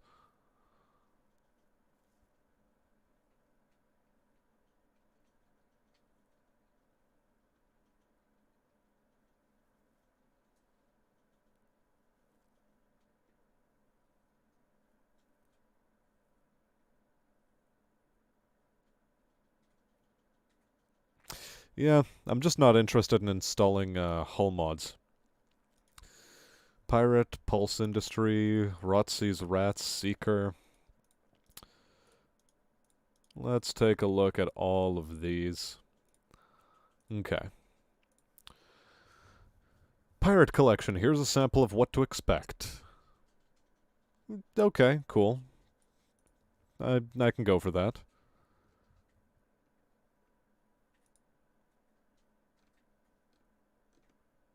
Okay, it's another bunch of kit bashes.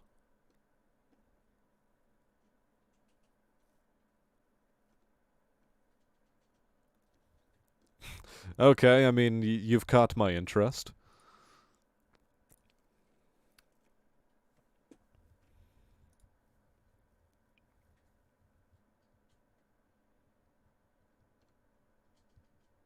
Okay, a bunch of glass cannon style jump ships. What about destroyers? Okay, okay, I can dig this so far.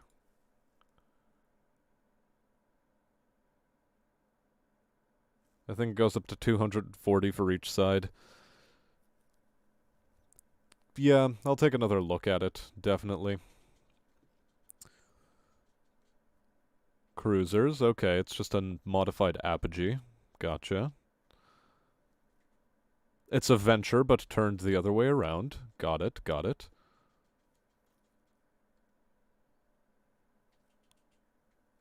A ballistic variant griffin. Okay. Okay. An onquest. It's an onslaught and a conquest in one.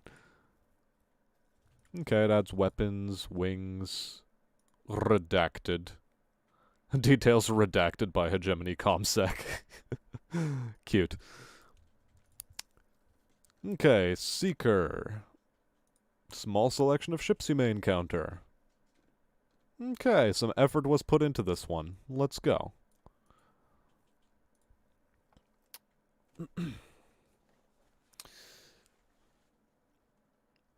I don't think it'll be a problem if I have too many ship packs, I hope. I think you mentioned something to that effect.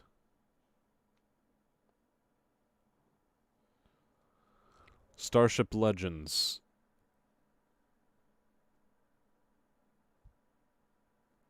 Single dynamic hull mod.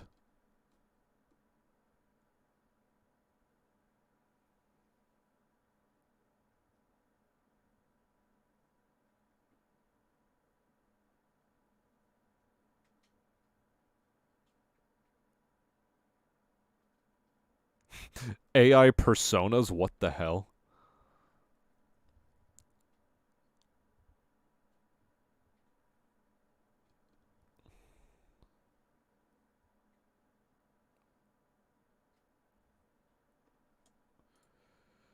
A trait.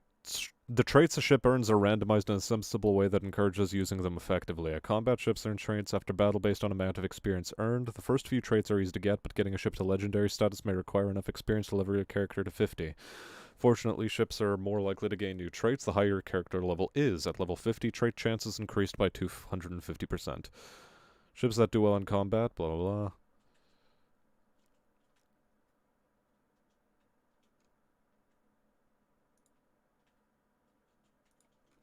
I don't know, this one seems like a lot. For now, I'll play without it.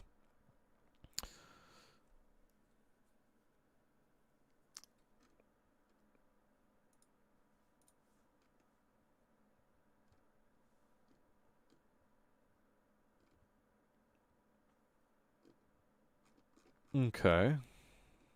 A bunch of reskins. Am I inspired by the reskins in any way?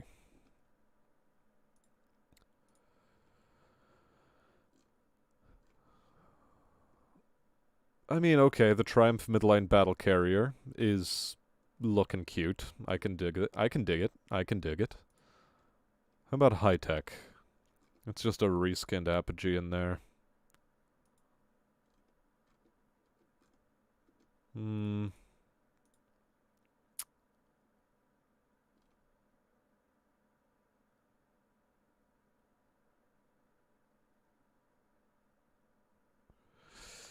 It adds some weapons.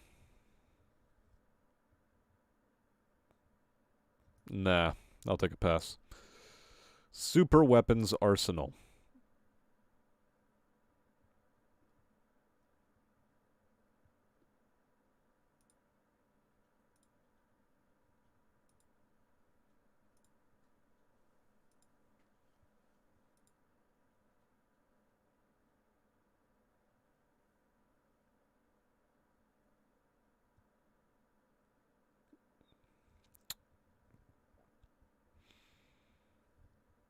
Okay. I think I'll dig this. Sure, sure. Talon Shipworks. New ships. Okay, okay. I'm liking what this mod is doing.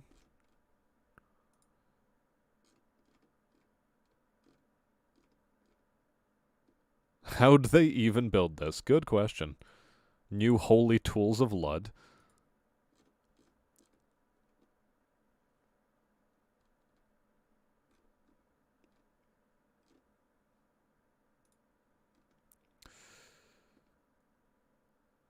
Okay, fine. I'm convinced.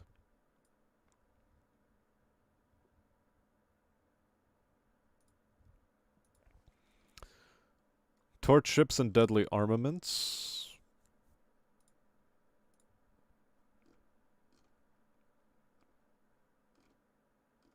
Okay, some interesting ones.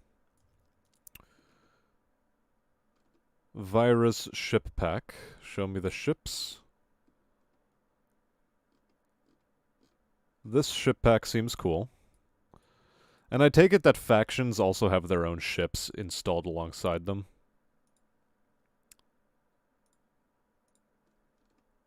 Okay, just a bunch of long boys. Really long boys.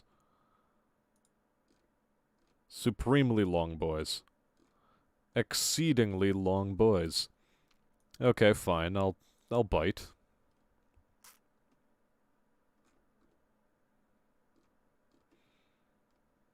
Okay. Um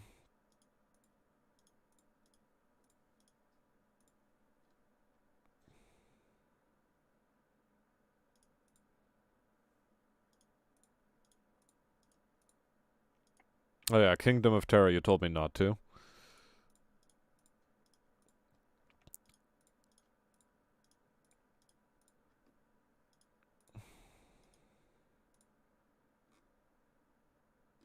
Okay, I'll ignore whatever Protonus has put in.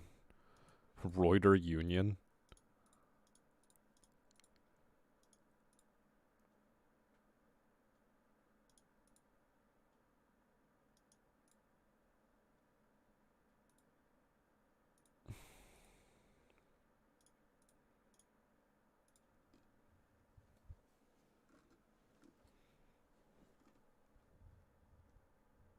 No, there was something about Virus Sector or something that I needed to apparently also get. Because there's Virus Ship Pack, but what about Virus Sector? Oh, it's not ready. Gotcha. Um...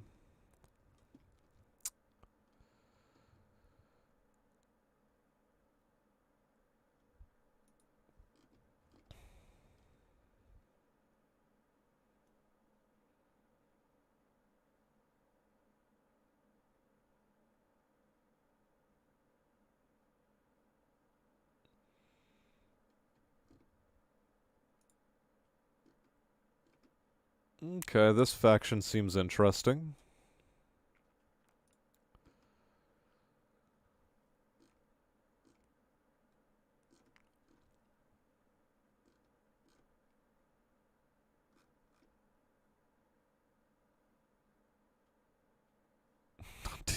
I know what this is.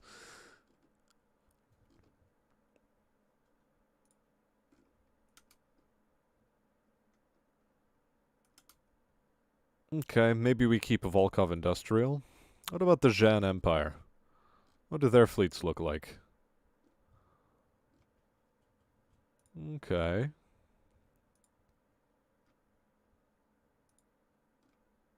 Okay.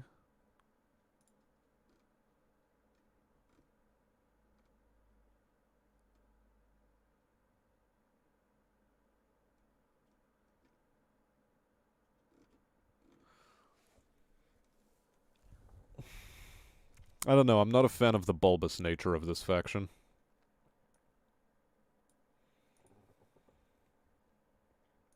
Volkov Industrial I'm still thinking about. Okay. Okay. I could get behind this.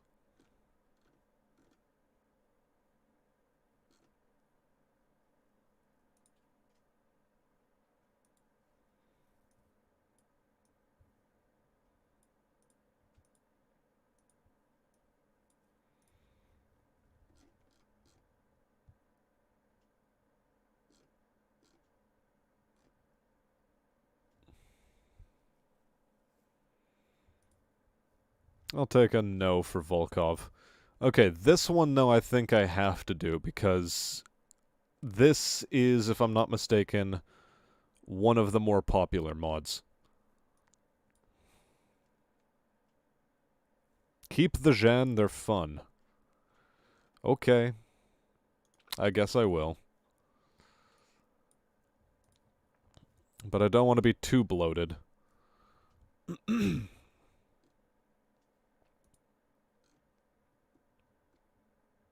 Okay, the Exalted.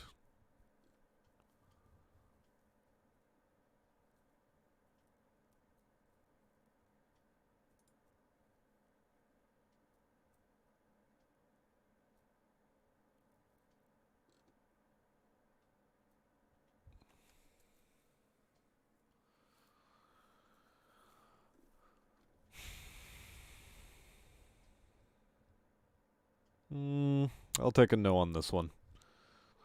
What are these guys?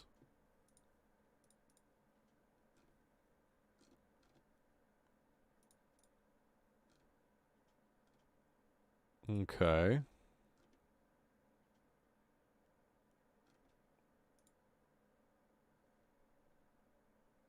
Maybe a no on this. UNSC. I'm sort of tempted.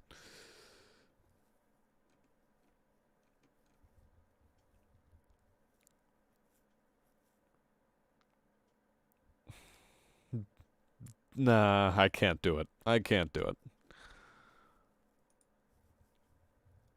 Hazard mining.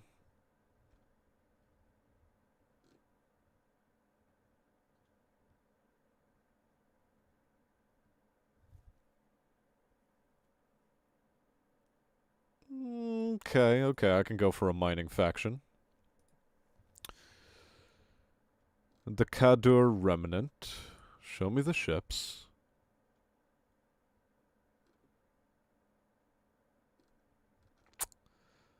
Visually, they're not all that great.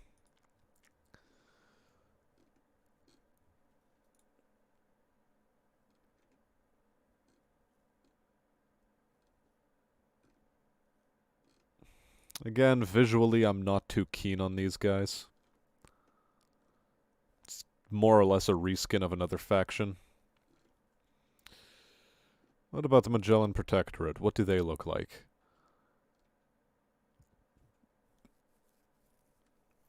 These look strangely familiar. Yeah, these look like, whoa, fuck, what was the game? Homeworld. These look like they come out of Homeworld. In fact, yeah, this is exactly what it is. I'm gonna take a pass. Okay, what do these guys look like? Okay, just a bigger hammerhead. Another bigger hammerhead. I'm not keen on this. What it suddenly makes me keen on is bringing back the Volkov industrial conglomerate, however. Because they actually have unique looking ships. Yeah, there we go.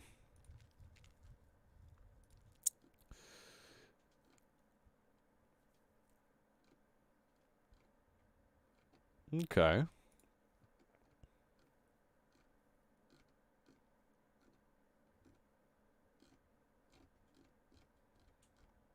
Okay, I can dig it. I can dig having a faction like this. It looks visually pleasing.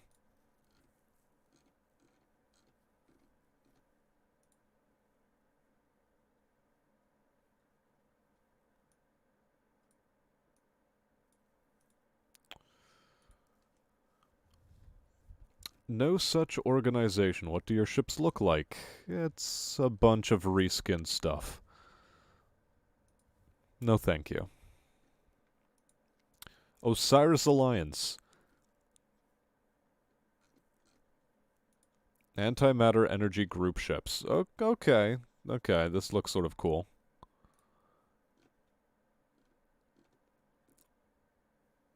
An even bigger eagle. Got it.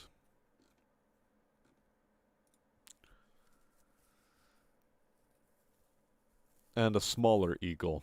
You know, it's just a bunch of eagles. But they've got the antimatter energy group, and then there's this nonsense, which looks sort of cool.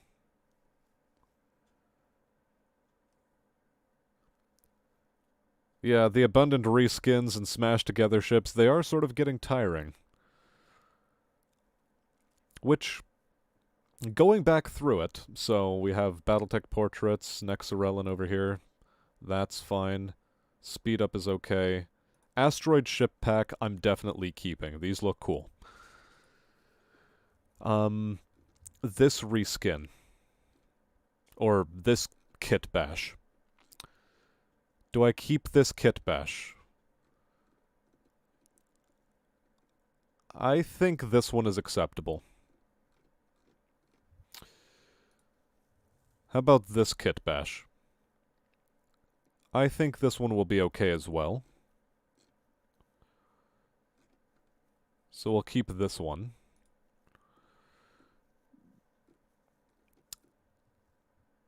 Okay, so that's carriers, this is fighters. This is a carrier and fighter expansion. Okay. Modular weapons. Heavy Vulcan cannon. Good. I'll keep this one. This one's fine because it's mostly a carrier expansion. This is a reskin for the Persian League, so I don't mind it.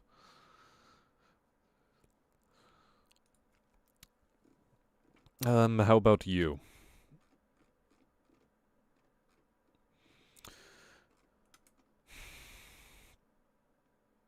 Because this is cool. I want to see this ship, but the rest of these ships, not so much.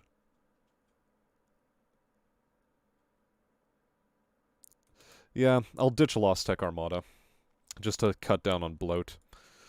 Missing ships mod, it has dreadnoughts, so I think I'll keep the dreadnoughts in.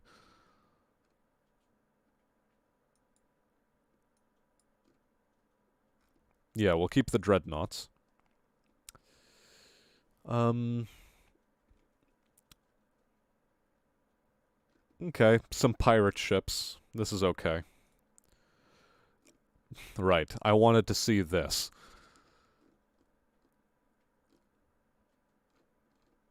Yeah, okay, we're keeping this. How about you? You're a pretty big pack. Frigates, destroyers.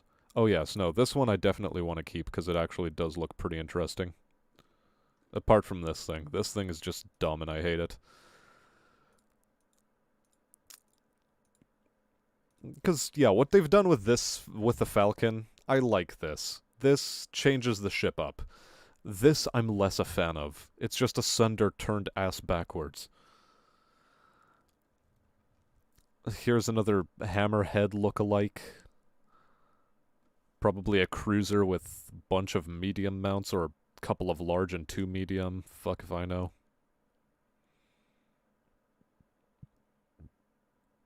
This is one of the frigate-class ships, just upscaled.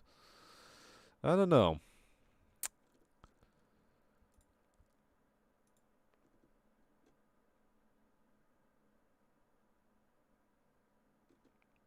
Yeah.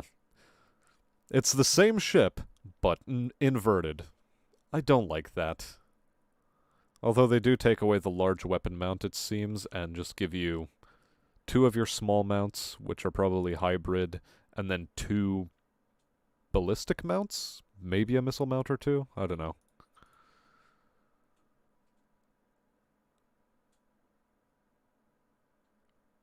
You know, the more I look at this ship pack, the less I like it.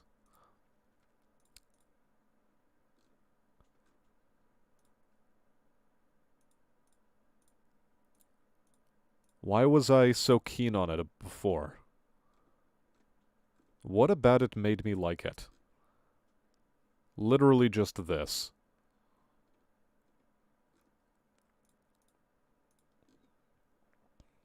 Yeah, I'm actually gonna get rid of it. Cool. Now.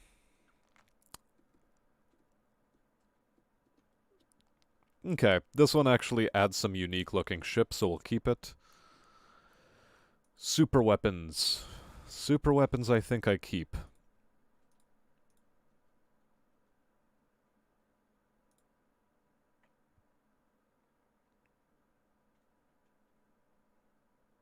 Let's go with Bounties Expanded as another mod we're gonna want.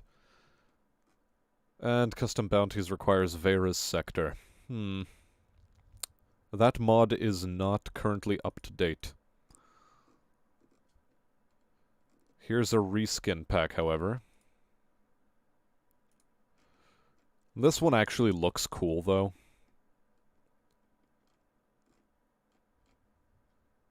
Pity I can't get my hands on it, so we'll stop looking at it. Yeah, Tools of Lud. Here's a pirate ship, pirate ship, pirate ship. Yeah, I think I'll keep this one around. This one seems like it'll be fun. Okay. Now, what is this? This is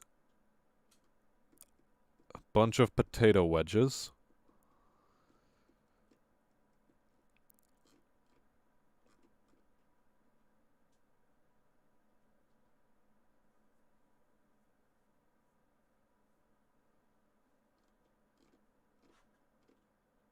Okay, this one has a couple of good-looking ships. I'll keep this one.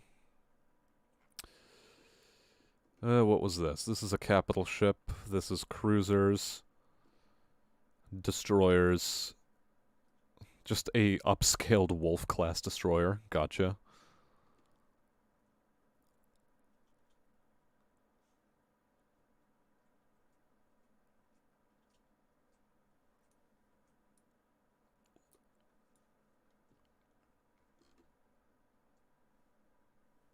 Or wait, does Nexarellan already roll in Vera's sector?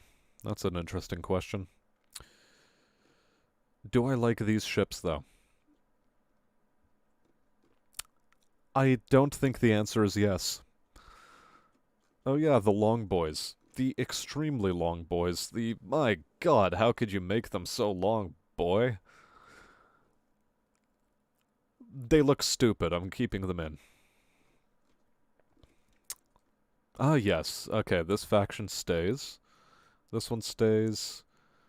The Zhan Empire, I've been told to keep them. I'm out of water. Hazard mining. Yes, okay, they stay. These guys stay. These guys stay because they look interesting. And what else was I looking through? Right. So I've already taken a look through all of this and all of the faction mods. Libraries.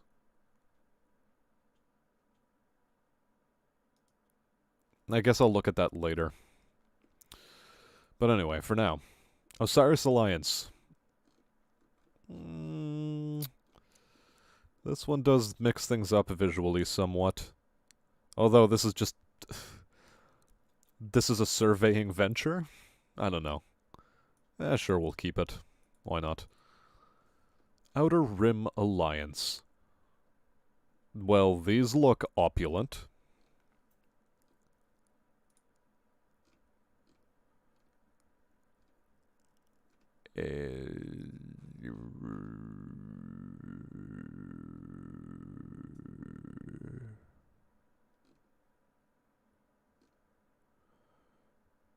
No. Visually speaking, this does not do enough for me. Okay, P9. What do these guys do? I don't care about your lore. That said, the... Okay. You have my attention. Cool. Attention successfully gained. Yeah, that was a lot of bricks.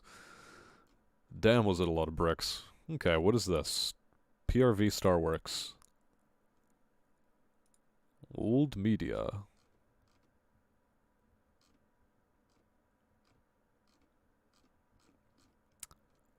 I'm not getting a good sense for this faction from what is shown here.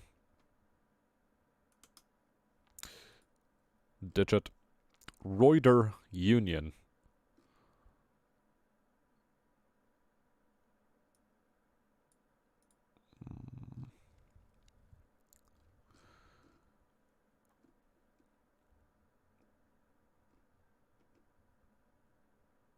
Again, I'm seeing a bunch of reskins or bricks. I'm thinking no.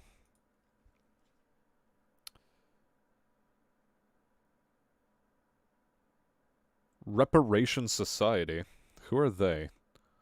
Have I already looked at them?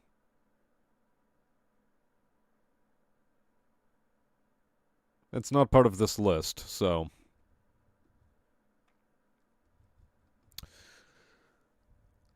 I guess we'll go back to it at some point, if anything.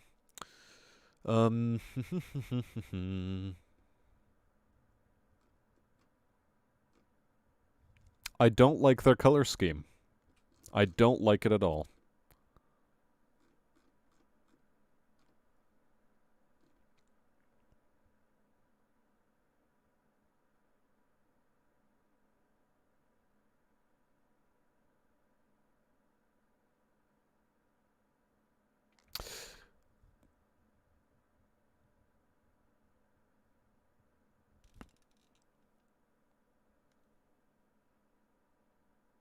Did I grab any of the terraforming mods? No, not yet. So for now, I've gone through all of the content expansions. I've gone through the faction mods. I've gone through the flag packs. I've gone through the portrait packs. Libraries I might need to consult. And then there's miscellaneous mods. So I still have to go through this and the utility mods. I did go out of my way to get speed up first, though, so we'll go through this in a moment. For now, I'm trying to figure out what else to bung into the game factions-wise. Oh, I haven't downloaded anything just yet, but I am keeping it in the backlog to make sure that I do download it.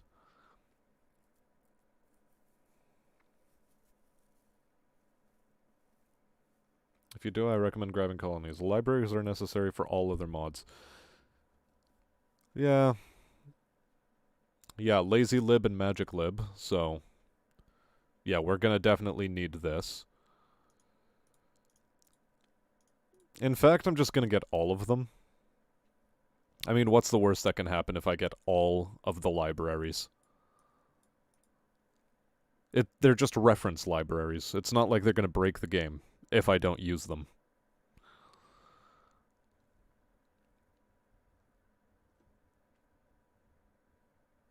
I'm curious what Degenerate Portrait Pack is.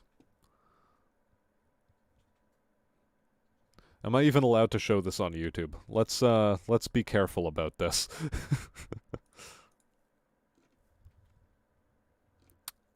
It's just anime girls. That's all it is. It is just anime girls. So far, there's nothing bad.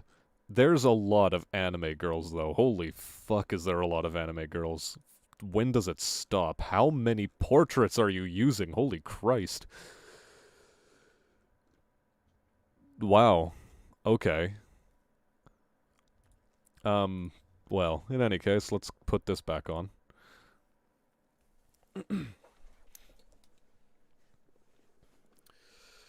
Okay, so that's DroneLib. Now, Scalar Tech Solutions. I'm in love already. These stay. Graphics Lib changes the base game, but only visually, though.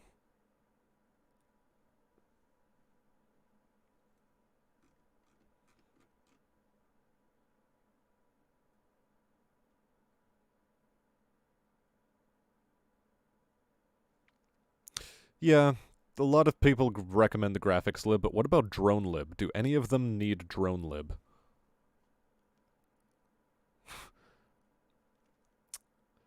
Oh no, he's sending me a link. It's gonna be another Russian porn game. I can feel it, chat.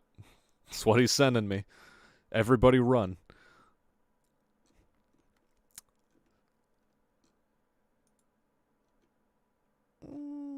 Okay, I can... is this good looking enough?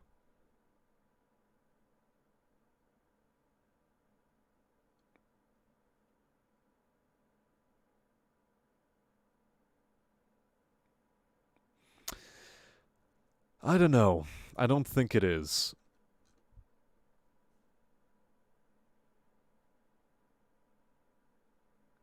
Degeneracy has no limit. This is true. I mean, it is a rhetorical question at some point. I wonder what's been in the tap water recently. Well, you know. It was a shooter, not a porn game. I'm halfway disappointed.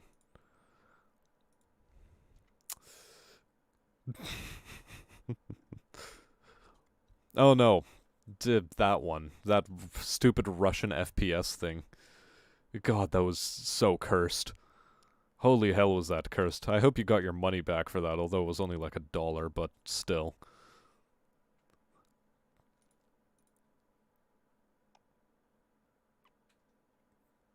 Unless anyone has anything to say about this mod, I'm not particularly fond of the ship looks. Fleet of odd-looking vow. Whoa, that is odd-looking.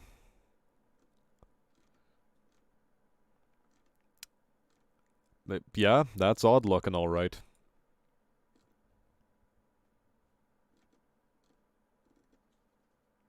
Oh, hello. It arcs lightning at you. Okay, sure, whatever. We'll go with it. Now these guys. Ah. Hello. This looks exceedingly familiar.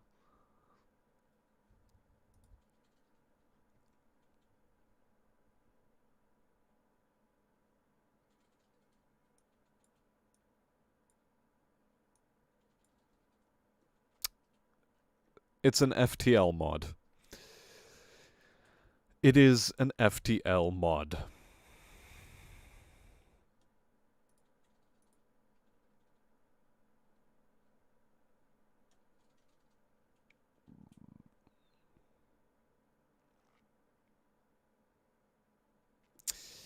I'm gonna give it a pass, unfortunately. Now, what is Underworld, and why does it have such a shit GIF? Okay, okay, okay. Alright, alright, alright.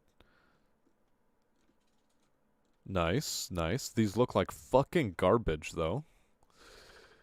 And, I'm not in love with it. Inspired by was a hell of an understatement. I mean, you know, I dig it.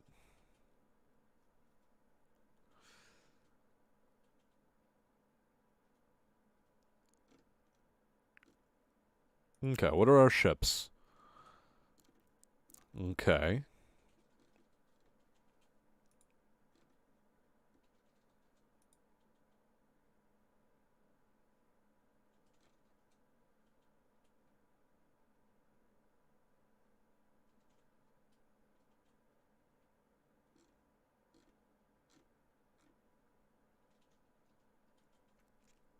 Not interested.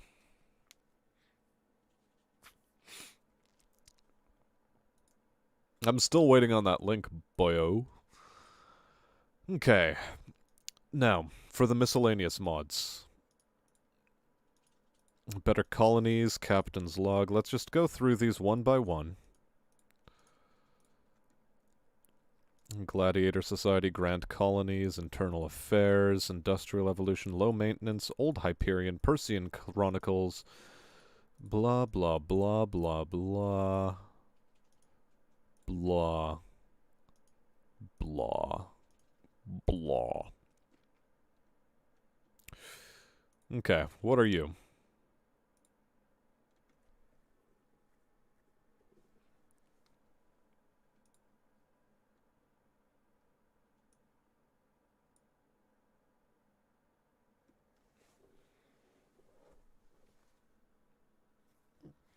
Okay, this is AI retrofit.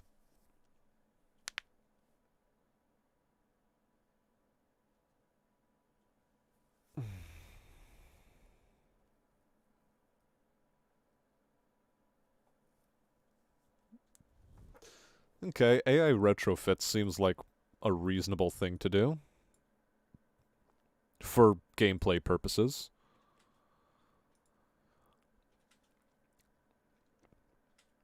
Adjusted sector. Why? Change size of sector, number of generated constellations, and more importantly, adjust number of themed constellations.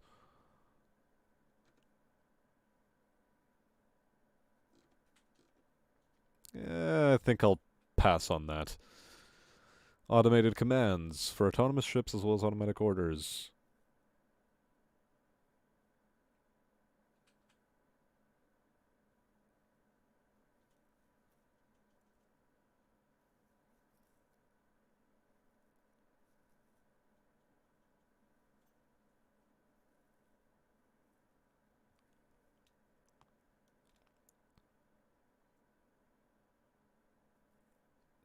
Automated commands I'm thinking I'm gonna pass on.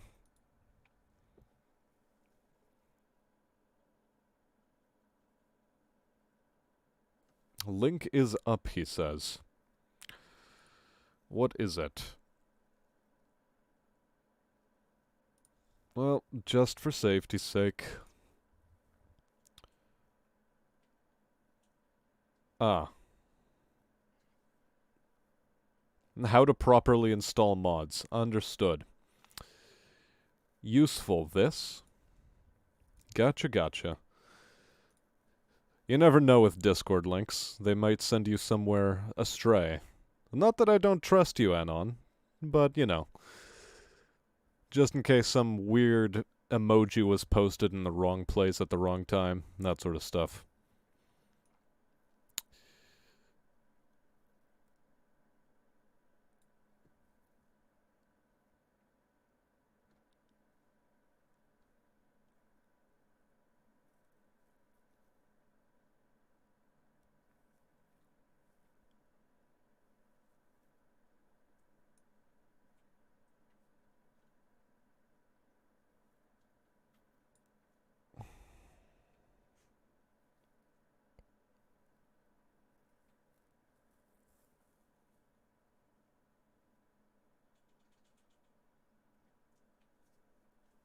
Okay, +1 max industry at population of 9 plus.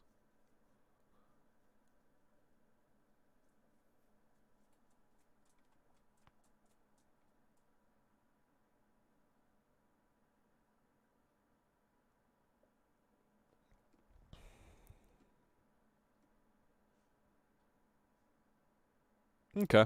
I think we'll keep this one. This seems like a good mod. Captain's log, note taking and reminders.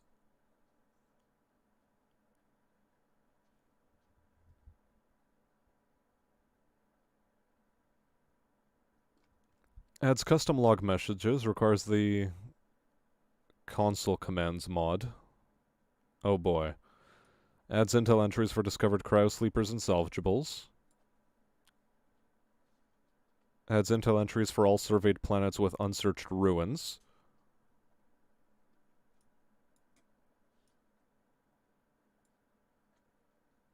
Okay, cool.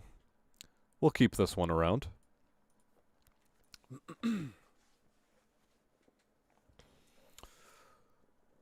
Capture officers and crew.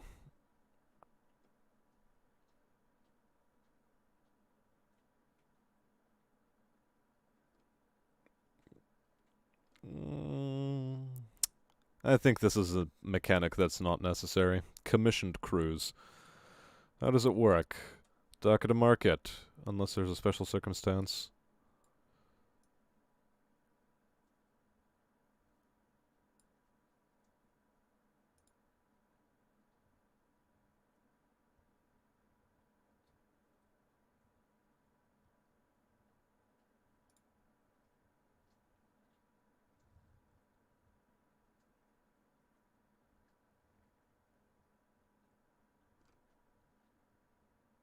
I don't understand. What?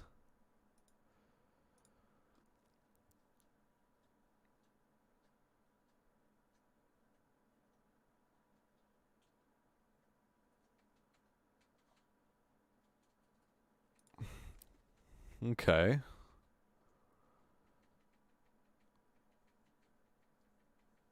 Okay.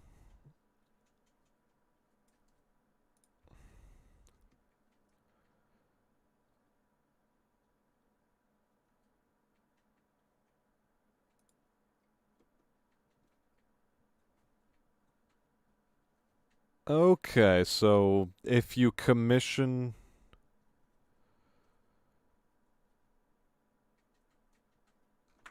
Okay.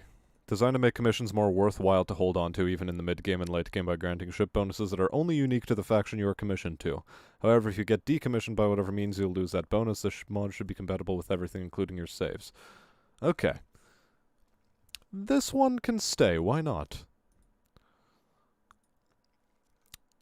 I mean, it basically means that the Tritachyon commission is even more powerful, but whatever.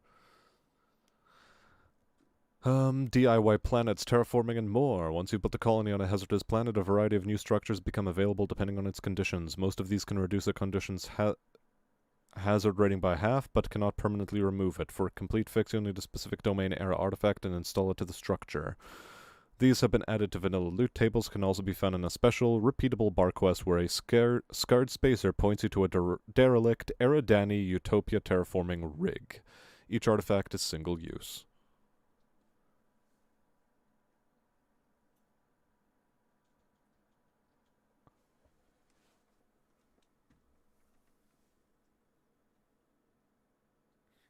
Okay. I'll keep this around, why not? Fleet size by DP. This mod changes the game to set your max fleet size using the total deployment points of your fleet rather than raw ship count. Similar to vanilla, this is a soft limit, and you can exceed it at the cost of increased supply use and reduced burn speed that scales proportionally based on how much you exceed the base limit.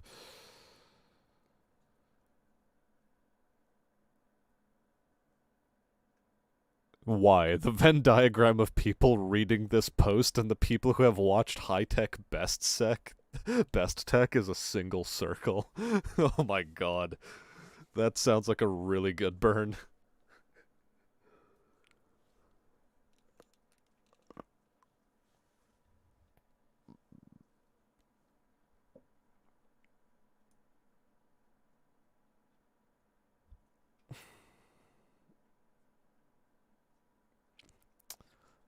What I'm saying is a commission with Tritachyon seems powerful. Or becomes more powerful with that mod. Because having the Tritax on your side is a good thing. It's like, cool. Good place to sell AI cores to.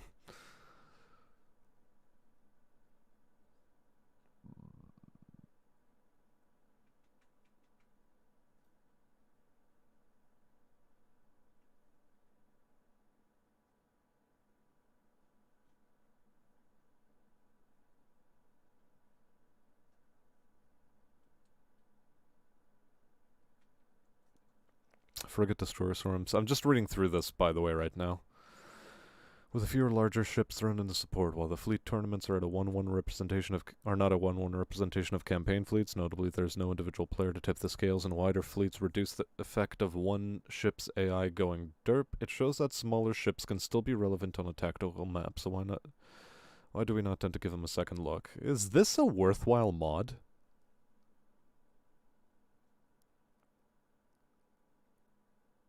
Well, yeah, Tritac being as spread out as they are is a problem. But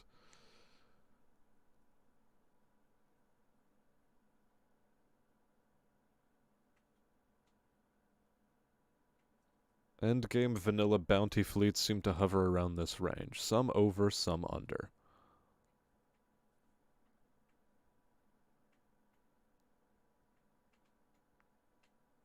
In vanilla, are there like bounty ships that are even more powerful than normal? Or is this like endgame vanilla bounty fleets in the sense of like fleets you put together to take on bounties in the endgame? You know, I think I'm gonna keep this one on.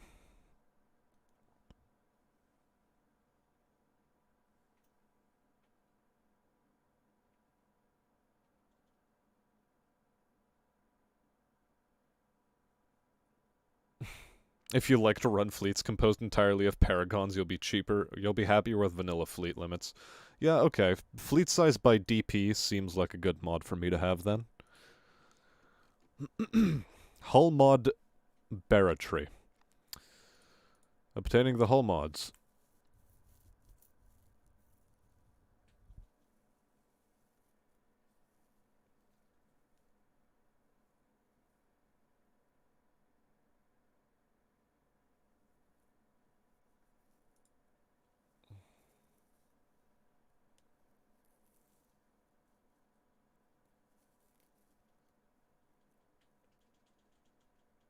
Okay.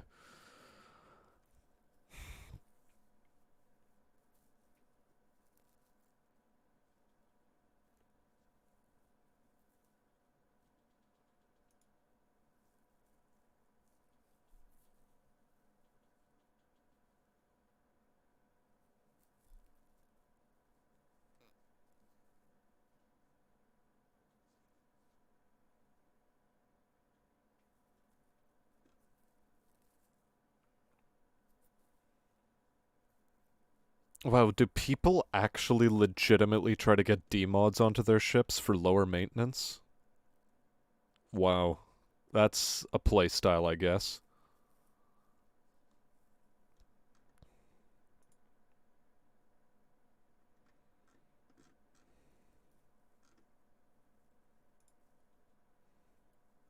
This seems stupid, I don't want it. Are you ready to fight? Do you love blood? I might.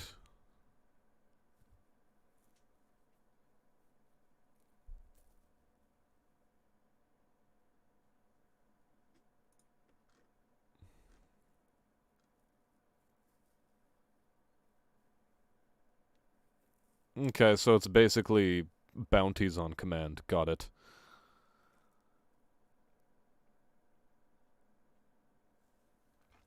Grand colonies, what do you do?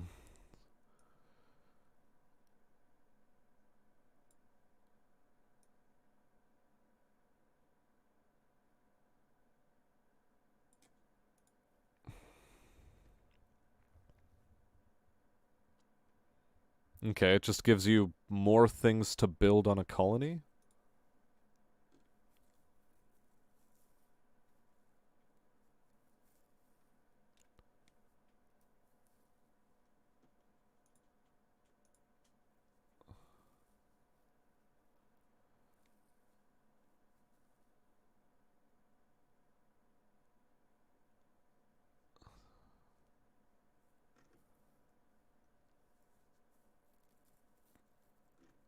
This sounds tedious. I don't want to deal with it.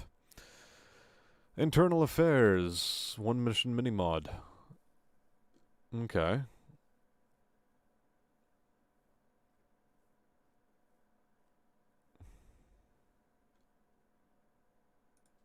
Okay, so it's a quest.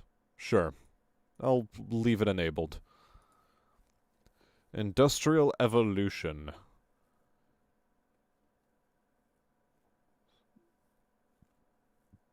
Okay, reverse engineering blueprints, repairing D-mods, build new ships from scrap, and much more. This seems stupid. Nope, just more space to build stuff. Important if you want other mods for colonies. Really?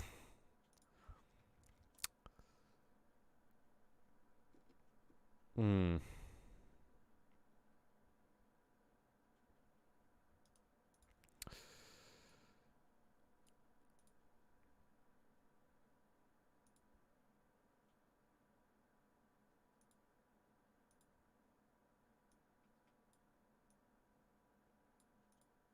Okay, fine, I'll keep it around. That's a whole mod called... Oh, for... So that's going to be important for terraforming then. Gotcha. Adds a hull mod called Low Maintenance that reduces supply maintenance by 50% and applies it to the following ships.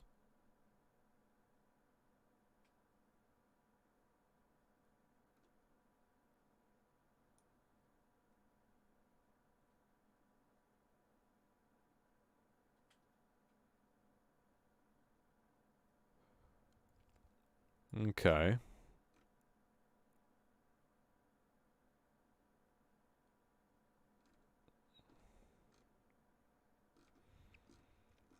Okay, whatever.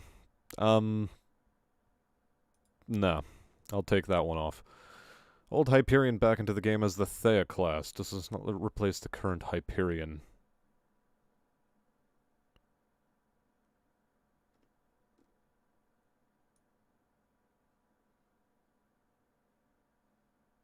Okay, so it's the old Hyperion gunship. Gotcha. Whatever. Persian Chronicles, a small collection of one-off text-only quests. I mean, okay, cool. Cool. If text quests, sure.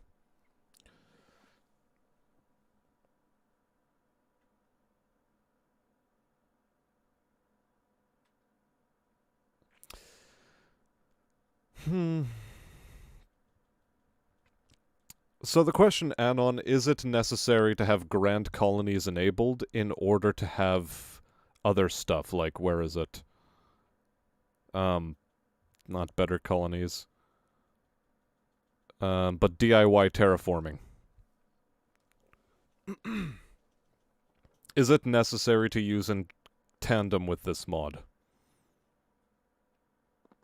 That is my chief question.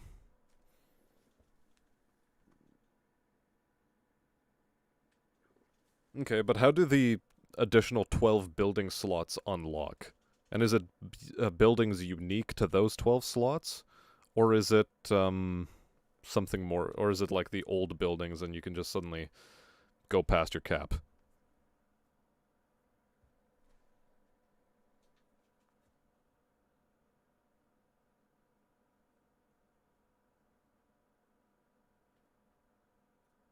You can build anything on those slots. I don't know, that just seems a bit broken, quite frankly.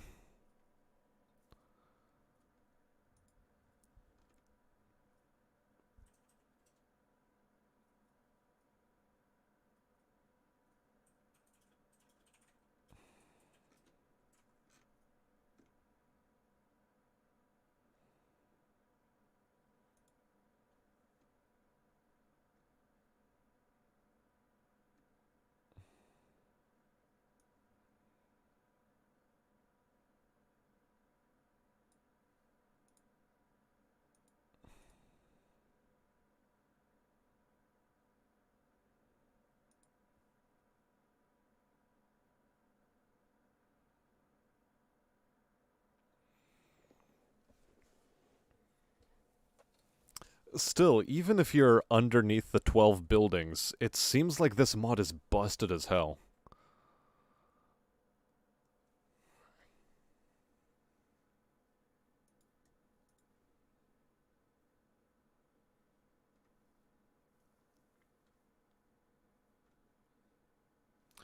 But with all of these things that are added by this one mod, it becomes maybe necessary, is I think what Anon is trying to say. If I want to have this mod with terraforming, just because of all of these industries that you can build, it seems Grand Colonies is necessary. Am I getting this right? Because, yeah, having 12 colony slots does seem like it makes it too easy. It only makes it necessary if you add mods with new buildings, so basically like this one.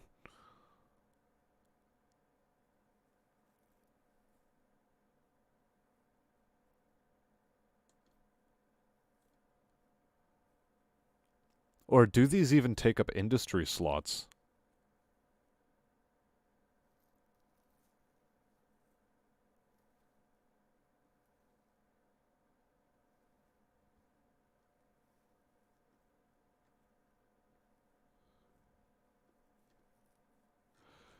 I don't know. We'll have it enabled and we'll check it out.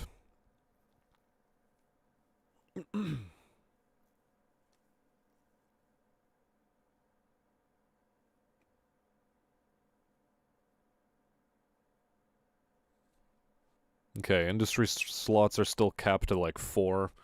Or with the other mod that I have, it'll be max to 5 if it's going to be for a really large colony. Yeah, with better colonies, it takes it up to 5 industry slots for population 9 plus planets. Okay. Um, Planetary shield.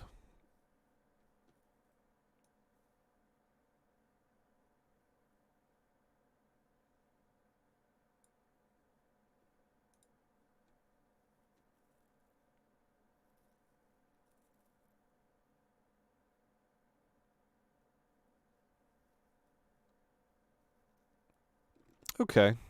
Just adds some extension to the planetary shield mechanic. Gotcha.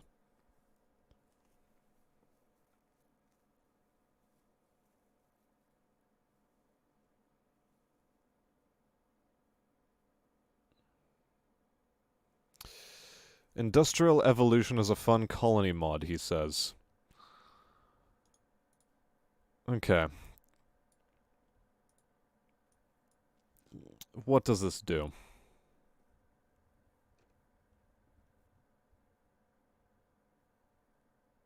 Okay.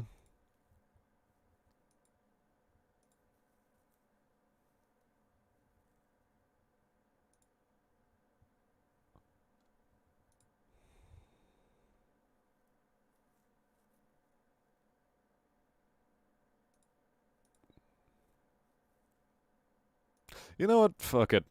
Since I'm getting the other mod, I'll get this one too. Now, quality captains, what is this? A thorough overhaul of every skill based on hundreds of hours of gameplay under 0.91.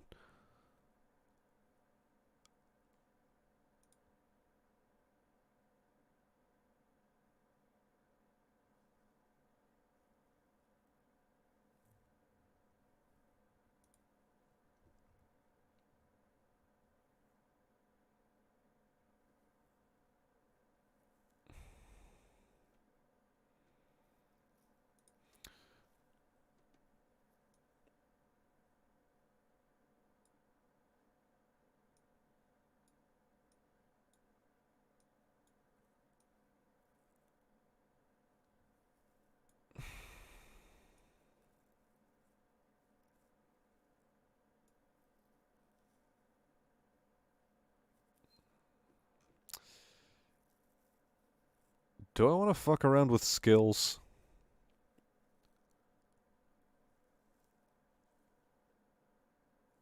I'm not going to. Um...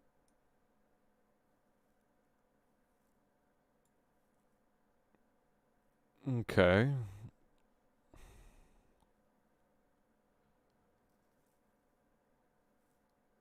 Oh, so this is just a hard mode mod.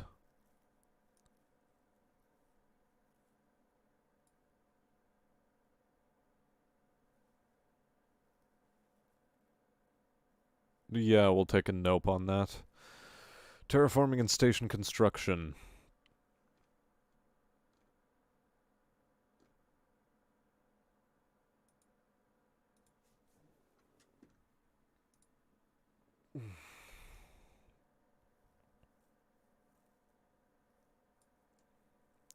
Compatible if terraforming is disabled in TASC. Unknown skies compatible.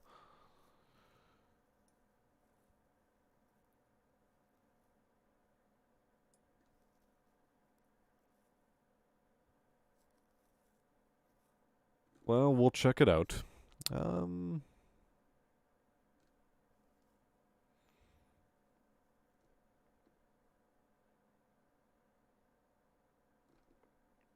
know, since we already have the other terraforming mod, I might let this one alone. I don't know.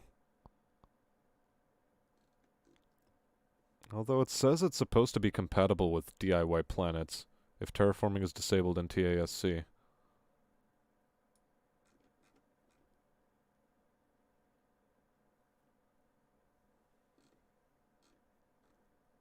So just if you want to build the stations, I guess.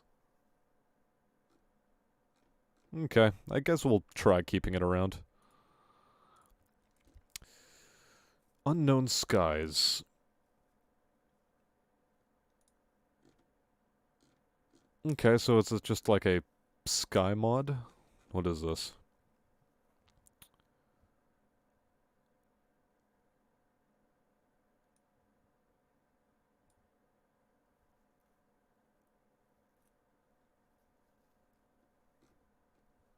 Okay. We'll give it a go.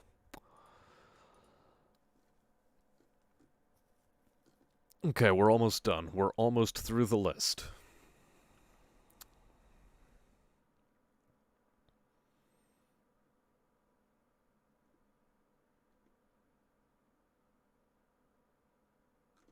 Oh, New Game Plus. I'm gonna let that alone. Unusually gullible hull mods. What?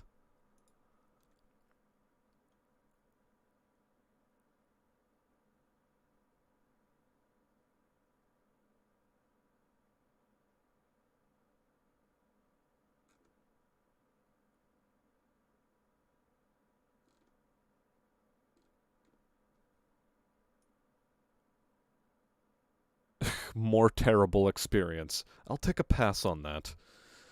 Okay. Utility mods. We're almost done this list.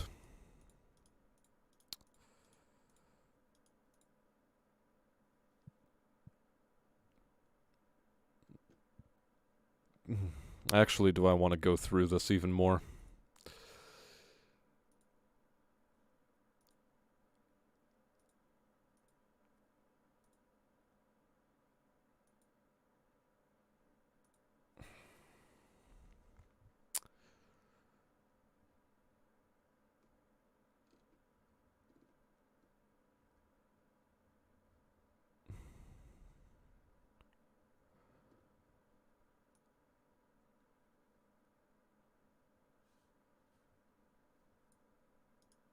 Okay, no, let's go through these quickly.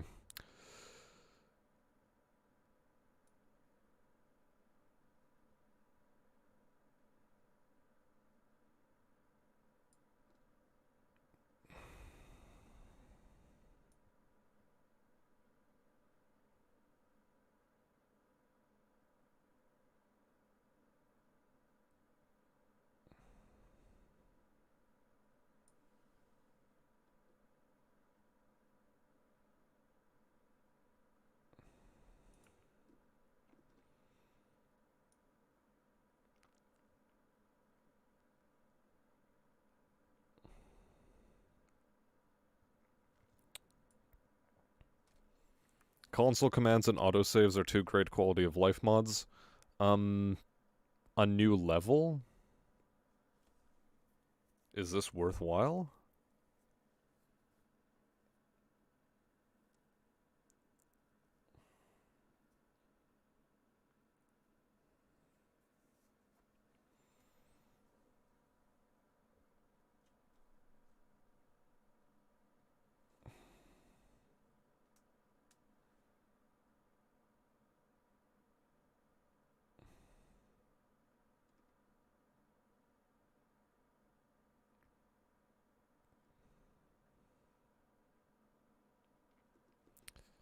I mean, the level 15 caps just locks you out of some skills.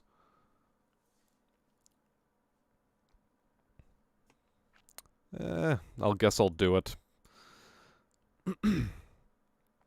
Because of the skill lockout. Adjustable skill threshold. Wait, what is this? Fighter bay, DP, and cargo-related skill thresholds. No, that's a bit much. Advanced gunnery control, what do you do? 8 different firing modes.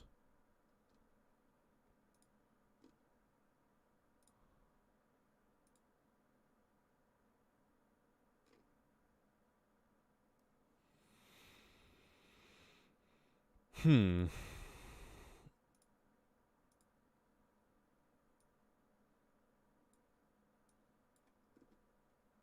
Whatever. That seems like a lot of work.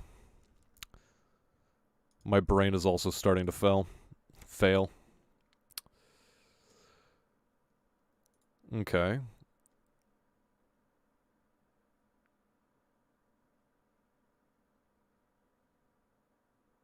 Okay. Autosave seems like a good quality of life.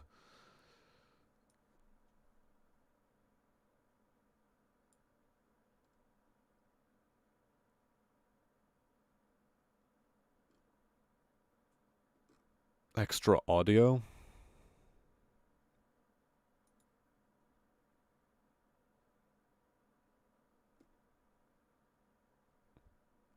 I think I'll leave the audio out.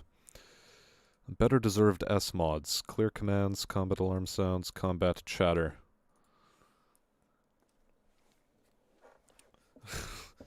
What about Steel Rain?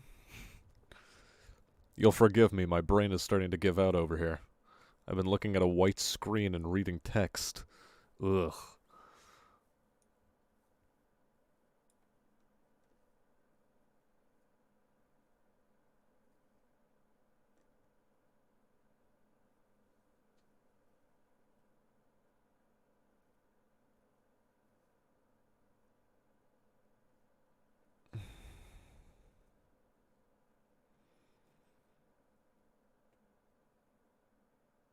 Oh, so if you build these in using story points, it changes how the mods work. Okay.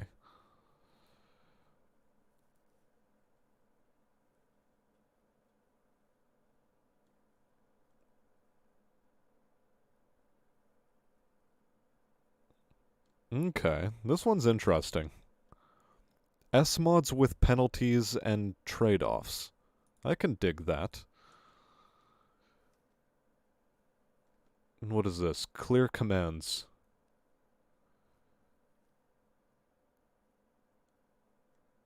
And let's leave that alone. Combat alarm sounds.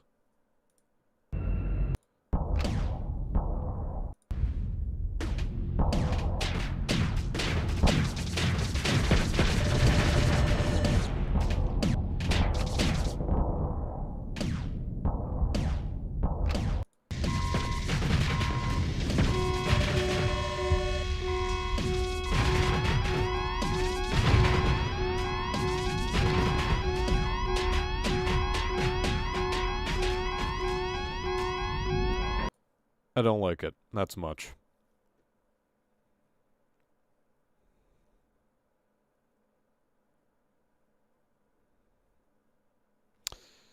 Combat chatter seems like it would be something that's much, because I don't pay attention to the combat logs that well anyway.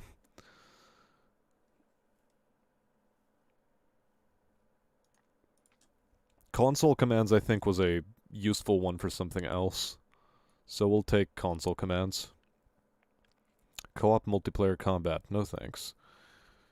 Detailed combat results.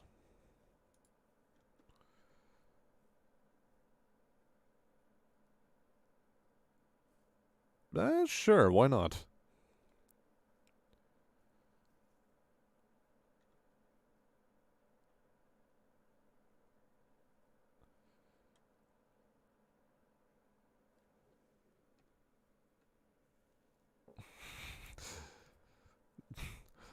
Increase your max memory. You know, that's something I think I'll need to save, so... yeah.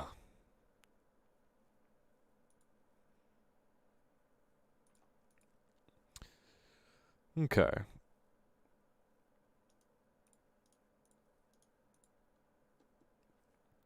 What is this? Dynamic tariffs.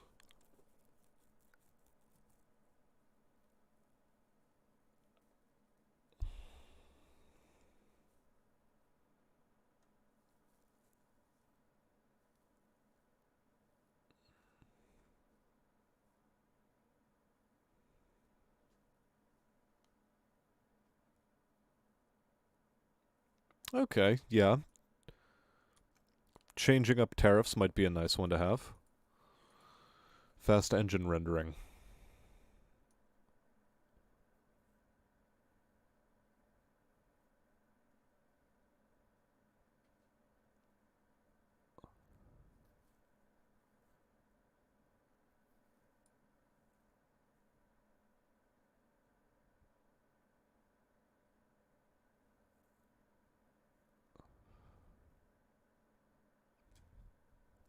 Okay, we'll take the fast engine rendering, why not? Fleet action history, battle logs, what is this, wait. Fleet action history.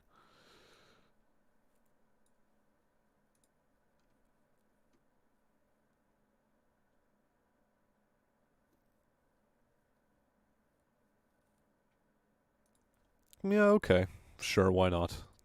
Sounds like a cool one. The alarms are super annoying. That's not gonna be great for streaming with. Flux reticle.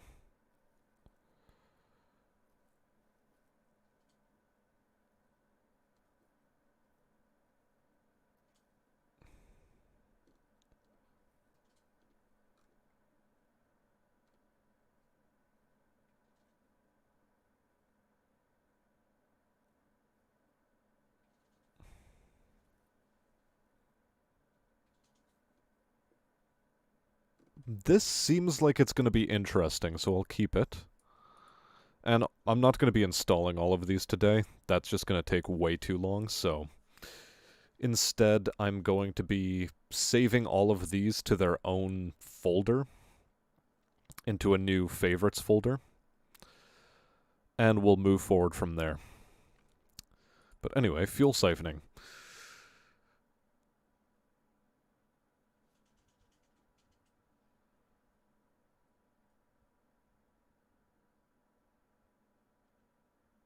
Hey, nah. Let's not do that. Gacha S mods. No, that sounds stupid.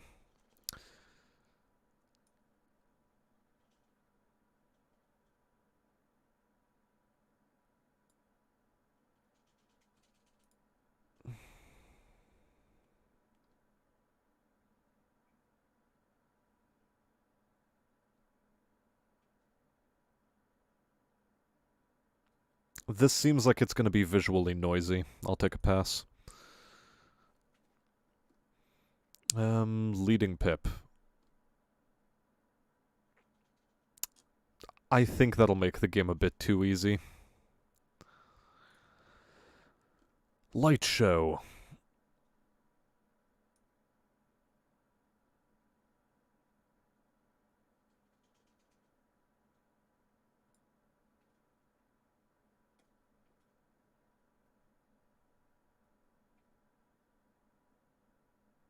Okay, it just changes up laser beam colors.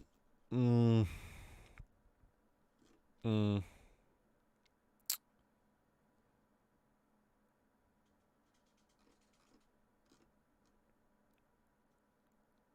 I'll take a pass on it.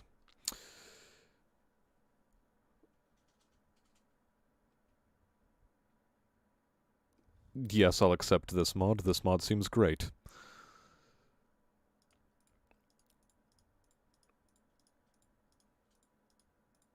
Okay.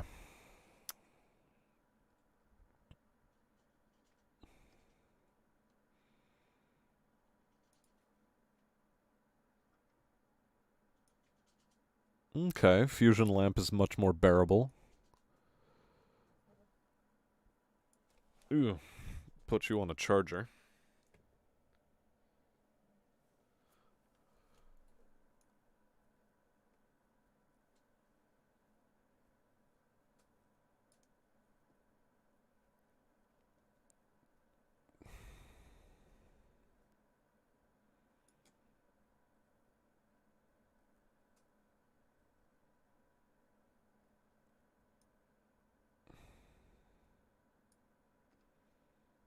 Mm, okay.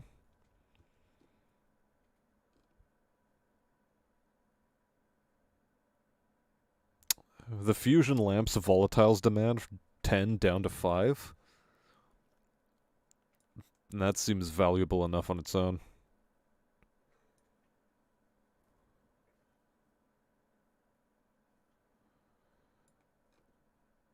You know, I might get it.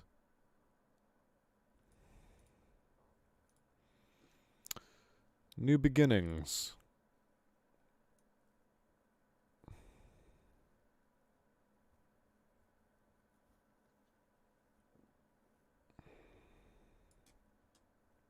Respawn fleet seems like a dumb idea. Okay, rebalance Doom.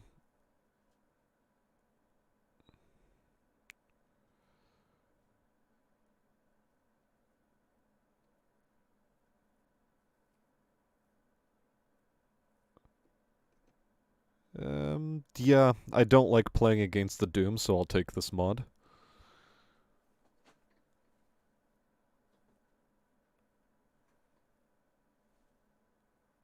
Old high speed of Pelums.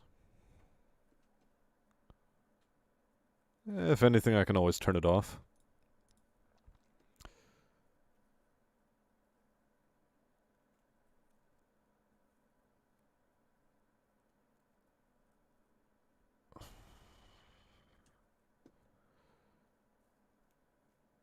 Remnant command transfer.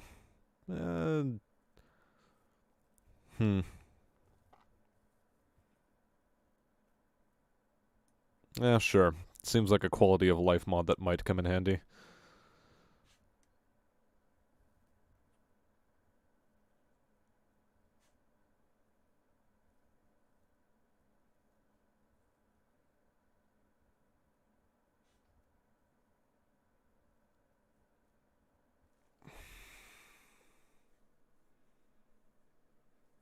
Reputation decay.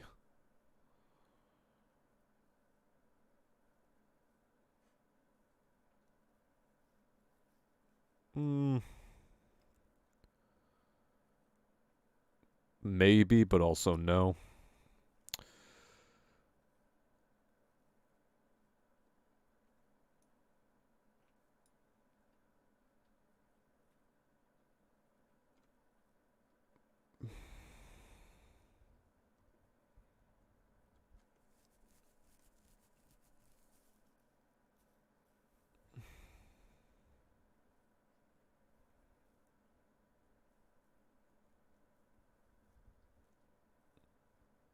More precise estimate of battle difficulty based on the danger stars. This seems like something that only works with vanilla. Um. Okay, we've already chosen speed up. Starpocalypse and Stellar Networks, though.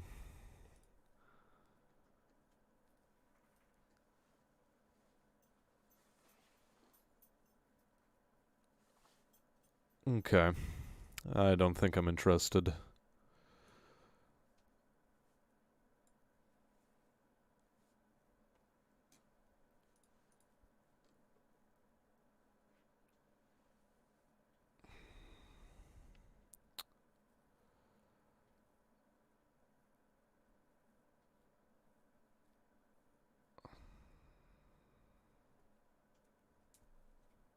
No to this.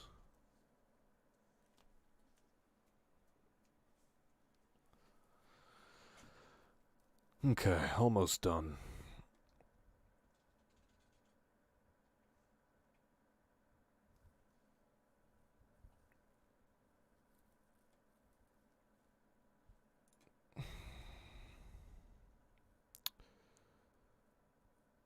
Ooh, buying and selling prices known on all known markets.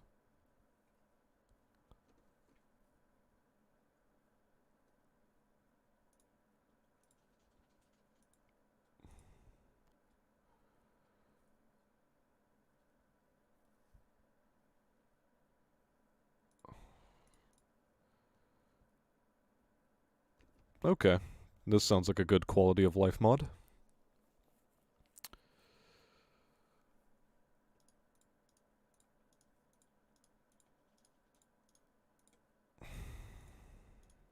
Okay.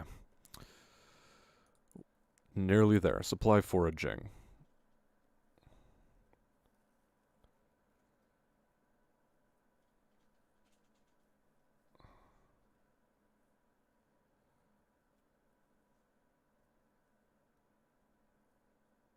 And this seems like...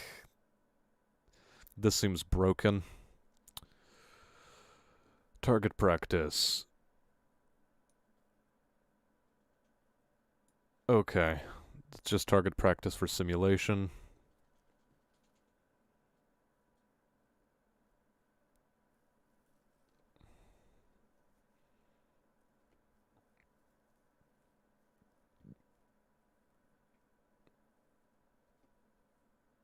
Okay, just a nice graphics mod.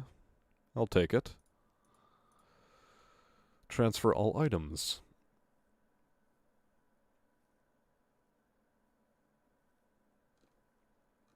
Well, I'm waiting on the demonstration. Hello.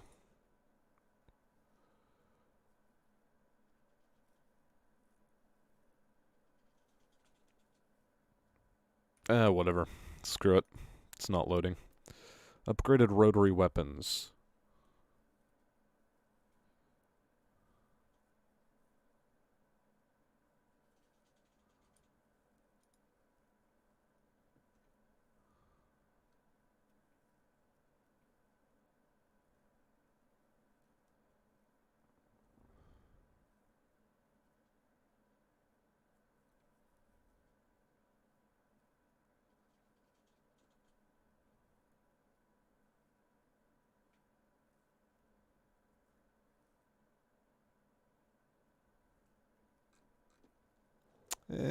Not worth it.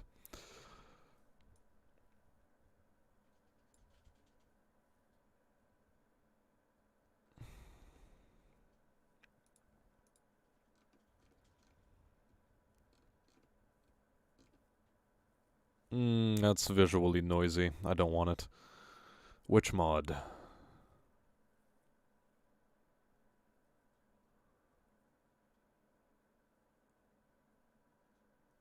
Okay. We'll do it. Alright.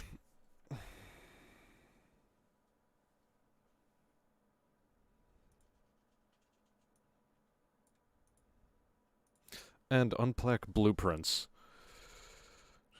With the mod installed, using a blueprint package unlocks nothing. Instead, it gives you a single blueprint for each item in the package.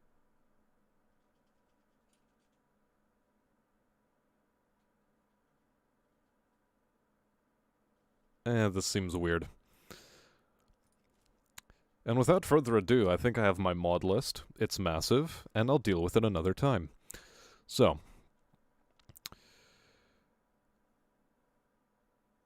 add bookmark, choose another folder, new folder.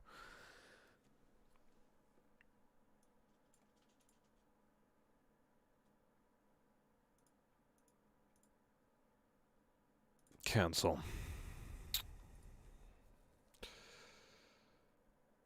Remove. Add bookmark. Okay.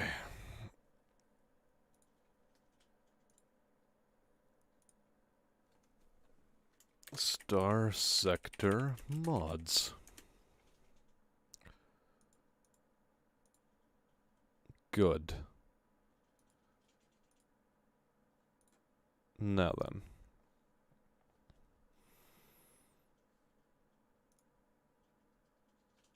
We'll go one by one.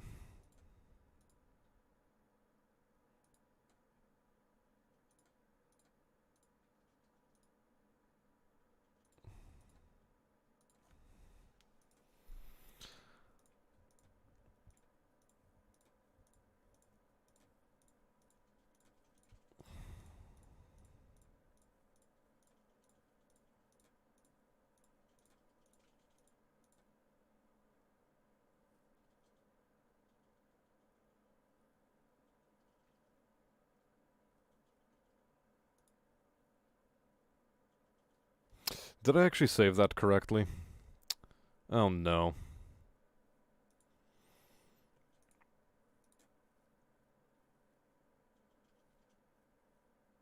Okay. Let's try this again with important modded system requirements. Okay. So, let's see. Fractal Softworks. This is add bookmark, detailed combat results, press X.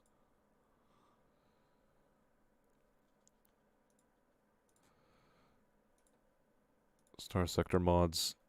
It should be in here somewhere. Detailed combat results. Okay, I don't have to be as anal about it as I thought I needed to be.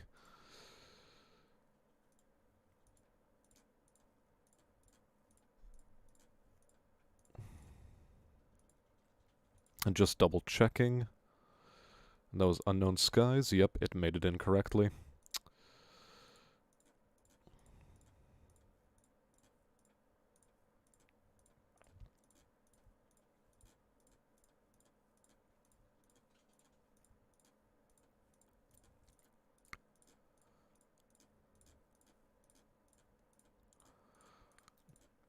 Wow, this took a while, chat. If you watched through all of this, I commend you. Though I doubt many of you have. And rightfully so. This was a lot. A lot.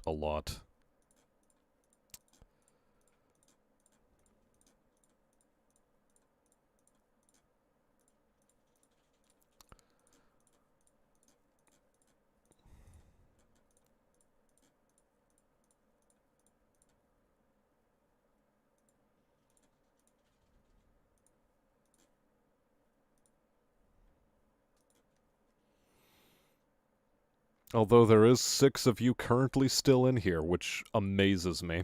So, I mean, I'm gonna take about 2% off the top and assume some of you are sleeping. Okay. Mod index. Hold on, let's go back here. And all of these are mods. That's a lot of mods. And I'll install them another time. Waiting for a Pathfinder group to arrive, so not much to do else. Fair enough. Anyway, without further ado, I'm gonna call it a night. Because it's 2:30 in the morning, and I just spent something like an hour and a half to 2 hours looking at white screen, looking at mods. I'd consider myself impressed, but I'm really not. So in any case, I bid you all a good night, and a good night to you, Lothar. I shall see you all once again on a cosmic battlefield at some point. Though first, over the course of the next 2 nights, I'll be playing They Are Billions. And the streams are going to be considerably shorter, I should think. I don't want to overdo it like last time, or like these past whiles with Starsector. But in any case, until such a time, good night. Good night.